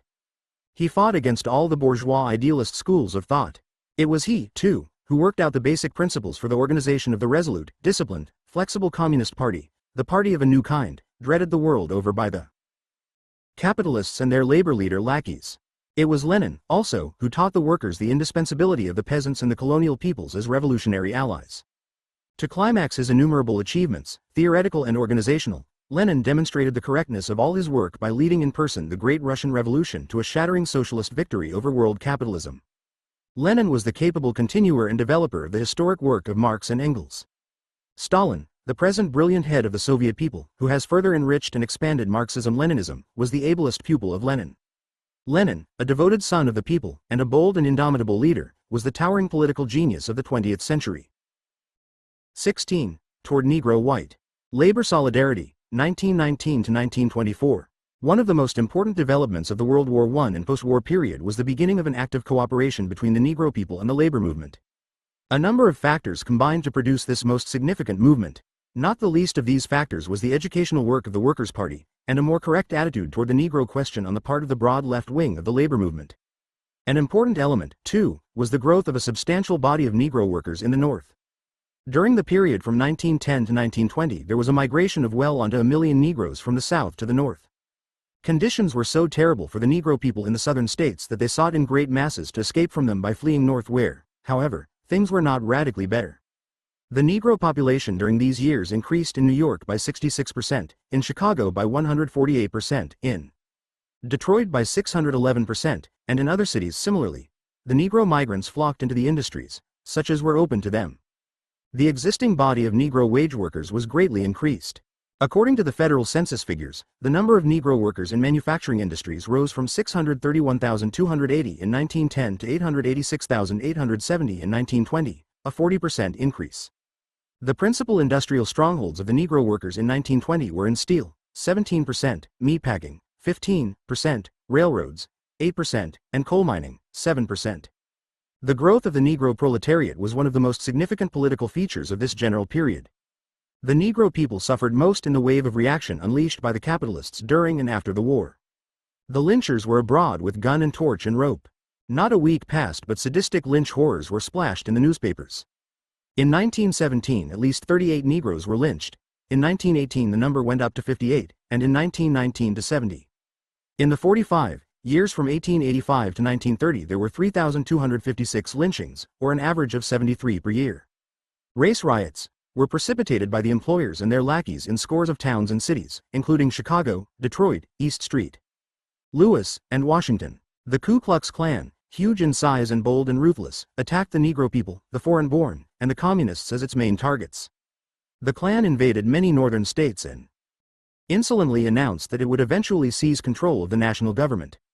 But the lynchers and white supremacists unexpectedly encountered a very militant Negro people, who frequently fought arms in hand against their persecutors. In the Great East Street, Lewis riot of July 1917, which cost 40 lives, many of those who perished were whites. The same was true of the 13-day riot in Chicago in July 1919, where, with 13 officially listed as dead, the Negroes successfully defended themselves from the lynch mobs. In Elaine County, Arkansas, an estimated 100 Negro sharecroppers were butchered by armed thugs in a bitter battle. Illustrating the Negro people's militant spirit, in August 1917, a Negro regiment in Houston, Texas, goaded beyond endurance by attacks of the Jim Crowers, defended itself, killing 17 attackers. The fact that 19 Negroes were hanged for this affair and 41 imprisoned for life did not quell the fighting spirit of the Negro people. The sharp spirit of resistance of the Negro masses was akin to the militant mood generally of the workers during this period. And much of it was to be attributed to the fighting line of the Workers' Party, although it also had other sources. The Negro people were outraged and aroused by the brutal regime of Jim Crow and persecution under which they lived. In France, too, the Negro troops, themselves segregated into Jim Crow regiments, had been received by the masses of the people with far more of a spirit of fraternity than they had ever known in the United States. Hence, when the soldiers returned home, they were resolved not to submit to the monstrous Jim Crow spirit prevailing in both North and South. Also, very important in producing militancy among the Negro masses was the stimulating example of the Great Russian Revolution. In the USSR, the American Negro people, as well as the oppressed nations all over the world, saw before their eyes the tremendous example of the many peoples who make up the Soviet Union living together in harmony and equality. Soviet influence upon American Negroes in this respect has been far greater than is generally recognized. The Garvey Movement, the first important step taken by the harassed Negro people in an organized manner to defend themselves during the war and post-war years, was the Universal Negro Improvement Association, the so-called Garvey Movement. Its founder, Marcus Garvey, a brilliant Negro leader, born in Jamaica in 1887, was originally a printer and editor. He launched his movement in the British West Indies in 1914, and it was designed to appeal to the Negro peoples of the world. Garvey came to the United States in 1917, establishing the first section of the UNIA in New York during that year. The movement showed vitality, grew rapidly, and it held its first organized national convention in 1920. During the initial stages of his movement, Garvey, in line with the militant spirit of the American Negro people, developed a bitter bill of grievances. Among these, as he outlined them in 1920, were inequality in wages of Negro and white workers, exclusion from trade unions, deprivation of land, taxation without representation, unjust military service, Jim Crow laws, and lynching. The UNIA demanded complete control of our social institutions without interference by any alien race or races. It originally favored the USSR, supported self-determination of peoples, and repudiated the League of Nations because it seeks to deprive Negroes of their liberty. It declared also that the Negro should adopt every means to protect himself against barbarous practices inflicted upon him because of color. Garvey had no faith in the possibilities of Negroes securing just treatment in any country, including the United States, where they constitute a minority. Although his program stimulated the American Negro people to fight gross injustices, Garvey's real objective was eventually to get the Negro masses to return to their original homeland. "Back to Africa" was his central slogan. The Negroes of the United States joined the Garvey movement in substantial numbers. During the early 1920s, the UNIA claimed 500,000 members, and it was by far the largest Negro political organization in the country. Negro militants were attracted to the movement chiefly, however, because of its fighting spirit, but without attaching basic importance to its "Back to Africa" Negro Zionist aspect. The Negro masses, Americans of many generations standing, were obviously determined to fight for their rights in the land of their birth. The "Back to Africa" slogan was purely utopian. Soon the UNIA, opportunistically led by Garvey and his group, began to yield to reactionary capitalist pressures and to shed its early radicalism. As Robert Minor describes it, by a process of elimination, all demands which were offensive to the ruling class were dropped one by one, and the organization settled down to a policy of disclaiming every idea whatever of demanding any rights for the Negro people in the United States. The policy of declaring that the Universal Negro Improvement Association was trying only to construct an organization of a home for the Negro people in Africa. Eventually its policy degenerated to the point where the organization quit real fighting for equality for the Negro in this country. This reactionary line eventually killed the Universal Negro Improvement Association among the Negro people. From 1921 on, the main activities of the UNIA leaders were centered around selling stock in the Black Star line of steamships, which was to render a triangular service between the West Indies, Africa, and New York. About $500,000 was collected for this purpose. The steamship line not materializing, however, Garvey was arrested by the federal government, convicted, and sent to Atlanta Federal Penitentiary in 1925 for 2 years. The big movement which he had built, torn with factionalism during his imprisonment, gradually fell to pieces. As Harry Haywood points out in his book, however, the disintegrated Garvey movement left many small organizations behind it. The central political significance of the Garvey movement was its national content. Garvey cultivated a national spirit, although it was a bourgeois nationalism, among the Negro people of the United States. His movement, being basically utopian, could not serve the aspirations of the Negro people, but it did help to raise them to a new level of unity and consciousness. The Negro national spirit vaguely voiced by Garvey reached its full development in present-day communist policy, which is based upon the reality that the Negro people in this country constitute an oppressed nation. The Workers' Party generally adopted a friendly, although critical, attitude toward the Garvey movement. In 1924, the Central Committee sent a letter to the UNIA, offering the support of the Workers' Party and urging cooperation between Negroes and whites. In this letter, however, the party still handled the question, not from a national but from a class and race standpoint. Attempts to divide Negro and white workers. Employers have long used the policy toward their workers of divide and rule. They have systematically played off one group against another, to the detriment of all. Native-born against immigrants, men against women, skilled against unskilled, members of one nation or religion against those of another. Negro workers have been especially the victims of this disruptive policy. For many years the employers made it impossible for Negroes to work in various industries, steel, auto, rubber, textile, lumber, electrical, etc., or to secure jobs at skilled trades, unless they would agree in practice to take the jobs of striking white workers. The heart of the communists' policies has always been to combat and defeat these divisive tactics of the employers. The conservative trade union leaders, however, as lieutenants of capital in the ranks of the workers, and particularly the Gompers clique of bureaucrats, went right along with the infamous anti-Negro policy of the employers. Themselves experts at discriminating against various sections of the working class, against women, young workers, the unskilled, and the unemployed, these labor officials practiced the worst exclusionism against Negro workers. They did their utmost to prevent Negroes from getting a foothold anywhere in the industries, especially in the skilled trades. Dozens of trade unions cynically barred Negro workers from membership by constitutional provisions, while many more excluded them in practice. These treacherous policies were made all the more disgraceful by the hypocritical official pretenses of the AFL to organize all workers, regardless of race, creed, or color, while its leaders refused to stir in order to compel its affiliated unions to admit Negroes into the industries and the unions. The anti-Negro policies of the Gompers clique constitute the most shameful of all the disgraceful pages in the history of these misleaders of labor. The essence of the latter's position, like that of the employers, was that if the Negro workers were to get into the industries, and particularly the skilled trades, it could only be by taking strikers' jobs.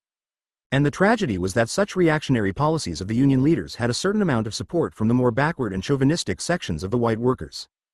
To make the position of the Negro workers still more difficult, some of their own people to whom they then looked for leadership, conservative petty bourgeois elements, who were outraged by the shocking conditions of discrimination practiced against Negroes in the industries and the unions, also took a position that the only way the Negro worker could get into industry and skilled work was by disregarding the unions. Sparrow and Harris give many examples of this attitude, which was sharply marked during the World War I period. *Booker T. Washington saw no hope in trade unionism for the Negro worker. Nor did Garvey. The latter's attitude, say the above-mentioned writers, was that the Negro should beware of the labor movement in all its forms. Kelly Miller, a Negro professor at Howard, dealing with the Negro and trade unionism, said, "Whatever good or evil the future may hold for him, today's wisdom heedless of logical consistency demands that he stand shoulder to shoulder with the captains of industry." There was also anti-trade union sentiment in such organizations as the Urban League and the NAACP quarter of a century ago. And every practical trade union organizer of those days knew that a number of the Negro petty bourgeois leaders, sickened by the Jim Crow policies of many trade unions, were sure to take a stand advising the Negro workers to have nothing to do with the labor movement. Caden and Mitchell say, toward the labor movement the Negro upper class has generally been antagonistic. Many of these intellectuals, too, precisely because of their weak class position in relation to white bourgeoisie, tended to sell out the interests of the workers to the latter. Growing unity between Negro and white workers. It is to the great honor of the Negro workers that they have been able largely to win their way into the unions and industries and to create, during our years, a body of almost 1 million solid trade unionists from their ranks. And they have accomplished this in spite of the Jim Crow policies of the employers and their lackey trade union leaders, as well as the unwise advice of many petty bourgeois Negro leaders. Of course, some Negro workers were misused as strikebreakers in the post-World War I years, but this development has been grossly exaggerated by enemies of the Negro people. Strikebreaking was far more prevalent among the whites. For every Negro strikebreaker there were scores of white ones. The solidarity between Negro and white workers was greatly increased during the World War I period. This was the work of the most advanced elements among the Negroes and the left-wing whites, and it was accomplished in the face of strong opposition from the forces described above. The Communist Party is particularly proud of the fact that it was a dynamic factor in this whole crucial development. The first major concrete step in developing Negro-white trade union cooperation during this period was in the Big Meat Packing Organizing Campaign and Strike Movement of 1917-18, which we have outlined in Chapter 9. This key movement was led by William Z. Foster and J. W. Johnston, who eventually became communists. The unionizing drive succeeded in bringing into the labor organizations some 20,000 Negro workers, out of a total of about 200,000 workers organized all over the country. This achievement surpassed anything that had previously been accomplished by labor unions friendly to Negroes, such as the IWW, miners, longshoremen, and others. It is today a cherished tradition of the Communist Party. The packing house success was all the more significant because it was achieved in the face of powerful opposition not only from the packers, Trust and the Jim Crow leaders of the AFL, but also because it had to counter a strong resistance on the part of many Negro petty bourgeois intellectuals. The latter, judging from past experiences, feared that the packing house union campaign would be only another trap for the Negro workers. Many also feared to lose their own leadership among the Negro masses to the unions. But the strong proletarian sentiments of the workers overcame all this opposition and led them to grasp in friendly solidarity the hands of the white workers outstretched to them. The newly developed solidarity of Negro and white workers in the packing industry had a real test of fire during the severe Chicago race riots of July 1919. This anti-Negro pogrom was organized by agents of the packers, who above all wanted to force the Negroes out of the unions and to drive a wedge between the Negro and white workers in their plants. The Chicago Stockyards Labor Council, then headed by J. W. Johnston, Foster, having left the packing industry to work in steel, saw the storm coming and mobilized the union membership to head it off. On July 6, the big parade of white and Negro packing house workers marched through the Negro districts of the south side of Chicago, in an effort to allay the grave tension. Nevertheless, on July 27, as a result of direct provocation by Packer-organized hoodlums, the storm burst. Virtual civil war raged for 2 weeks in the whole area, with 6,000 police and soldiers mobilized to intimidate the Negro people. Meanwhile, 30,000 white stockyards union workers met, protested, pledged solidarity with their Negro brother workers, and demanded the withdrawal of the armed forces, which had done most of the killing. The splendid stand of the Stockyards Labor Council during this crisis, and especially of Jack Johnston, stands forth as one of the very finest events in the history of the American labor movement. It did much to cement Negro-white labor solidarity over the country. A second basic development in this general period, making for Negro-white labor solidarity, was the wartime growth of the Messenger Group of New York Negro workers and intellectuals. In Chapter 12 we have sketched an outline of this important movement. Its main significance, particularly with regard to Negro-white labor cooperation, rested in the fact that it challenged current Negro petty bourgeois opinion that trade unionism was injurious to the Negro workers, and it boldly urged Negroes to get into the unions. The group tirelessly exposed the indignities and injuries inflicted by the AFL Jim Crow system and demanded the admission of Negro workers into all unions on the basis of full equality. Besides, it displayed initiative in organizing Negro workers in those callings where they predominated in the working force. The Messenger Group, in whose early and best stages pioneer Negro communists played a decisive part, gave birth to a whole series of constructive activities and organizations, which we can only list here. It created several papers besides the Messenger itself, including the Crusader, the Challenge, and the Emancipator. Among the labor organizations growing out of this group's activities were the United Brotherhood of Elevator and Switchboard Operators, National Brotherhood Workers of America, National Association for the Promotion of Labor Unionism Among Negroes, the proposed United Negro Trades, the Brotherhood of Dining Car Employees, and the Brotherhood of Sleeping Car Porters. The broad Messenger Group was also the source of several general Negro organizations of political protest and activity, among them the Friends of Negro Freedom and the African Blood Brotherhood. The Messenger Group, particularly in its earlier phases, was essentially a radical, left-wing body. It sounded a high note of fighting militancy for the Negro people, in a period of hysteria when they were being fiercely attacked by capitalist reaction. The new Negro of the Messenger conception was one who was quite willing to die if need be in defense of himself, his family, and his political rights. He demanded the full product of his toil. His immediate aim was more wages, shorter hours, and better housing conditions. He stood for absolute social equality, education, physical action in self-defense, freedom of speech, press and assembly, and the right of Russia to self-determination. The Messenger was one of the very few Negro papers that opposed World War I. The FBI, distorting the paper's militancy, stated that this magazine threw all discretion to the winds and became the exponent of open defiance and sedition. Such militancy was eventually ironed out, however, by Randolph and his associates in pushing the Messenger into the typical right-wing socialist position. Pressure from the Messenger Group and from the Communist Party was largely responsible, during the early 1920s, for the more favorable position on trade unionism for Negro workers taken by the NAACP and the Urban League. The Communists and Negro-White Cooperation.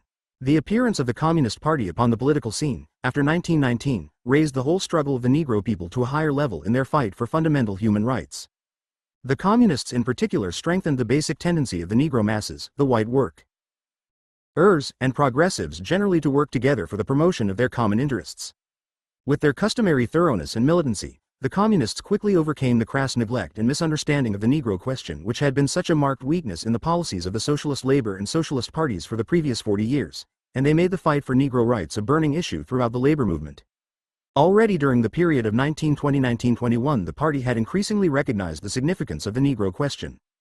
When the Workers' Party was organized at the end of 1921 and brought the communist movement into legality, it took a better position regarding the Negro people. As remarked earlier, the convention resolution then adopted was the most advanced ever written on the Negro question by any working-class party in the United States. At its 1922 convention, the Workers' Party restressed the Negro question, adopting a program of full support to the fight of the Negro people for economic, political, and social equality, and waging a fight against white chauvinism and for unity in the struggle against capitalism. The TUEL in its mass campaigns during the early 1920s also gave encouragement and support to the general movement of the Negro people. In the national elections of 1924, William Z. Foster, presidential candidate of the Workers' Party, presented the Communist program on the Negro question in many cities of the Deep South. And from those years right down to the present time, there has been no convention or mass campaign of the Communist Party in which the Negro question has not been in the front line of consideration. 5 specific features may be singled out as characterizing the communist fight on the Negro question, initiated during these early years. First, the Communists understood the key significance to the Negro people of a place in industry and in the unions, and they fought relentlessly to break down every barrier in this respect. Second, there was the special stress that the Communists laid upon the vital issue of social equality. Other movements which had given some cooperation to the Negro masses in their fight for justice almost always dodged and hedged on the matter of social equality.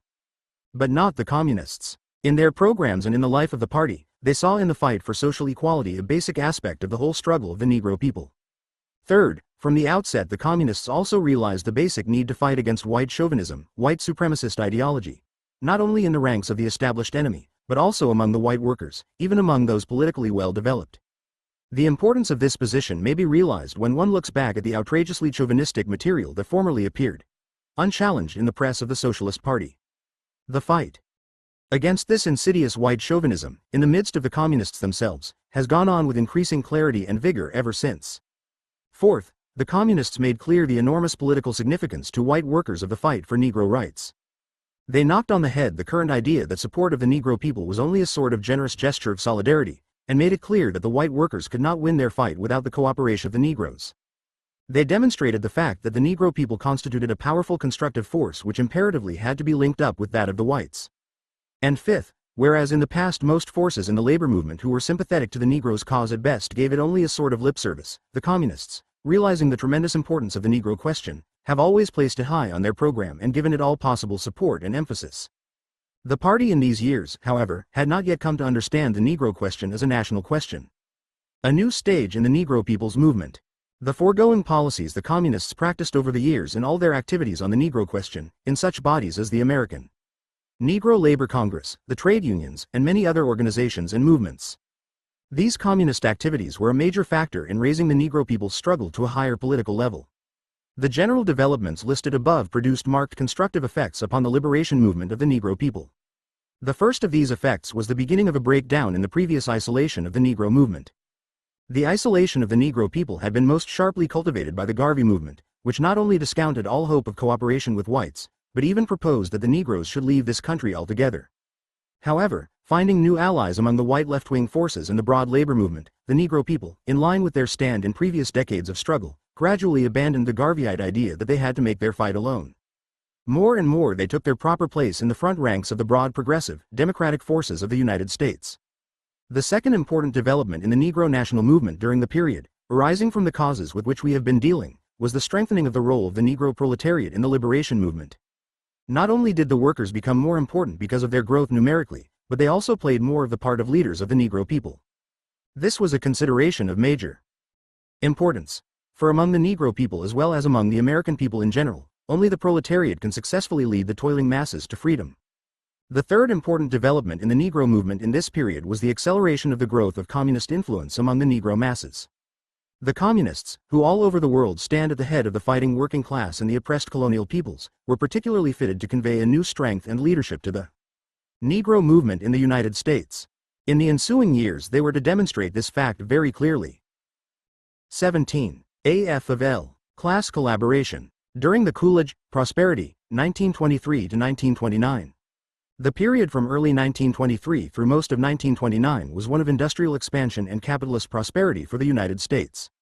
With ups and downs, the prosperity lasted practically all through the presidency of the Yankee skinflint and police strikebreaker, Calvin Coolidge, as well as during some 6 months of the term of the great engineer, Herbert Hoover, imperialist exploiter of colonial peoples. It was a time of speculation and capitalist arrogance, until finally, in October 1929, the whole dizzy economic edifice went crumbling like a house of cards in the greatest economic crisis in the history of world capitalism. American industry, fed by the red blood of war, increased its production from 1913 to 1929 by 70%. By 1928 the total volume of U.S. production exceeded the production of the whole of Europe. The production of passenger automobiles, the Bonanza industry, went up from 895,930 in 1915 to 4,587,400 in 1929, and trucks from 74,000 to 771,000. The production of gasoline increased by 300%. During this whole period monopoly flourished, the trustification of industry developed at a rapid speed, and the number of blood-nourished millionaires multiplied. Never before had the world seen the like of this Saturnalia of capitalist profit-making. But the living standards of the workers lagged. Various factors combined to create the Coolidge post-war boom.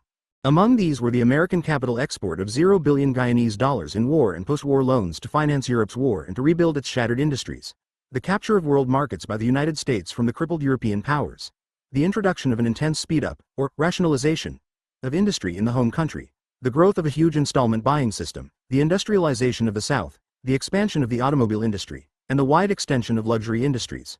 The whole fevered development was based upon the destruction wrought by World War I. This great war not only tremendously enriched the United States and made it far and away the wealthiest capitalist country, but it also demonstrated that the world capitalist system, including the United States, was sinking into an incurable general crisis, and that in order to keep going even temporarily, it required the fatal stimulant of war. During the Coolidge prosperity period, American imperialism was aggressively expansionist and reactionary.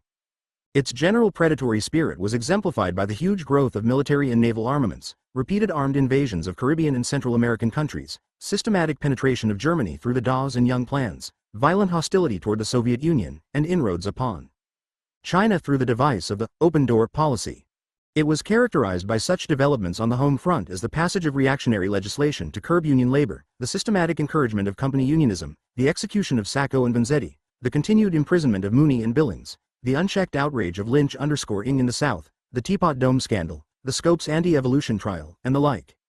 The speed-up, or rationalization, drive. The central economic aim of the big capitalists in the United States during this period was to speed up the workers in production, to exploit them to the limit of their endurance. To exploit the workers more intensively is, of course, always the objective of the capitalists, but this was especially the case during the Coolidge years. Their aim was to satisfy the commodity-hungry post-war world markets, with a minimum of new capital investment, the demand for capital export to Europe being very heavy. Hence the speed-up or rationalization of industry, as they called it, became a fetish with the American capitalists during these years. The heart of the rationalization of industry was the system of mass production. With the assembly line as its characteristic feature, and the reduction of innumerable skilled jobs to the common denominator of the line, this changed the whole layout of the plant.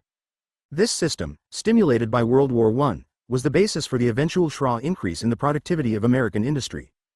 During the 1920s, the capitalists strove to drive the workers even faster and to make them helpless in the mass production system.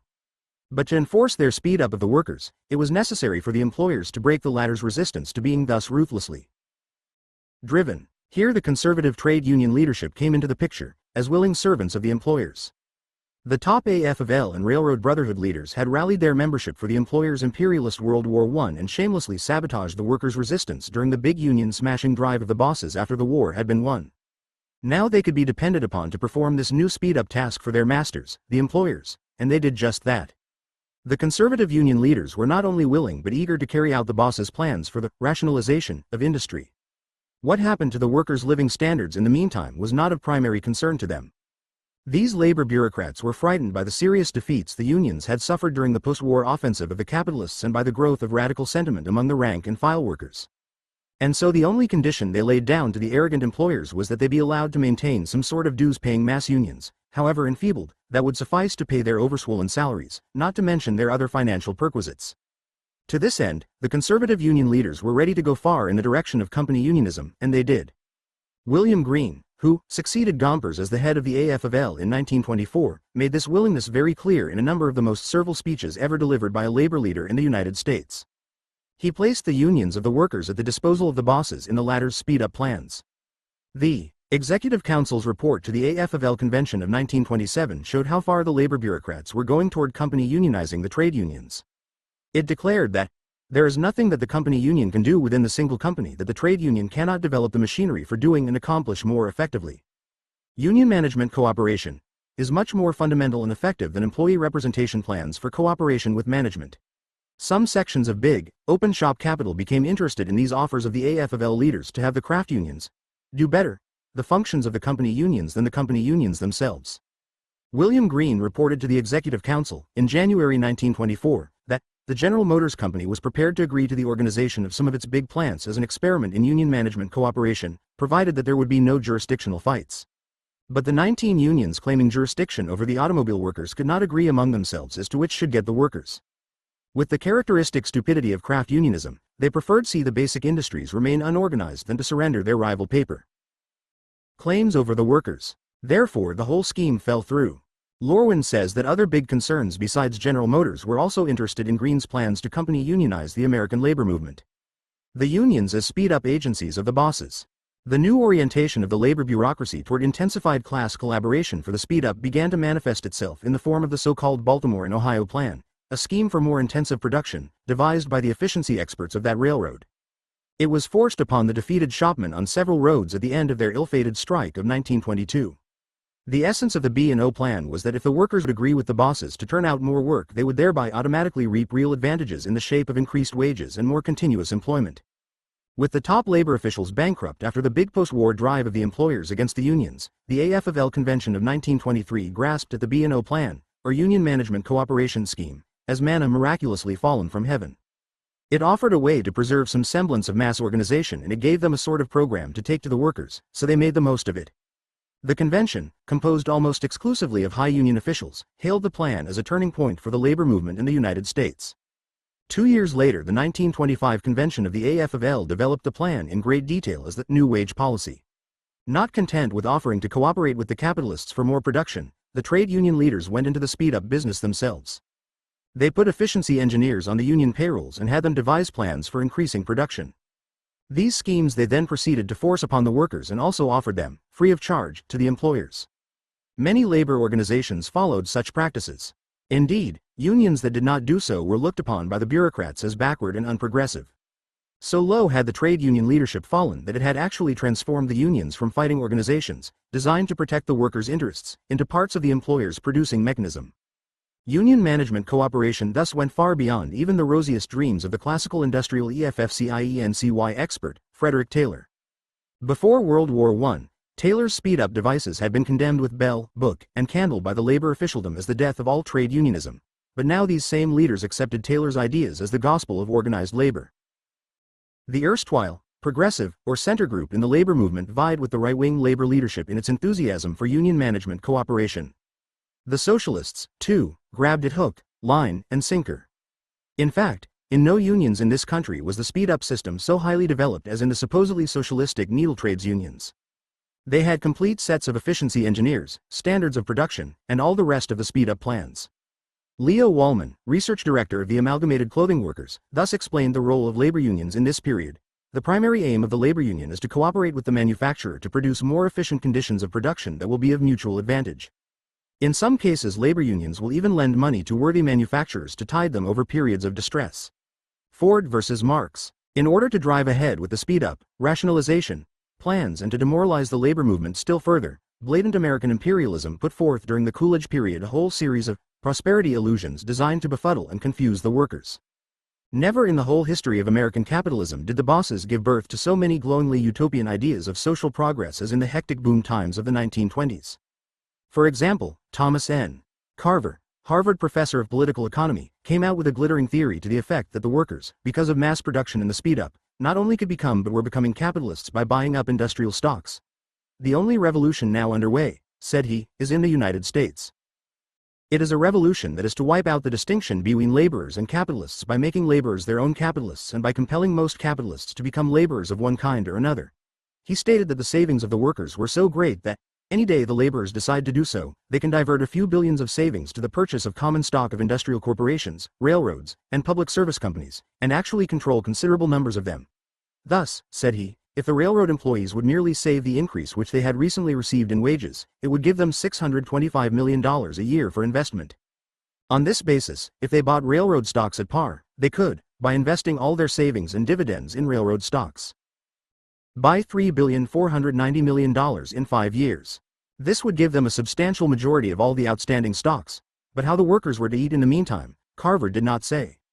Professor Tugwell of Columbia, in his book, Industries Coming of Age, developed the perspective that capitalism, monopolized industries and all, was gradually becoming socialized, with the private ownership feature tending to atrophy and die out.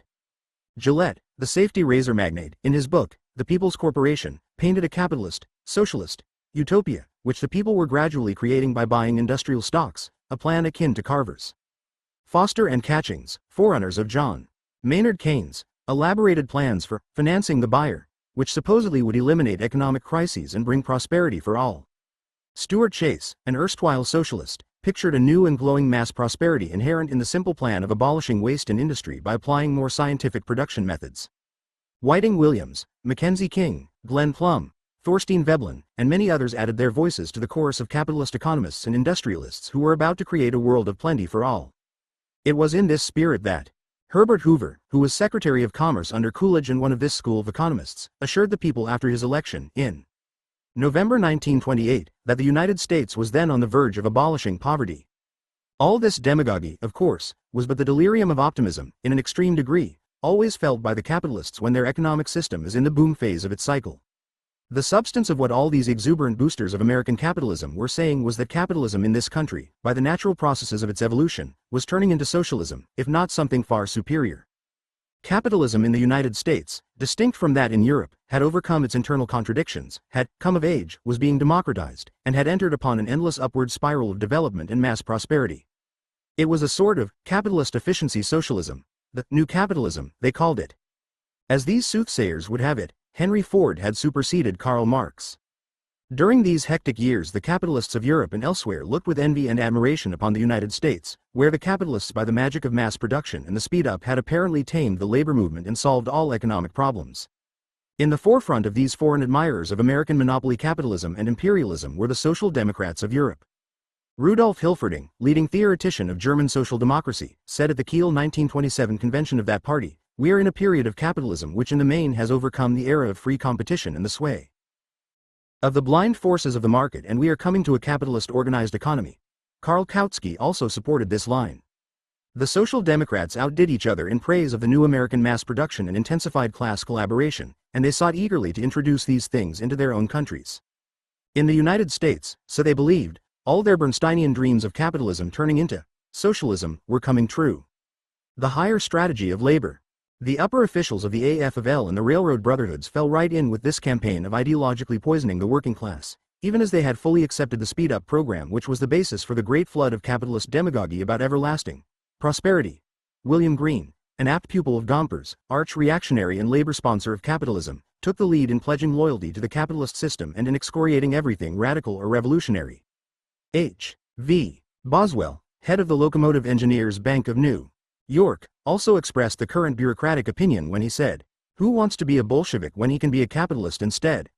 We have shown how to mix oil and water, how to reconcile capital and labor." Instead of standing on a street corner soapbox, screaming with rage because the capitalists own real estate, bank accounts, and automobiles, the engineer has turned in and become a capitalist himself. To carry out their new speed-up, get-rich-quick orientation, the labor bureaucrats, upon Carver's suggestion, worked out what they grandiloquently called the higher strategy of labor. Matthew Wall, in Iron Age, thus expressed his idea of this newfangled term. In its early struggles, labor sought to retard, to limit, to embarrass production to obtain that which it desired. Now it seeks the confidence that it is a preserver and developer of an economic, industrial, and social order in which workers, employers, and the public may all benefit. And Warren S. Stone, progressive, president of the Locomotive Engineers, explained it thus: organized labor in the United States has gone through 3 cycles. The first was the period during which class consciousness was being aroused. The second was the defensive struggle for the principle of collective bargaining. The third cycle or phase lies in constructive development toward a system of cooperation rather than war.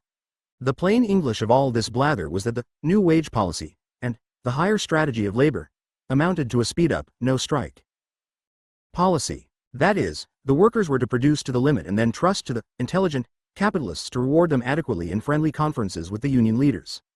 Consequently, the number of strikes and strikers tobogganed. In 1922, the total number of strikers was 1,612,562, but by 1929 this had fallen to only 230,463. The workers' living and working standards suffered accordingly. Along with Wall Street's no-strike policy, dolled up as the higher strategy of labor, the top labor leadership also accepted the current bourgeois propaganda about the tremendous savings of the workers, and they plunged into business in a big way. During the early 20s they set up a whole maze of labor banks, insurance companies, investment concerns, and the like, more than one of which operated upon a non-union basis. This was trade union capitalism, as communists called it. The unions went in especially for labor banking. The International Union, or important central labor body that did not support labor banking, was considered very much behind the times. All told, at the height of this craze, in 1925, there were 36 labor banks, with total resources of $126,356,944.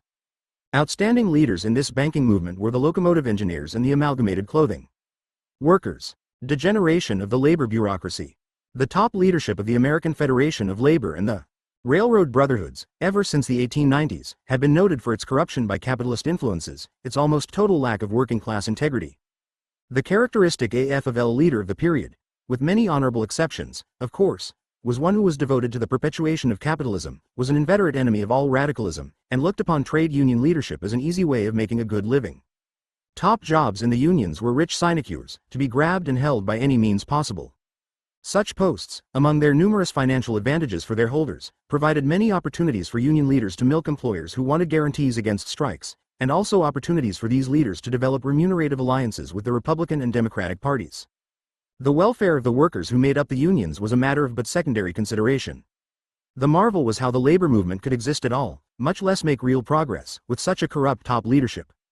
During World War I, the post-war offensive, and the Coolidge prosperity period, the corrupting capitalist influences upon the labor bureaucracy were particularly strong, and the leaders' morale sank visibly under the pressure. Many of the officials became rich from the plentiful sources of graft open to them. John Mitchell, former president of the United Mine Workers and first vice president of the AFL, was a characteristic figure, a real capitalist. When he died in 1919, his wealth totaled $244,295, including investments in many capitalist concerns, coal mines, Armour and Company, the B&O, the New York Central, the Rock Island, all companies that were noted for their labor-crushing activities. George L. Berry, head of the printing pressmen and long an honored figure in the AFL hierarchy, acquired $1 million or more by his various brands of skullduggery. There were many like him in the various unions. Dozens of labor leaders were taken over by the capitalists and used as personnel directors, as strike preventers, in their industries. Corruption was most rampant in the building trades, which formed the backbone of the AFL during these times. Their real gangsterism prevailed. Many building trades leaders sold strike insurance freely to the employers and robbed their membership by every known device. Numbers of them also were directly tied up with the underworld during the period of Prohibition. They ruled the unions by force and, fighting for control, they periodically carried on murderous gun battles with each other. A star product of this Gompers unionism was Robert P. Brindle of New York, who was credited with amassing $1 million in the 2 years before he was exposed by the Lockwood Committee in 1920. Another was Simon O'Donnell, wartime head of the building trades Council of Chicago, who was given a spectacular funeral, gangster fashion, with a $10,000 coffin when he died in 1927. Still another was the notorious Big Tim Murphy, also of the Chicago building trades. Murphy, who was finally killed in a gangster war, expressed the characteristic AFL philosophy of labor leadership as follows: "I'm still pretty much of a kid, but I made $1 million and spent $1 million, and I figure I'll make another $1 million before they plant me. The bosses cultivated this corrupt type of leadership, even though occasionally, to discredit the unions, they would send 1 or 2 crooked union officials to jail after a spectacular trial. As for the AFL Executive Council, it did precisely nothing to eliminate the gangsterism and corruption. On the contrary, the Mitchells, Berries, Brindles, O'Donnells, and many more of the like were for decades dominant figures in the AFL. Some of them enjoyed honored seats in the Executive Council itself, and generally they crowded the AFL conventions, voting down all red proposals. This was the kind of labor leadership that so ruthlessly rejected amalgamation, a labor party, and Soviet recognition at the 1923 convention of the AFL, even though the bulk of the organized workers had demanded these policies. It was such labor leaders, too, who were ardent supporters of the Gompers clique in office and defenders of the new wage policy, the higher strategy of labor, trade union capitalism, and militant struggle against the left wing, during the Coolidge boom period of 1923 to 1929. The Bill of Reckoning. The intensified class collaboration carried on by the conservative upper leadership of the trade unions during the Coolidge period had a number of very harmful effects upon the workers and their unions. For one thing, the acceptance and propagation by the union leaders of prosperity illusions, put out by the employers, were demoralizing ideologically to the workers. Especially confusing was the boundless flood of propaganda to the effect that economic crises were now a thing of the past in the United States. It left the workers quite unprepared for the economic holocaust that struck in October 1929. The top trade union leaders, deceived by their own propaganda, were even less ready for the great economic breakdown than the workers themselves when it finally came. The Bosses' Speed Up program, popularized among the workers by the trade union leaders under the name of the New Wage Policy, and the Higher Strategy of Labor, also operated to the detriment of the working and living standards of the workers. This no-strike policy took all the fight out of the unions. Never in the life of the modern American labor movement was its morale so low as during the Coolidge period of intensified class collaboration. Taking advantage of the cultivated inertia of the unions, the employers naturally grabbed unto themselves all the advantages of the increased production which they were able to wring from the workers under the very convenient plan of union management cooperation. There was also a general worsening of conditions in the shops during this period. With the class vigilance of the unions weakened by the pest of class collaboration, the bosses were able, under the sacred sign of industrial efficiency, to strip the workers of many hard-won labor conditions. In a period of industrial activity, when the workers possessed a maximum of latent power with which to improve their wage rates, the employers kept wages down. From 1923 to 1929, although output in industry increased no less than 29% per worker and profits doubled and tripled, the workers' wages advanced little, if at all. Wage increases, coming mostly from overtime work, went mainly to the skilled workers, with the wage conditions of the masses of semi-skilled and unskilled either stagnant or declining. The top union officials, now blossoming forth as bankers and industrialists, had little time to waste upon such minor matters as protecting the workers' standards. The class collaboration policies of the union leaders also had deleterious effects upon the growth of the unions. The Coolidge boom years, although accompanied by considerable unemployment, constituted a period of high industrial activity that should have provided a big increase in union membership. But the unions actually declined numerically during these years. Thus in 1922 the AFL had 3,195,635 members, whereas in 1929, after several years' dose of union management cooperation, the number had fallen to 2,933,545, a loss of 262,090 members.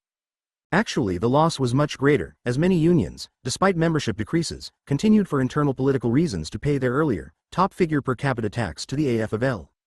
For example, in 1928 the UMWA paid on 400,000 members, as in 1920, but in the meantime it had lost about 200,000 dues-paying members. The 1923-29 period was the first time in labor history that the trade unions failed to grow substantially during a long period of prosperity. To make the new capitalism policies still more bankrupt, the union leaders made ducks and drakes of the millions of dollars that the workers had so trustingly placed in their hands through the many labor banks and other financial and industrial concerns organized during the epidemic of trade union capitalism. The whole shaky structure soon collapsed, with losses to the workers of huge sums of money. This financial debacle was brought about by wild speculations in Florida and by general recklessness and incompetence. Speaking of the breakdown of the locomotive engineers' big string of banks, Perlman and Taft say, on the larger issue of redirecting capitalism, the movement for labor banks, as shown by the engineers' fiasco, was little more rational than the children's crusade against the Saracens. The number of labor banks fell off rapidly, in the midst of the growing scandal. By 1932 their number was reduced to 7, and now there are only 4 of them left. This was the unhappy ending of Professor Carver's scheme for the workers to buy out capitalism, as executed by the capitalist-minded reactionaries heading the AFL and Railroad Brotherhoods. 18. Communist Class Struggle, Policies. 4. 1923 to 1929. Throughout the Coolidge, Prosperity period, the Workers' Party, renamed the Workers' Communist Party in 1925, fought strongly against the whole class collaboration program of the trade union leadership and came forward with a policy of class struggle. This in spite of serious right opportunism, Lovestoneism, in its own ranks. The party exposed the fallacies, in theory and practice, of the B&O Plan, union management cooperation, the new wage policy, labor banking, the higher strategy of labor, and all the rest of the current ideological sugarcoating of the employer's speed-up program. It also blasted the crude, American exceptionalism, underlying the entire campaign of confusing and thereby more intensively exploiting the workers. The notion that somehow capitalism in the United States was different from and superior to capitalism in the rest of the world. The party showed that the so-called new capitalism was just the same old capitalism in the boom phase of its economic cycle, and that, far from having ended all economic crises, this system was at the time definitely heading toward a severe industrial breakdown. The party demonstrated that the entire policy of the official bureaucracy was bringing about lowered living standards and weakened trade unions for the workers. The communists and their allies, in spite of severe persecution, fought everywhere against the application of the deadly class collaboration program of the AFL leadership, on the floors of union halls, in the trade union elections, and on strike picket lines. They cultivated a militant struggle of the workers, Negro people, and farming masses for their elementary demands. Most of the important organizational campaigns and strikes of the period were either directly led or heavily influenced by the communists and their co-workers. This was because the official heads of the labor movement refused to give leadership to the workers, even on the most elementary questions. This resolute fight against the AFL class collaboration policies during the Coolidge regime constitutes one of the most effective pages in the history of the Communist Party of the United States. The expulsion policy. A basic necessity for the employers and labor leaders, in order to force the current speed-up program upon the unwilling workers, was to break down all opposition to such a program in the unions. This was what the efficiency expert Taylor had euphoniously called, getting the workers' consent. It implied war to the knife against the communists and all other opponents of intensified class collaboration. As a general consequence, democracy was just about extinguished in the trade unions. A goon rule, patterned after the current gangsterism of the Prohibition era, and in many cases actually carried out by professional gangsters, was instituted in unions where the left wing had a strong following. Moreover, the employers and the police could also be relied upon to help the reactionary union leaders, should the situation threaten to get out of hand. The worst feature of this terroristic regime was the leaders' policy of expelling militants from the unions. The Workers' Communist Party was blasted, the TUEL was condemned as a communist organization and a dual union, and membership in either brought expulsion. The communists, who could not be defeated in honest debate, were ousted from the unions altogether, often to the accompaniment of physical violence. This meant that they were also forced out of the industries where they earned their livelihood. Such terrorism was something new in the American labor movement, for all of its previous record of reaction. Never before had workers been systematically expelled from their jobs and from their unions because of their political opinions. Dozens of union-ruling cliques, anticipating by a generation the Smith and McCarran Acts, wrote clauses in their union constitution specifically barring communists, often along with Negroes, women, youths, and other undesirables. The expulsion campaign, beginning with a few militants here and there, finally reached the stage of ousting thousands at a time. The socialists went along with the outright Gompersites in this terror campaign, even as they had swallowed whole the latter's B&O Plan, new wage policy, speed-up program. Indeed, in their activities the socialists even outstripped the open reactionaries. For the first of the expulsions took place in the socialist-led International Ladies' Garment Workers' Union, and it was also in that organization that the expulsion campaign later reached its highest point, with the ouster of 35,000 New York cloakmakers. No unions in the country were more gang-ridden than the needle trades organizations. East leaders finally cemented the open alliance with the Gompers, now green, bureaucracy that they had been courting for so many years. Schneider and Sapis described this development in which the socialists gave up their policy of militant boring from within and sought to win the confidence of the AFL administration and, says Sapis, after the World War the socialist boring from within policies and tactics were completely reversed. Instead, they aimed to sue for the confidence and goodwill of the entrenched labor leaders. This new political alignment of the socialists with the administration forces marks the end of their leadership of the opposition in the labor movement. Ever since then, the socialists have been part and parcel of the reactionary clique dominating the American labor movement. About the close of the Prosperity Period. In May 1929, a group of left, social democrats and renegade communists, alarmed at the too flagrant corruption of the Socialist Party leadership, formed the Conference for Progressive Labor Action. It aimed at eventually becoming a rival of the Communist Party. Its chief figures were A. J. Must, head of the Brookwood Labor School, J. H. Crosswaith, and others. Its program called for an active wage policy, social insurance, trade union democracy, a labor party, workers' education, and recognition of Soviet Russia. The CPLA was built on the 2.5 International Plan, that is, lots of radical talk but little constructive action. It made a pale effort to pattern its main work after the TUEL. This Must movement existed for several years. It took part in a few textile and mine strikes, but it played no very important role in the labor movement. In October 1934, it merged with the Trotskyites, a short-lived union which hastened its disintegration. The CPLA served mostly as a fig leaf to cover up the nakedness of the leadership of the Socialist Party and the AFL. The Mustyites were the little brothers of the big labor fakers.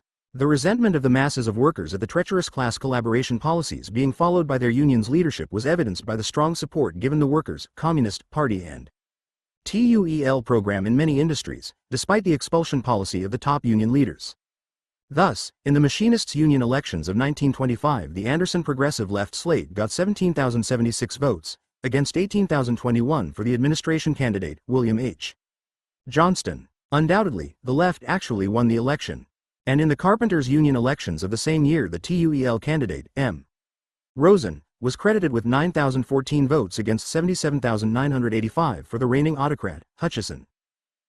Hard-fought textile strikes. Among the many industries where the Communist Party and TUEL forces led strikes during the Coolidge period were the textile, needle trades, and mining industries. These were the so-called sick industries of the period, suffering heavily from unemployment, speed-up, low wages, and, to make matters worse for the workers, reactionary trade union leadership. All these strikes were conducted upon a broad united front basis of communists, left, socialists, and progressives, through the TUEL and its specific organizational forms in the various industries. The first big struggle of textile workers to be initiated by the party and conducted directly by the TUEL was the famous Passaic, New Jersey, strike of 1926.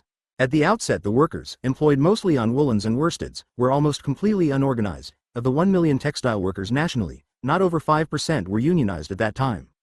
The party forces energetically set about organizing among them. Characteristic conditions of deep poverty, gross exploitation, and boss tyranny prevailed. The spark that touched off the bitter struggle in Passaic was a 10% wage cut in October 1925. The AFL union in the industry, one of the most incompetent in the labor movement, the United Textile Workers, refused to stir in the matter, so the TUEL forces, in the form of the United Front Committee, began with success to organize in Passaic. The strike was precipitated on January 21, 1926, when a committee of 45, presenting the demands of the workers to the botany mills, were discharged forthwith. The response of the mass of workers to this brutal treatment of their leaders was immediate and powerful. In 2 days, the 5,000 unionized workers of the autocratic company were on strike, and within a few days the whole Passaic area, with some 16,000 textile workers, was tied up. The bosses, with the characteristic violence that accompanied the open shop movement, undertook to break the strike by instituting thug rule in the community. Every known strike-breaking technique was used, but they all failed. The solidarity of the workers was invincible. The official head of the strike was Albert Weisbord, a weakling, but the main strength came from the party backing, with such militant fighters as W. Weinstone, Charles Crumbine, Elizabeth Gurley, Flynn, John Ballum, Alfred Wagenknecht, and others. The strike was very well organized and was fought on both sides with great stubbornness. It attracted national attention. This hard-fought strike sounded a new and militant note in the labor movement, then being choked by the union management cooperation poison. The struggle lasted 13 months. It was finally settled by a compromise which restored the wage cut, admitted the right of the workers to organize in the AFL, and gave some recognition to the union grievance committees.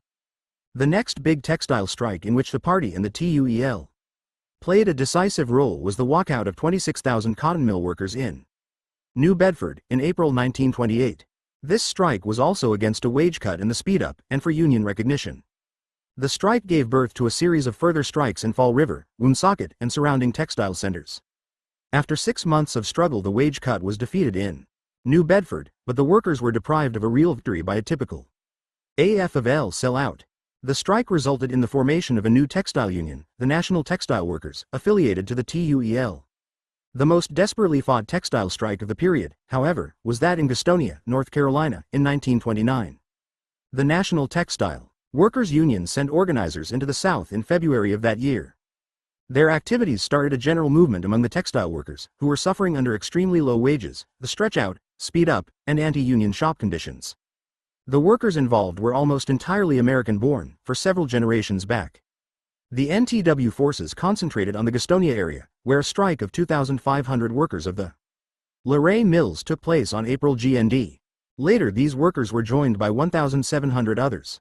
The whole membership of 25,000 local textile workers was deeply stirred by the dramatic strike. The Workers' Communist Party had many of its organizers in the field. The mill owners and the state government officials set out immediately to break the menacing strike by violence. The governor, a textile mill owner, ordered several companies of militia to the scene.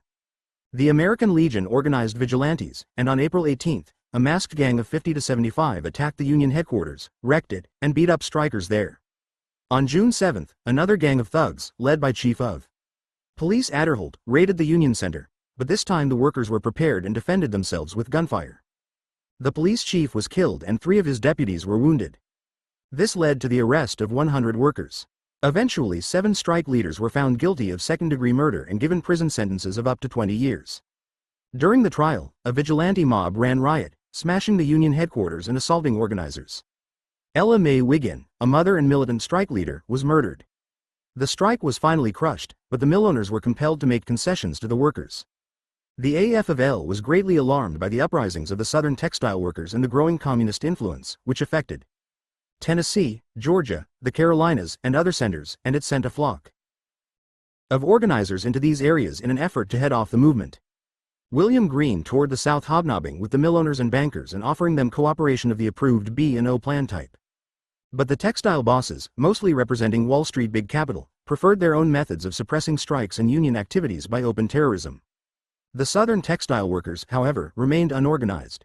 At the time, the Workers' Communist Party made a major mistake of concentrating too much of its attention upon Gastonia and not spreading out and challenging the employers and the AFL misleaders in other key Southern textile centers.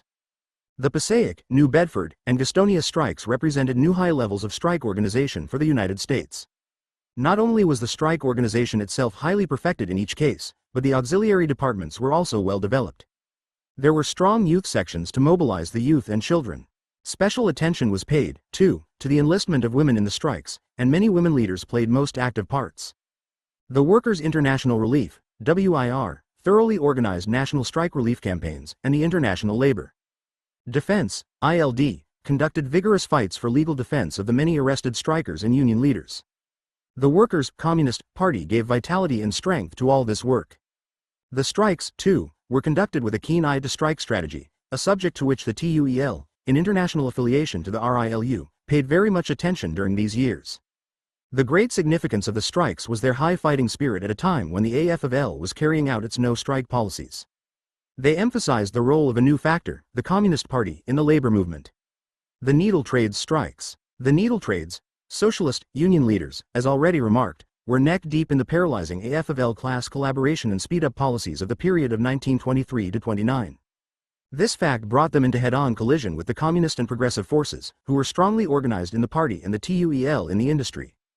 The left wing fought for improved wage conditions, the 40-hour week, the shop delegate system, organization of the unorganized, a needle trades industrial union, a labor party, affiliation with the RILU, defense of the Soviet Union, and against the whole prevailing speed-up, gangster control regime of the right-wing leaders. The first decisive collision developed in the Fur Workers Union. After various oscillations in power, the Left-Center United Front made a bitter fight and won solid control of the New York Joint Board, which constituted about 80% of the whole union. Ben Gold, who was stabbed by gangsters during the struggle, became head of this board.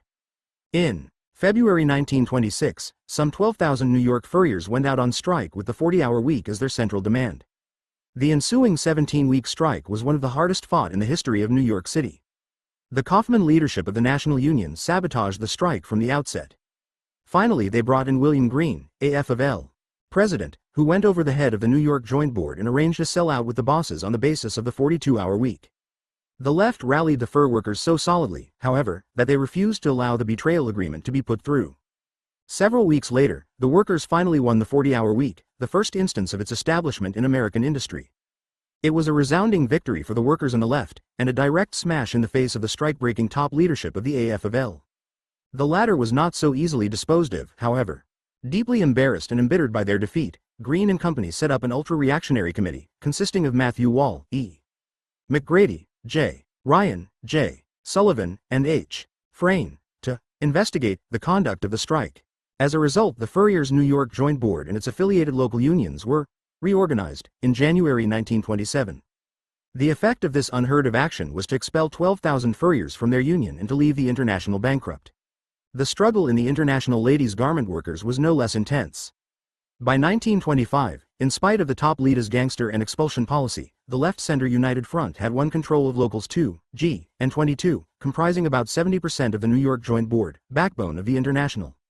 Whereupon, President Sigmund cynically expelled the 77 communists and TUEL supporters on these locals' executive boards, an action which amounted to ousting 35,000 members from the union. The expelled locals set up the Joint Action Committee, conducted a sharp struggle, and after 16 weeks compelled Sigmund to give in and reinstate the 3 locals.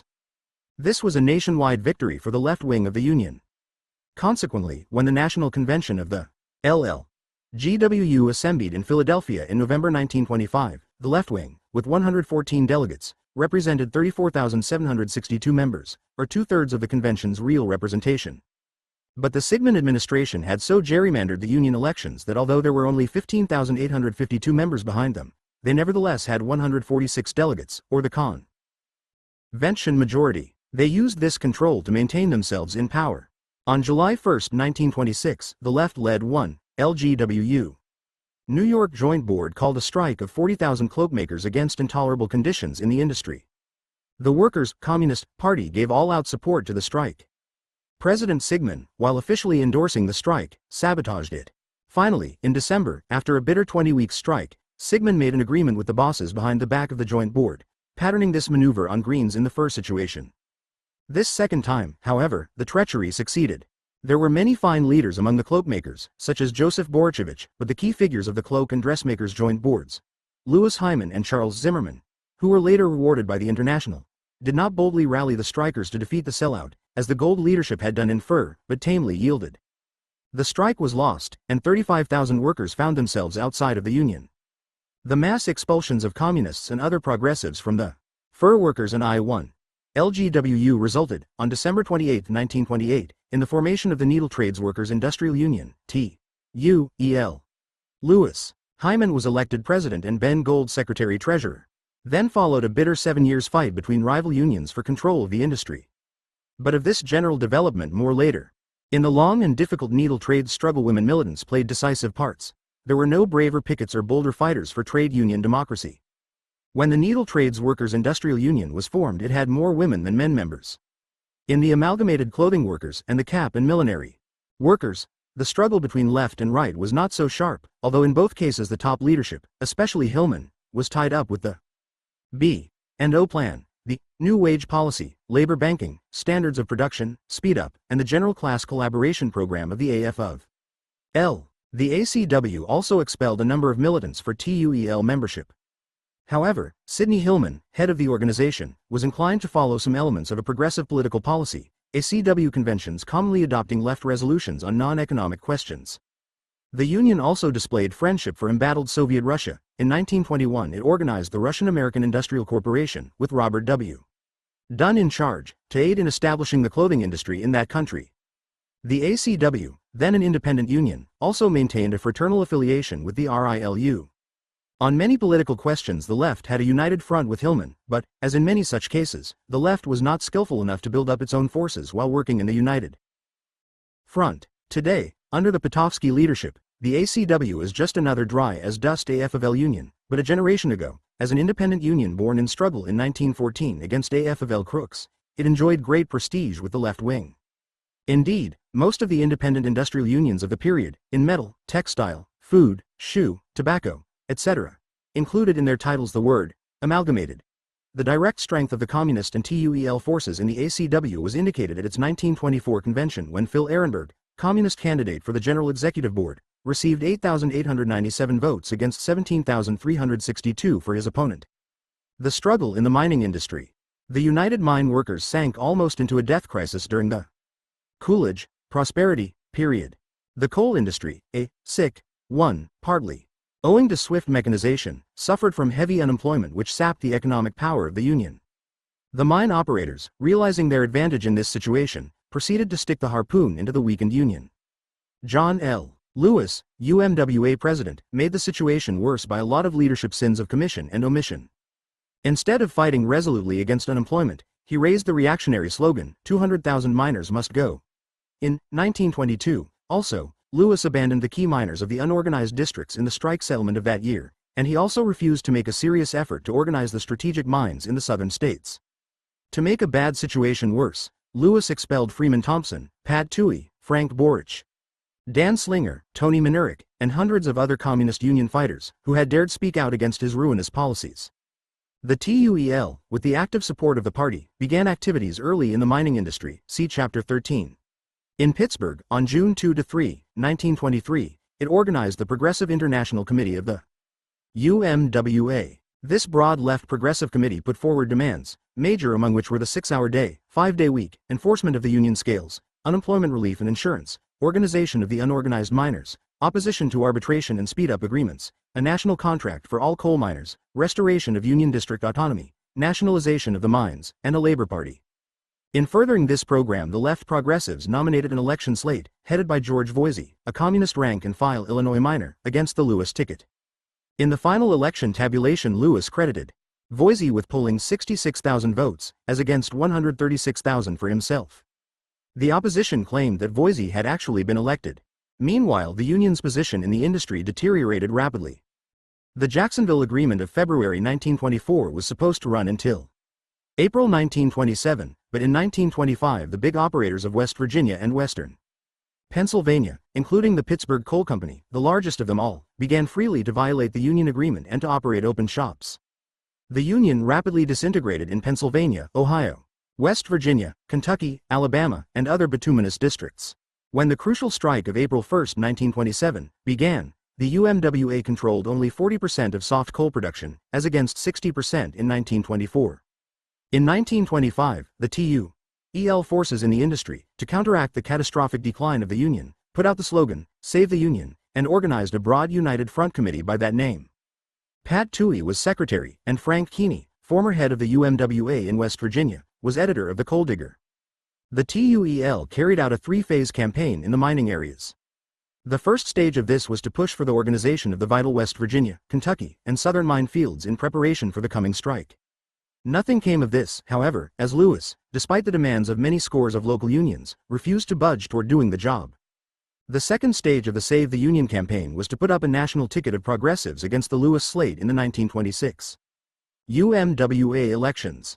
The chief Save the Union candidates were, for president, John Brophy, president of District 2, and for secretary-treasurer, William J. Brennan, former president of District 1 in the Anthracite region. This was a very broad United Front movement. The left progressive opposition made a vigorous campaign, for which Lewis allowed 60,661 votes for Brophy and counted 173,323 for himself. Brophy protested that gross frauds had been practiced and claimed he had been elected.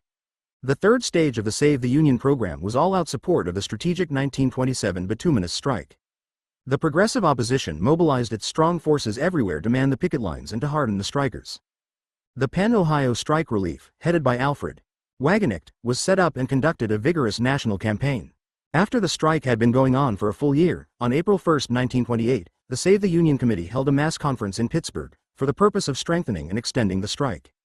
Present were 1,125 delegates representing 101,000 miners, or about half the total of the UMWA membership.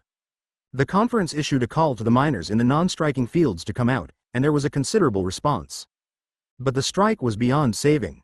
Shortly afterward, Lewis signed a separate agreement for the Illinois district, after which the other districts straggled back to work as best they could. Wages and working conditions won in years of struggle were lost almost overnight. Then, indeed, the Union crumbled. Splits and dual unions developed in Pennsylvania, West Virginia, Colorado, and elsewhere. During this period of collapse of the UMWA, the Save the Union forces, except for the Brophy Group, drew their supporters together and, in September 1928, founded the National Miners Union in Pittsburgh. John Watt was elected president. William Boyce, vice president, and Pat Toohey, secretary-treasurer of the new miners' organization. Formation of the TUUL. The Trade Union Unity League was founded in Cleveland, Ohio, August 31 to September 1, 1929. It developed as a reorganization of the TUEL at the latter's fourth national convention. In attendance were 690 delegates from 18 states. Some 322 delegates came from the three newly organized national industrial unions in the textile, needle trades, and mining industries, which together had a membership of about 57,000. 159 delegates were from left-wing groups in craft unions, 107 from small groups in unorganized industries, and 18 came directly from AFL. Local unions. Of the delegates, 64 were Negroes, 72 women, and 159 young workers. The average age was 32 years. A national executive, board of 10 and a national committee of 53 were elected. Labor Unity was the official organ and New York was chosen as national headquarters. William Z. Foster was elected General Secretary. The program of the TUUL followed the general lines of the old TUEL. It was a broad, independent, united front movement of communists and progressives. It made a head-on collision with the class collaborationism of the AFL leadership, basing itself on the class struggle. Its central slogan was, "Class against class." Concretely, the program called for the 7-hour day, the 5-day week, the organization of the unorganized, industrial unionism, social insurance, full economic, political, social equality for the Negro people, affiliation to the RLLU, World Trade Union Unity, struggle against fascism and imperialist war, defense of the Soviet Union, and socialism. The major difference between the TUUL and TUEL was that whereas the old TUEL placed the main stress upon the work within the conservative trade unions, the new Trade Union Unity League put its main emphasis upon the organization of the unorganized into INDUS. Trial unions. As we have seen, this new orientation had been developing through 1927-28 in the work of the TUEL. In fact, the scenes of its sharpest struggles, textile, needle, and mining, had produced three new independent industrial organizations, based on the principle of one factory, one industry, one union. Three basic considerations made necessary this radical change in trade union policy represented by the difference in line between the TUUL and the TUEL. First, the class collaboration, speed-up policy of the AFL and railroad union leadership was violently contrary to the interests of the workers, and it destroyed the fighting qualities of the unions. As the program of the TUUL declared, the trade union movement of pre-war days, despite its corruption, backwardness and general weakness, was a fighting organization in comparison with the degenerate AFL of today. Second, the AFL unions, misled and betrayed into the hands of the employers, were in serious decline. They had lost out in many important sections of industry, particularly its trustified areas, steel, auto, meat packing, textile, lumber, railroads, coal mining, etc. Now more than ever, they were becoming restricted to skilled workers and did not represent the great masses of unskilled and semi-skilled workers or protect their interests. Third, the expulsion of large numbers of communists and militant rank and file workers from the old unions posed the question of independent unionism in an acute form. It was these general reasons which led the communists and their progressive allies at this time, through the TUUL, to put the main stress upon organizing new unions in the unorganized or semi-organized industries. This sharp departure in labor policy was not supported by the Workers' Communist Party without very considerable discussion. 1J. Lovestone and his followers generally opposed the new trade union line. The RLLU also spoke on the question, as the worldwide expulsion and splitting policies of the Social Democrats were everywhere making the question of independent unionism an urgent matter. This changed labor policy did not signify that the communists were reversing themselves and going back to dual unionism, as Must and other enemies maintained. Undoubtedly, under the circumstances there was a wide base for independent unionism. During the next few years, however, there were considerable sectarian tendencies to build independent unions in situations where there were no grounds for them, and also to consider the TUUL as a national labor center that would eventually supersede the AFL. Nevertheless, the TUUL unions led many important strikes, organizing campaigns, and unemployment fights. In particular, they did invaluable pioneering work in preparation for the tremendous organizing drives of the middle 1930s. International labor unity. Communists, as conscious internationalists, are always ardent supporters of World Trade Union unity. This issue, in various forms, was important during the Coolidge period. One manifestation was the campaign during those years for trade union affiliation to the RLLU. The most important action in this respect was the vote for affiliation of the Nova Scotia miners in 1923, for which, among other things, they were expelled from the UMWA. Another important international activity was the going of labor delegates to Soviet Russia to study the new socialist republic at first hand. The most important of these delegations was that in 1927, consisting of James H. Maurer, John Brophy, F. L. Palmer, J. W. Fitzpatrick, and A. F. Coyle, all well-known trade union figures, together with economists Robert W. Dunn, Stuart Chase, Paul Douglas, and others. The delegation submitted a favorable report, which was well received by the rank and file of organized labor. During these years, the Russians made a big fight to establish World Trade Union unity. The policy of the Social Democratic International Federation of Trade Unions was to keep the Russian unions isolated from the labor movement of the West. Therefore, after several ineffectual tries for general unity, the Russian trade unionists got together with the British Union leaders and formed the Anglo-Russian Committee. The British leaders were the more willing to do this, as Great Britain was anxious to gain access to the great Russian markets. The AFL, violently anti-Soviet, was radically opposed to the new committee, which opened up promising perspectives for a united trade union international. Hence, when A. Purcell, head of the British Trades Union Congress, came to the AFL convention of 1925 as a fraternal delegate and spoke for world labor unity, he was denounced as a red by the Green bureaucrats and virtually treated as a pariah. The Workers' Communist Party vigorously supported and popularized the Anglo-Russian Committee. The committee was dissolved, in September 1927, by the British Union leaders, on the pretext of the Soviet trade union leaders' criticism of their treacherous betrayal of the workers in the Great English General Strike of 1926. 19. Building the Party of the New Type, 1919 to 1929. To cope with the tasks of the American class struggle, the working class needs what Lenin called a party of a new type. This party, as Stalin explains it, must be a party able to see farther than the working class. It must lead the proletariat and not follow in the tail of the spontaneous movement. The party is the political leader of the working class. It must be a militant party, a revolutionary party, one bold enough to lead the proletarians to the struggle for power, sufficiently experienced to find its bearing amidst the complex conditions of a revolutionary situation, and sufficiently flexible to steer clear of all submerged rocks on the way to its goal. The party, self-critical, democratic, and disciplined, must fight in the vanguard of the struggle, yet be most intimately interwoven with every fiber of the proletariat. It is a party which does not substitute wishful thinking and empty slogans for the real situation, objectively or subjectively.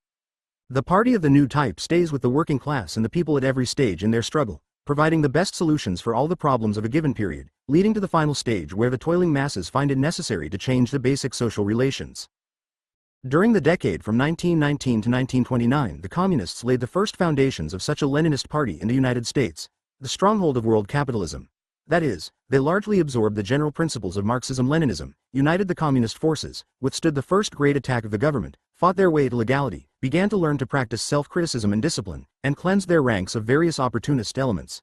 They also participated in many broad, united front mass struggles, displaying, as we have seen, no little Leninist initiative in so doing. The Communists were establishing political contacts with the working class, and specifically with the trade unionists. Negro workers, women, youth, and foreign-born. They had begun to master the Leninist task of combining the fight for socialism with the everyday struggles of the masses. The party also displayed a real international spirit, with its fight for the defense of the Soviet Union, its energetic, hands-off China campaign, its vigorous fight with the Communists in Latin America against American imperialism, its constant cooperation with the Canadian Communists, and its active support of the work of the Red International of Labor Unions and the Communist International. All these tasks in the building of a party of the new type were comprised in the general slogan, Bolshevization of the party.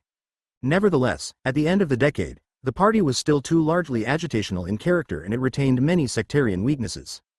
In 1925, at the fourth convention of the party, then called the Workers' Communist Party, an important organizational step was taken in the Bolshevization of the party by the reorganization of the party from its old language federation basis to one of shop and street branches with fractions of the national groups to work among their specific organizations. In this convention the party contained 18 language federations, national minority group organizations, the largest of which were the Finns, 6,410, Jewish, 1,447, South Slavs, 1,109, Russians, 870, Lithuanians, 850, and Ukrainians, 622. 27 papers were reported as left-wing papers. They operated upon an independent basis, being usually owned by broad United Front groups. See table on page 262. During these years, especially after the organizational changes of 1925, the party's membership fluctuated considerably. The statistics show 1923, 15,395, 1925, 16,325, 1929, 9,642. The YCL ranged from 1,000 members in 1922 to 2,500 in 1929. In 1929, the party had 25 shop papers. On Friday, June 21, 1929, the Daily Worker suspended publication for one day, the only time in its 28 years of stormy life. The Workers' School, established in October 1923, had at this time about 1,500 students. On January 24, 1927, the party moved its headquarters from Chicago to New York, and at its 1930 convention it changed its name to the Communist Party of the United States. The fourth and fifth conventions of the party, in 1925 and 1927, laid great stress on more completely involving the party membership in trade union work. The main bulk of the party workers, foreign-born, worked in unorganized industries, and traditionally had devoted themselves chiefly to political agitational work. This situation was largely changed by decisions to form shop groups and have trade union secretaries in party branches, by the establishment of mixed nationality branches, and by stress upon the need to give leadership in the workers' economic struggles. These and ensuing conventions put growing emphasis upon concentration work, that is, the strengthening of the party's work among the miners, steel workers, railroaders, maritime workers, chemical workers, and others employed in the basic and trustified industries.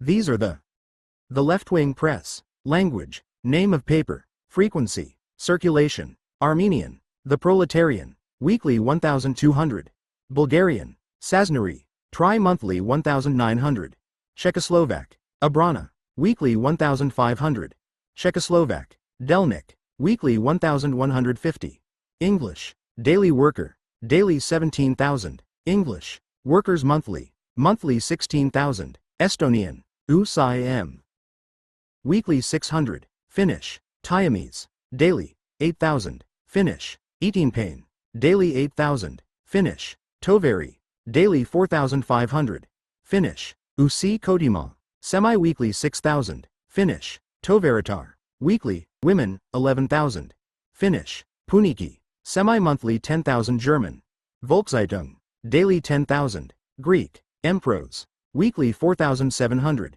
Hungarian, UJ Elor, daily 9,000, Italian, Lavorator, weekly 13,500, Jewish, Freiheit, daily 22,000, Lithuanian, Laisva, daily 8,000, Lithuanian, Vilnius, semi-weekly 5,000, Polish, Tribuna Robotniza, weekly 1,500, Romanian, Desteptaria, weekly 1,200, Russian, Novi Mir, daily 10,000, Scandinavian, NY Tid, weekly, Agrarian, 2,500, South Slavic, Radnik, tri-weekly 8,500, Slovenian, Delavska Slovenia, weekly 4,000, Ukrainian, Daily News, daily 6,000. Heart of the working class, and without their support no trade union movement or workers' political party can succeed in either its immediate or ultimate goals.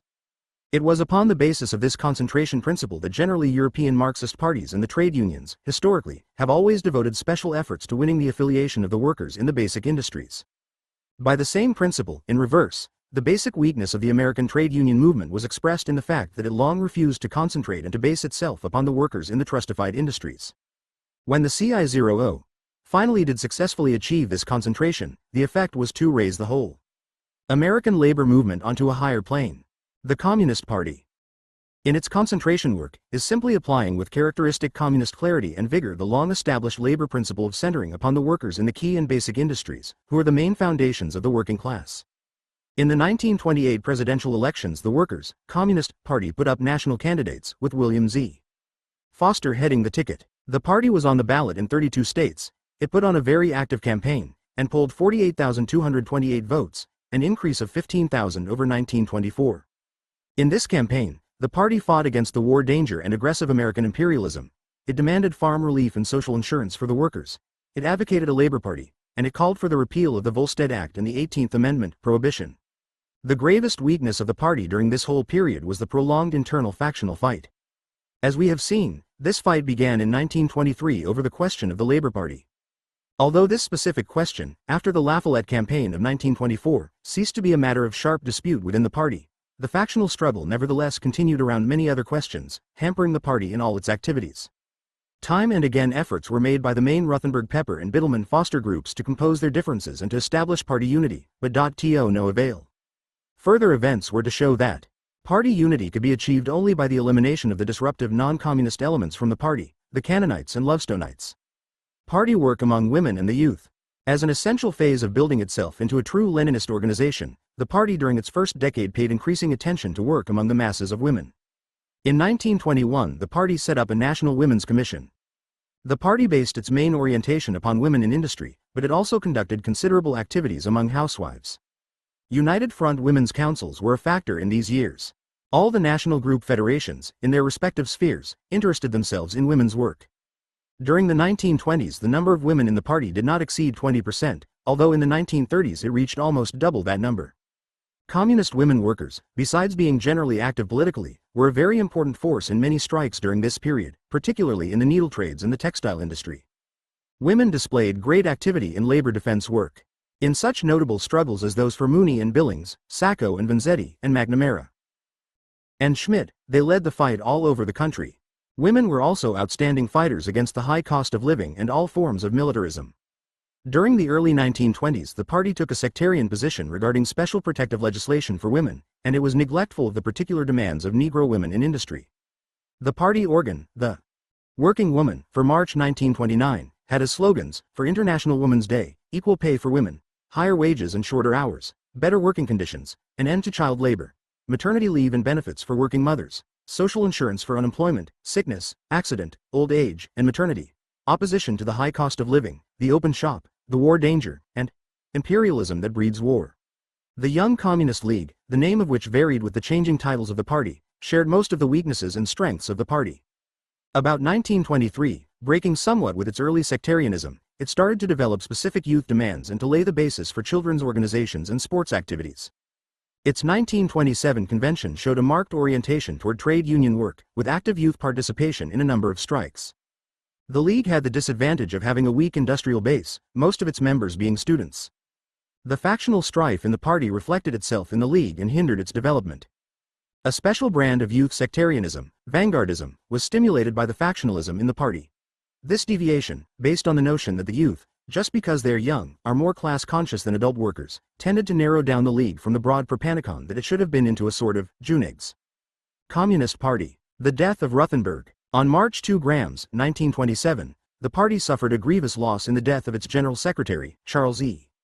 Ruthenberg. He died of appendicitis, which in his overwork he had neglected. Ruthenberg, 45 years old at the time of his death, was the outstanding founder and leader of the Communist Party. He was a sincere, determined, and intelligent fighter. Joining the Socialist Party in 1909, Ruthenberg was especially influential in Ohio. He came to national attention during the well-known Article 2, Section 6 inches fight at the SP Convention of 1912, and he also played a decisive role in the emergency, anti-war convention of the SP in St. Louis, in April 1917, as well as generally in the fight against the war. He was particularly effective in the struggles to form the Communist Party, to unify it, and to win it a legal status. He was active also in the party's early mass struggles, notably around the question of the Labor Party. His bold testimony on the stand in the 1917-20 and 1922 communist trials was an inspiration to the party. During the factional fight, Ruthenberg enjoyed the confidence of both warring groups, so that even during its bitterest phases he remained General Secretary. Ruthenberg was deeply hated and attacked by capitalist reaction, and he spent several years in prison. He was an outstanding student of Marx and Lenin, and he was a powerful influence in giving the young Communist Party a fundamental theoretical grounding. He was widely known and respected among the communists of the world. The Sixth World Congress of the Comintern. One of the main international events of this general period was the Sixth Congress of the CI, held in Moscow, July-August, 1928. Bringing together leading Marxists from all over the world, it sounded a note of militant struggle. The CI Executive Committee, at its meeting of March 1925, had declared that Europe, with American financial help, Dawes Plan, Young Plan, etc., had succeeded in, relatively, partially, and temporarily, stabilizing itself after the revolutionary storm of the previous few years. But the Sixth Congress, 3 years later, pointed out that even this relative, partial, and temporary capitalist stabilization had already come to an end, and that the world perspective was one of a deepening of the general crisis of capitalism and a sharpening of the class struggle internationally.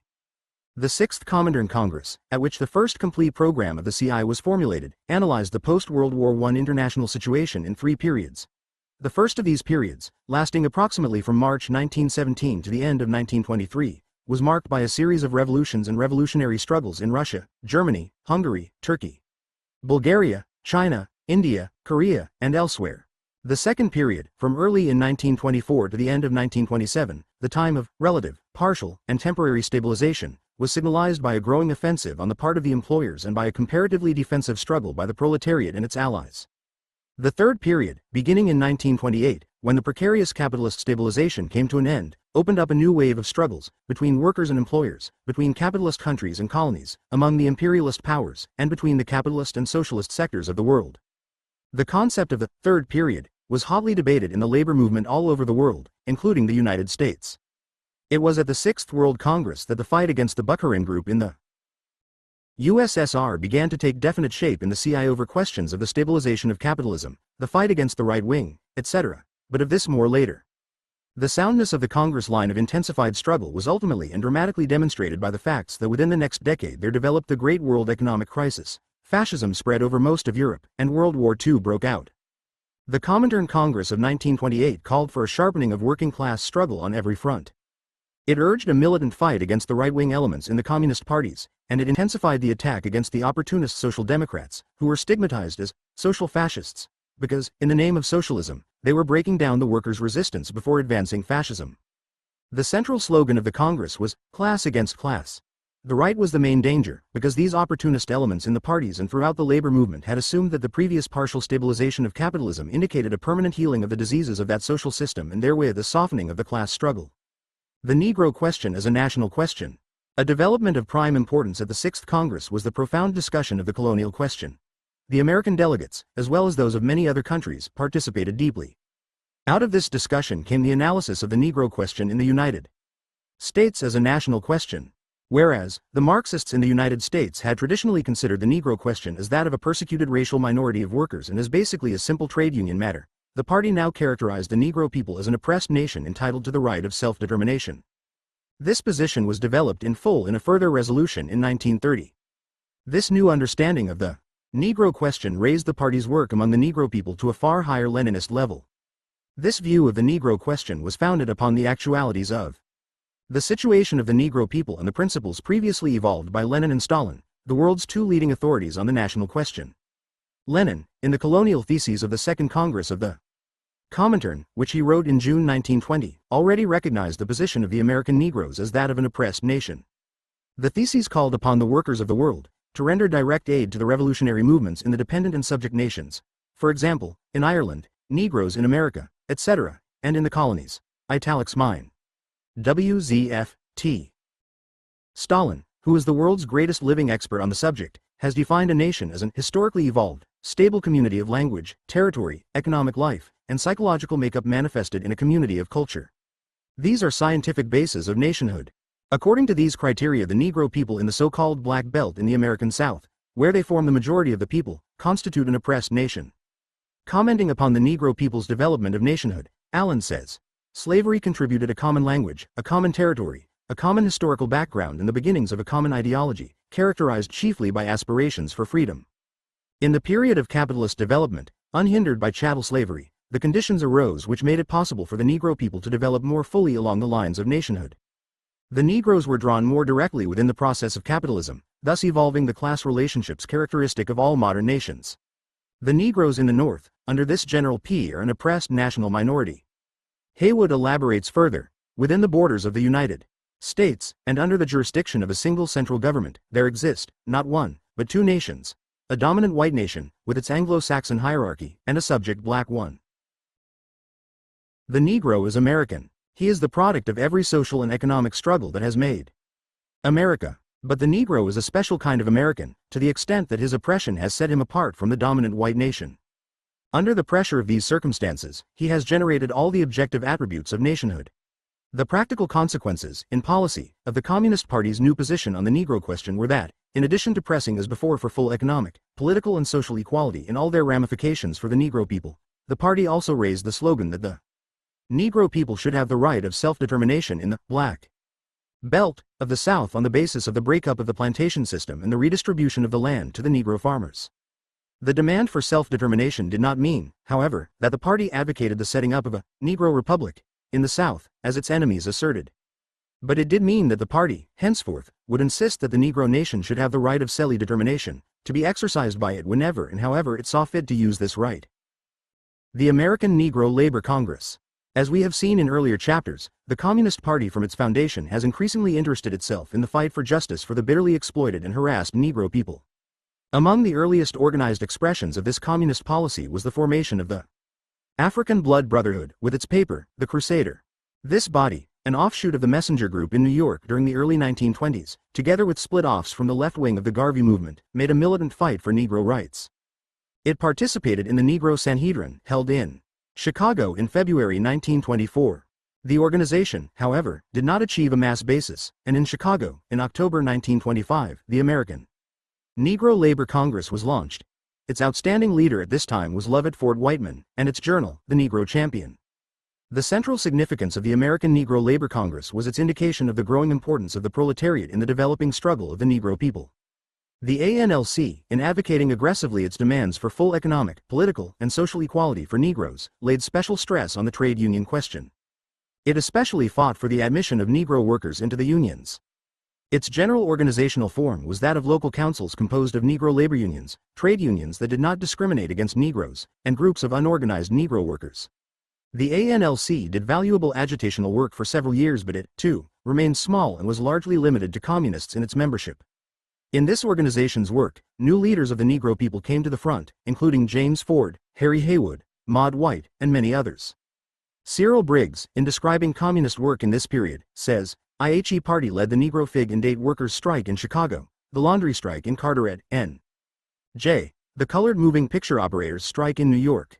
In addition, we organized the Negro Miners Relief Committee, captured the Tenants League from the Socialists, held classes and forums in New York City, Chicago, Philadelphia, etc. The ANLC was superseded in 1930 by the League of Struggle for Negro Rights. The latter's national secretary was Harry Haywood, and its journal was the Negro Liberator. The League, in making its fight for Negro rights, based itself upon a general struggle for Negro national liberation. This organization did much pioneering work in the South during the ensuing years. The tireless and resolute fight of the Communist Party during the Coolidge period won much attention and support from the masses of the Negro people. Gradually, a substantial body of Negro communists was built up. The growth of communist influence among the Negro people was particularly marked after the party's recognition of the national character of the Negro question and its application. At the Communist Party's 6th convention, in March 1929, Jack Stachel reported that there were about 200 Negro members, but a year later, in the membership drive beginning March 6, 1930, which brought in a total of 6,167 recruits, no less than 1,300 of these were Negroes. So rapidly was communist sentiment growing among the Negro masses. The expulsion of the Trotskyites. Among the major steps taken during this decade of 1919 to 29 toward the building of the party of a new type was the expulsion of the Trotskyites on October 27, 1928. This group was led by James Cannon, who had long played an active part in the party leadership, Biddleman Foster Group, as an inveterate factionalist. This Trotskyite development also had a direct relationship to the 6th Congress of the Communist International. For several years prior to the 6th Comintern Congress, Trotskyism, which Lenin had long fought, had become a malignant pest in the Soviet Union. Leon Trotsky, always an opportunist and adventurer, made a reckless grab for the leadership of the Communist Party after the death of Lenin in 1924.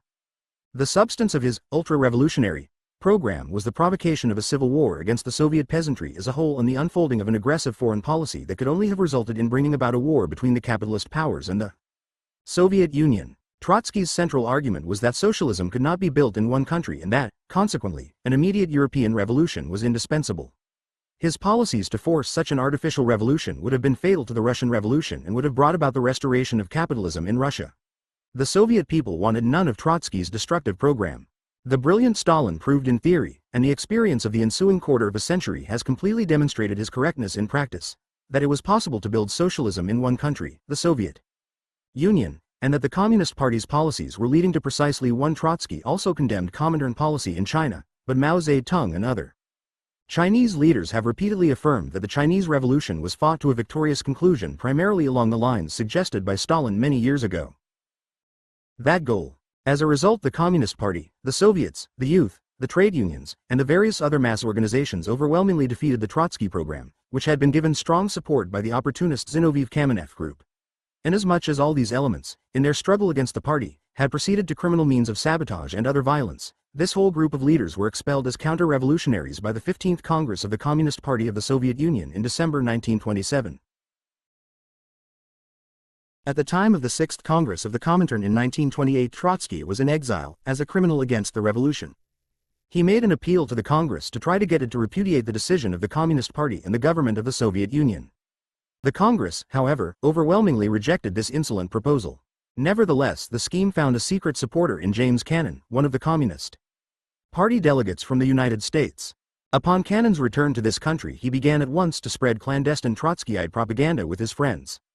They advocated withdrawal from the existing unions, abandonment of the United Front, and carried on a bitter factional struggle. The Biddleman-Foster leaders, learning of what was going on, preferred charges against Cannon, Max Shachtman, and M. Aborn, and all three were promptly expelled by the party as splitters, disruptors, and political degenerates. About 100 of Cannon's followers were also finally ousted from the party. Upon their expulsion, the Trotskyites formed themselves into an opposition league, which, after several internal splits and two slippery amalgamations, the first with the Mustyites in 1934, and the second with the Socialist Party in 1936, finally emerged, in January 1938, as the Socialist Workers' Party, an organization which has since averaged only 1,002 members. The reason for being of this party, which is the American section of the so-called Fourth International, with its pathological antagonism toward the Communist Party and the Soviet Union, is to serve as a tool of reaction. It carries on its counter-revolutionary work against the party and the USSR under cover of a cloud of super-revolutionary phrases. Lovestone and exceptionalism. The Sixth World Congress of the Comintern was followed by the expulsion, in June 1929, of the Lovestone group of right opportunists, numbering some 200 members, including Lovestone himself, B. Gitlow, B. Wolf, and H. Zam, the latter being head of the YCL. J. Lovestone, A. petty bourgeois intellectual, came into the party from the Socialist Party at the beginning. Like Cannon, Lovestone was a professional factionalist and intriguer. Upon the death of Ruthenberg in 1927, he, as a leading member in the Ruthenberg-Pepper Group, managed by factional methods to become executive secretary of the party, a position which he held for 2 years. Lovestone's opportunism was brought to a head by the penetrating analysis and fighting perspective developed by the Sixth Congress of the Comintern. The substance of Lovestone's political position was that while the third period of growing capitalist crisis and intensifying class struggle, as outlined by the Congress, was valid for the rest of the world, it did not apply to the United States. To justify this contention, Lovestone restated in Marxist phraseology the traditional bourgeois theory of American exceptionalism. That is, that in its essence capitalism in the United States is different from and superior to capitalism in other countries and is, therefore, exempt from that system's laws of growth and decay. What Lovestone did was to found his analysis upon the specific features of American capitalism, upon its minor differences from capitalism in other countries, instead of upon its basic sameness with capitalism the world over. Lovestone sought to buttress his opportunist conclusions by arguing that his theory of American exceptionalism fitted in with and was based upon Lenin's law of the uneven development of capitalism. The main practical conclusions from Lovestone's position were that while capitalism in the rest of the world was in deepening crisis and could anticipate revolutionary struggles from the workers, capitalism in the United States was definitely on the upgrade and no sharpening of the class struggle could be expected. Lovestone was supported in his opportunistic theories with a special vigor by Pepper and Wolf. These opportunists had already been developing their exceptionalist theories before the Sixth Congress, and they intensified them after that gathering. At first they wrote in terms of cunning implications, but gradually they grew bolder in their expressions. The May 28, 1928, plenum of the Central Executive Committee, where they had the majority, officially accepted the Pepper idea that an analysis shows that there is a basic difference between European and American conditions at present. Wolf outlined a glowing program for prosperity, grossly exaggerating the economic perspectives of American capitalism. Lovestone developed a whole body of revisionist theory, that the industrialization of the South would automatically wipe out the Negro question as such by making proletarians of the Negro masses, that the Hooverian age of American capitalism corresponded to the Victorian age of British capitalism. That American imperialism was a cat's paw of British imperialism, that in analyzing world capitalism primacy had to be given to the external contradictions, the latter an expression of Lovestone's position that American capitalism, unlike capitalism elsewhere, was sound at heart, that there was no prospect of an economic crisis in the United States, and so on. Meanwhile, Lovestone had been intriguing with the right-wing forces throughout the Comintern who were fighting against the political line of the Sixth World Congress. At the same time, he absorbed the Trotskyite position that the leadership of the Comintern and Soviet Communist Party were in decay and that the Russian Revolution was being destroyed by a Thermidorian reaction.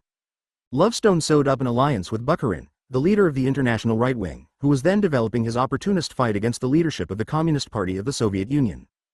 The Soviet Communist Party, at the outset of the first five-year plan, was aggressively pushing the work of industrialization, farm collectivization, and struggle against the kulaks, big farmers, and village usurers. Bukharin and his group, on the way to counter-revolutionary activities, held to the theory that world capitalism had definitely stabilized itself and was becoming organized. They directly opposed the party line, proposing instead to slacken industrialization, to halt farm collectivization, to abandon the struggle against the kulaks, and to liquidate the state foreign trade monopoly. Stalin demonstrated to the party the fatal consequences of Bukharin's policy, and the defeated Bukharin early in 1929 formed his unprincipled, and eventually fatal, bloc with the expelled Trotsky-Zinoviev counter-revolutionary cliques. These elements reflected the interests of the remnants of the former ruling classes in Russia. It was with these reactionary forces that Lovestone and Pepper aligned themselves. This pair reflected these renegade currents in the American Communist Party.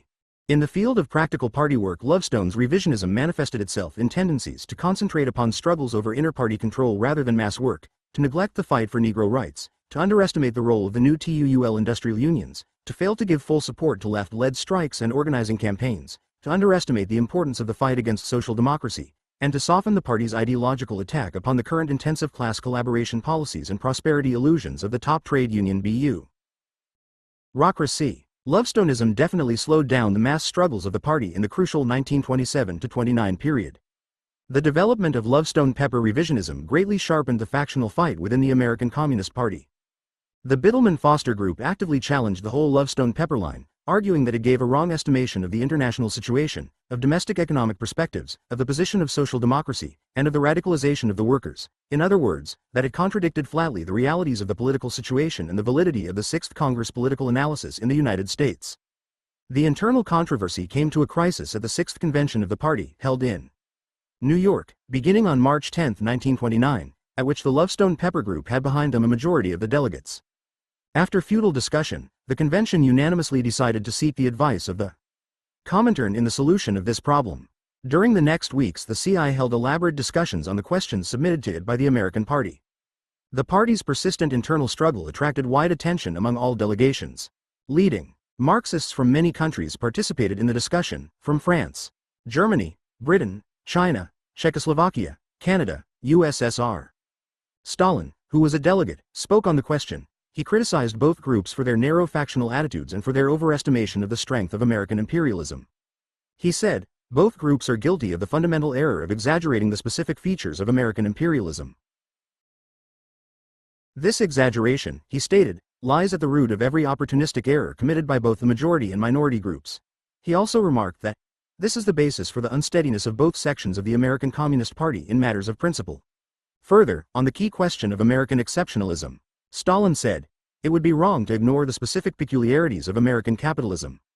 The Communist Party in its work must take them into account, but it would be still more wrong to base the activities of the Communist Party on these specific features, since the foundation of the activities of every Communist Party, including the American Communist Party, on which it must base itself, must be the general features of capitalism, which are the same for all countries, and not its specific features in any given country.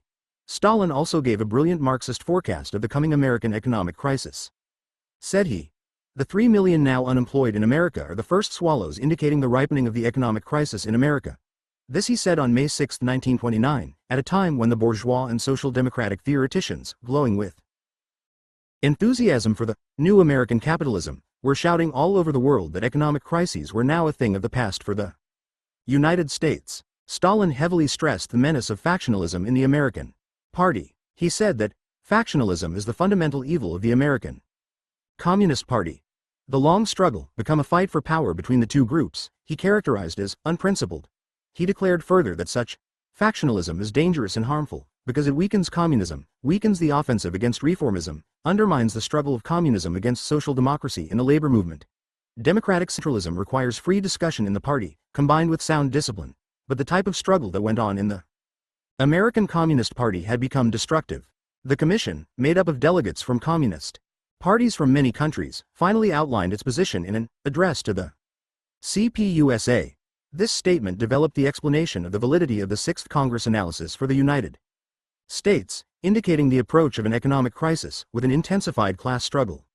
On American exceptionalism, it said, the ideological lever of the right errors in the American Communist Party was the so-called theory of exceptionalism, which found its clearest expression in the persons of Comrades Pepper and Lovestone, whose conception was as follows.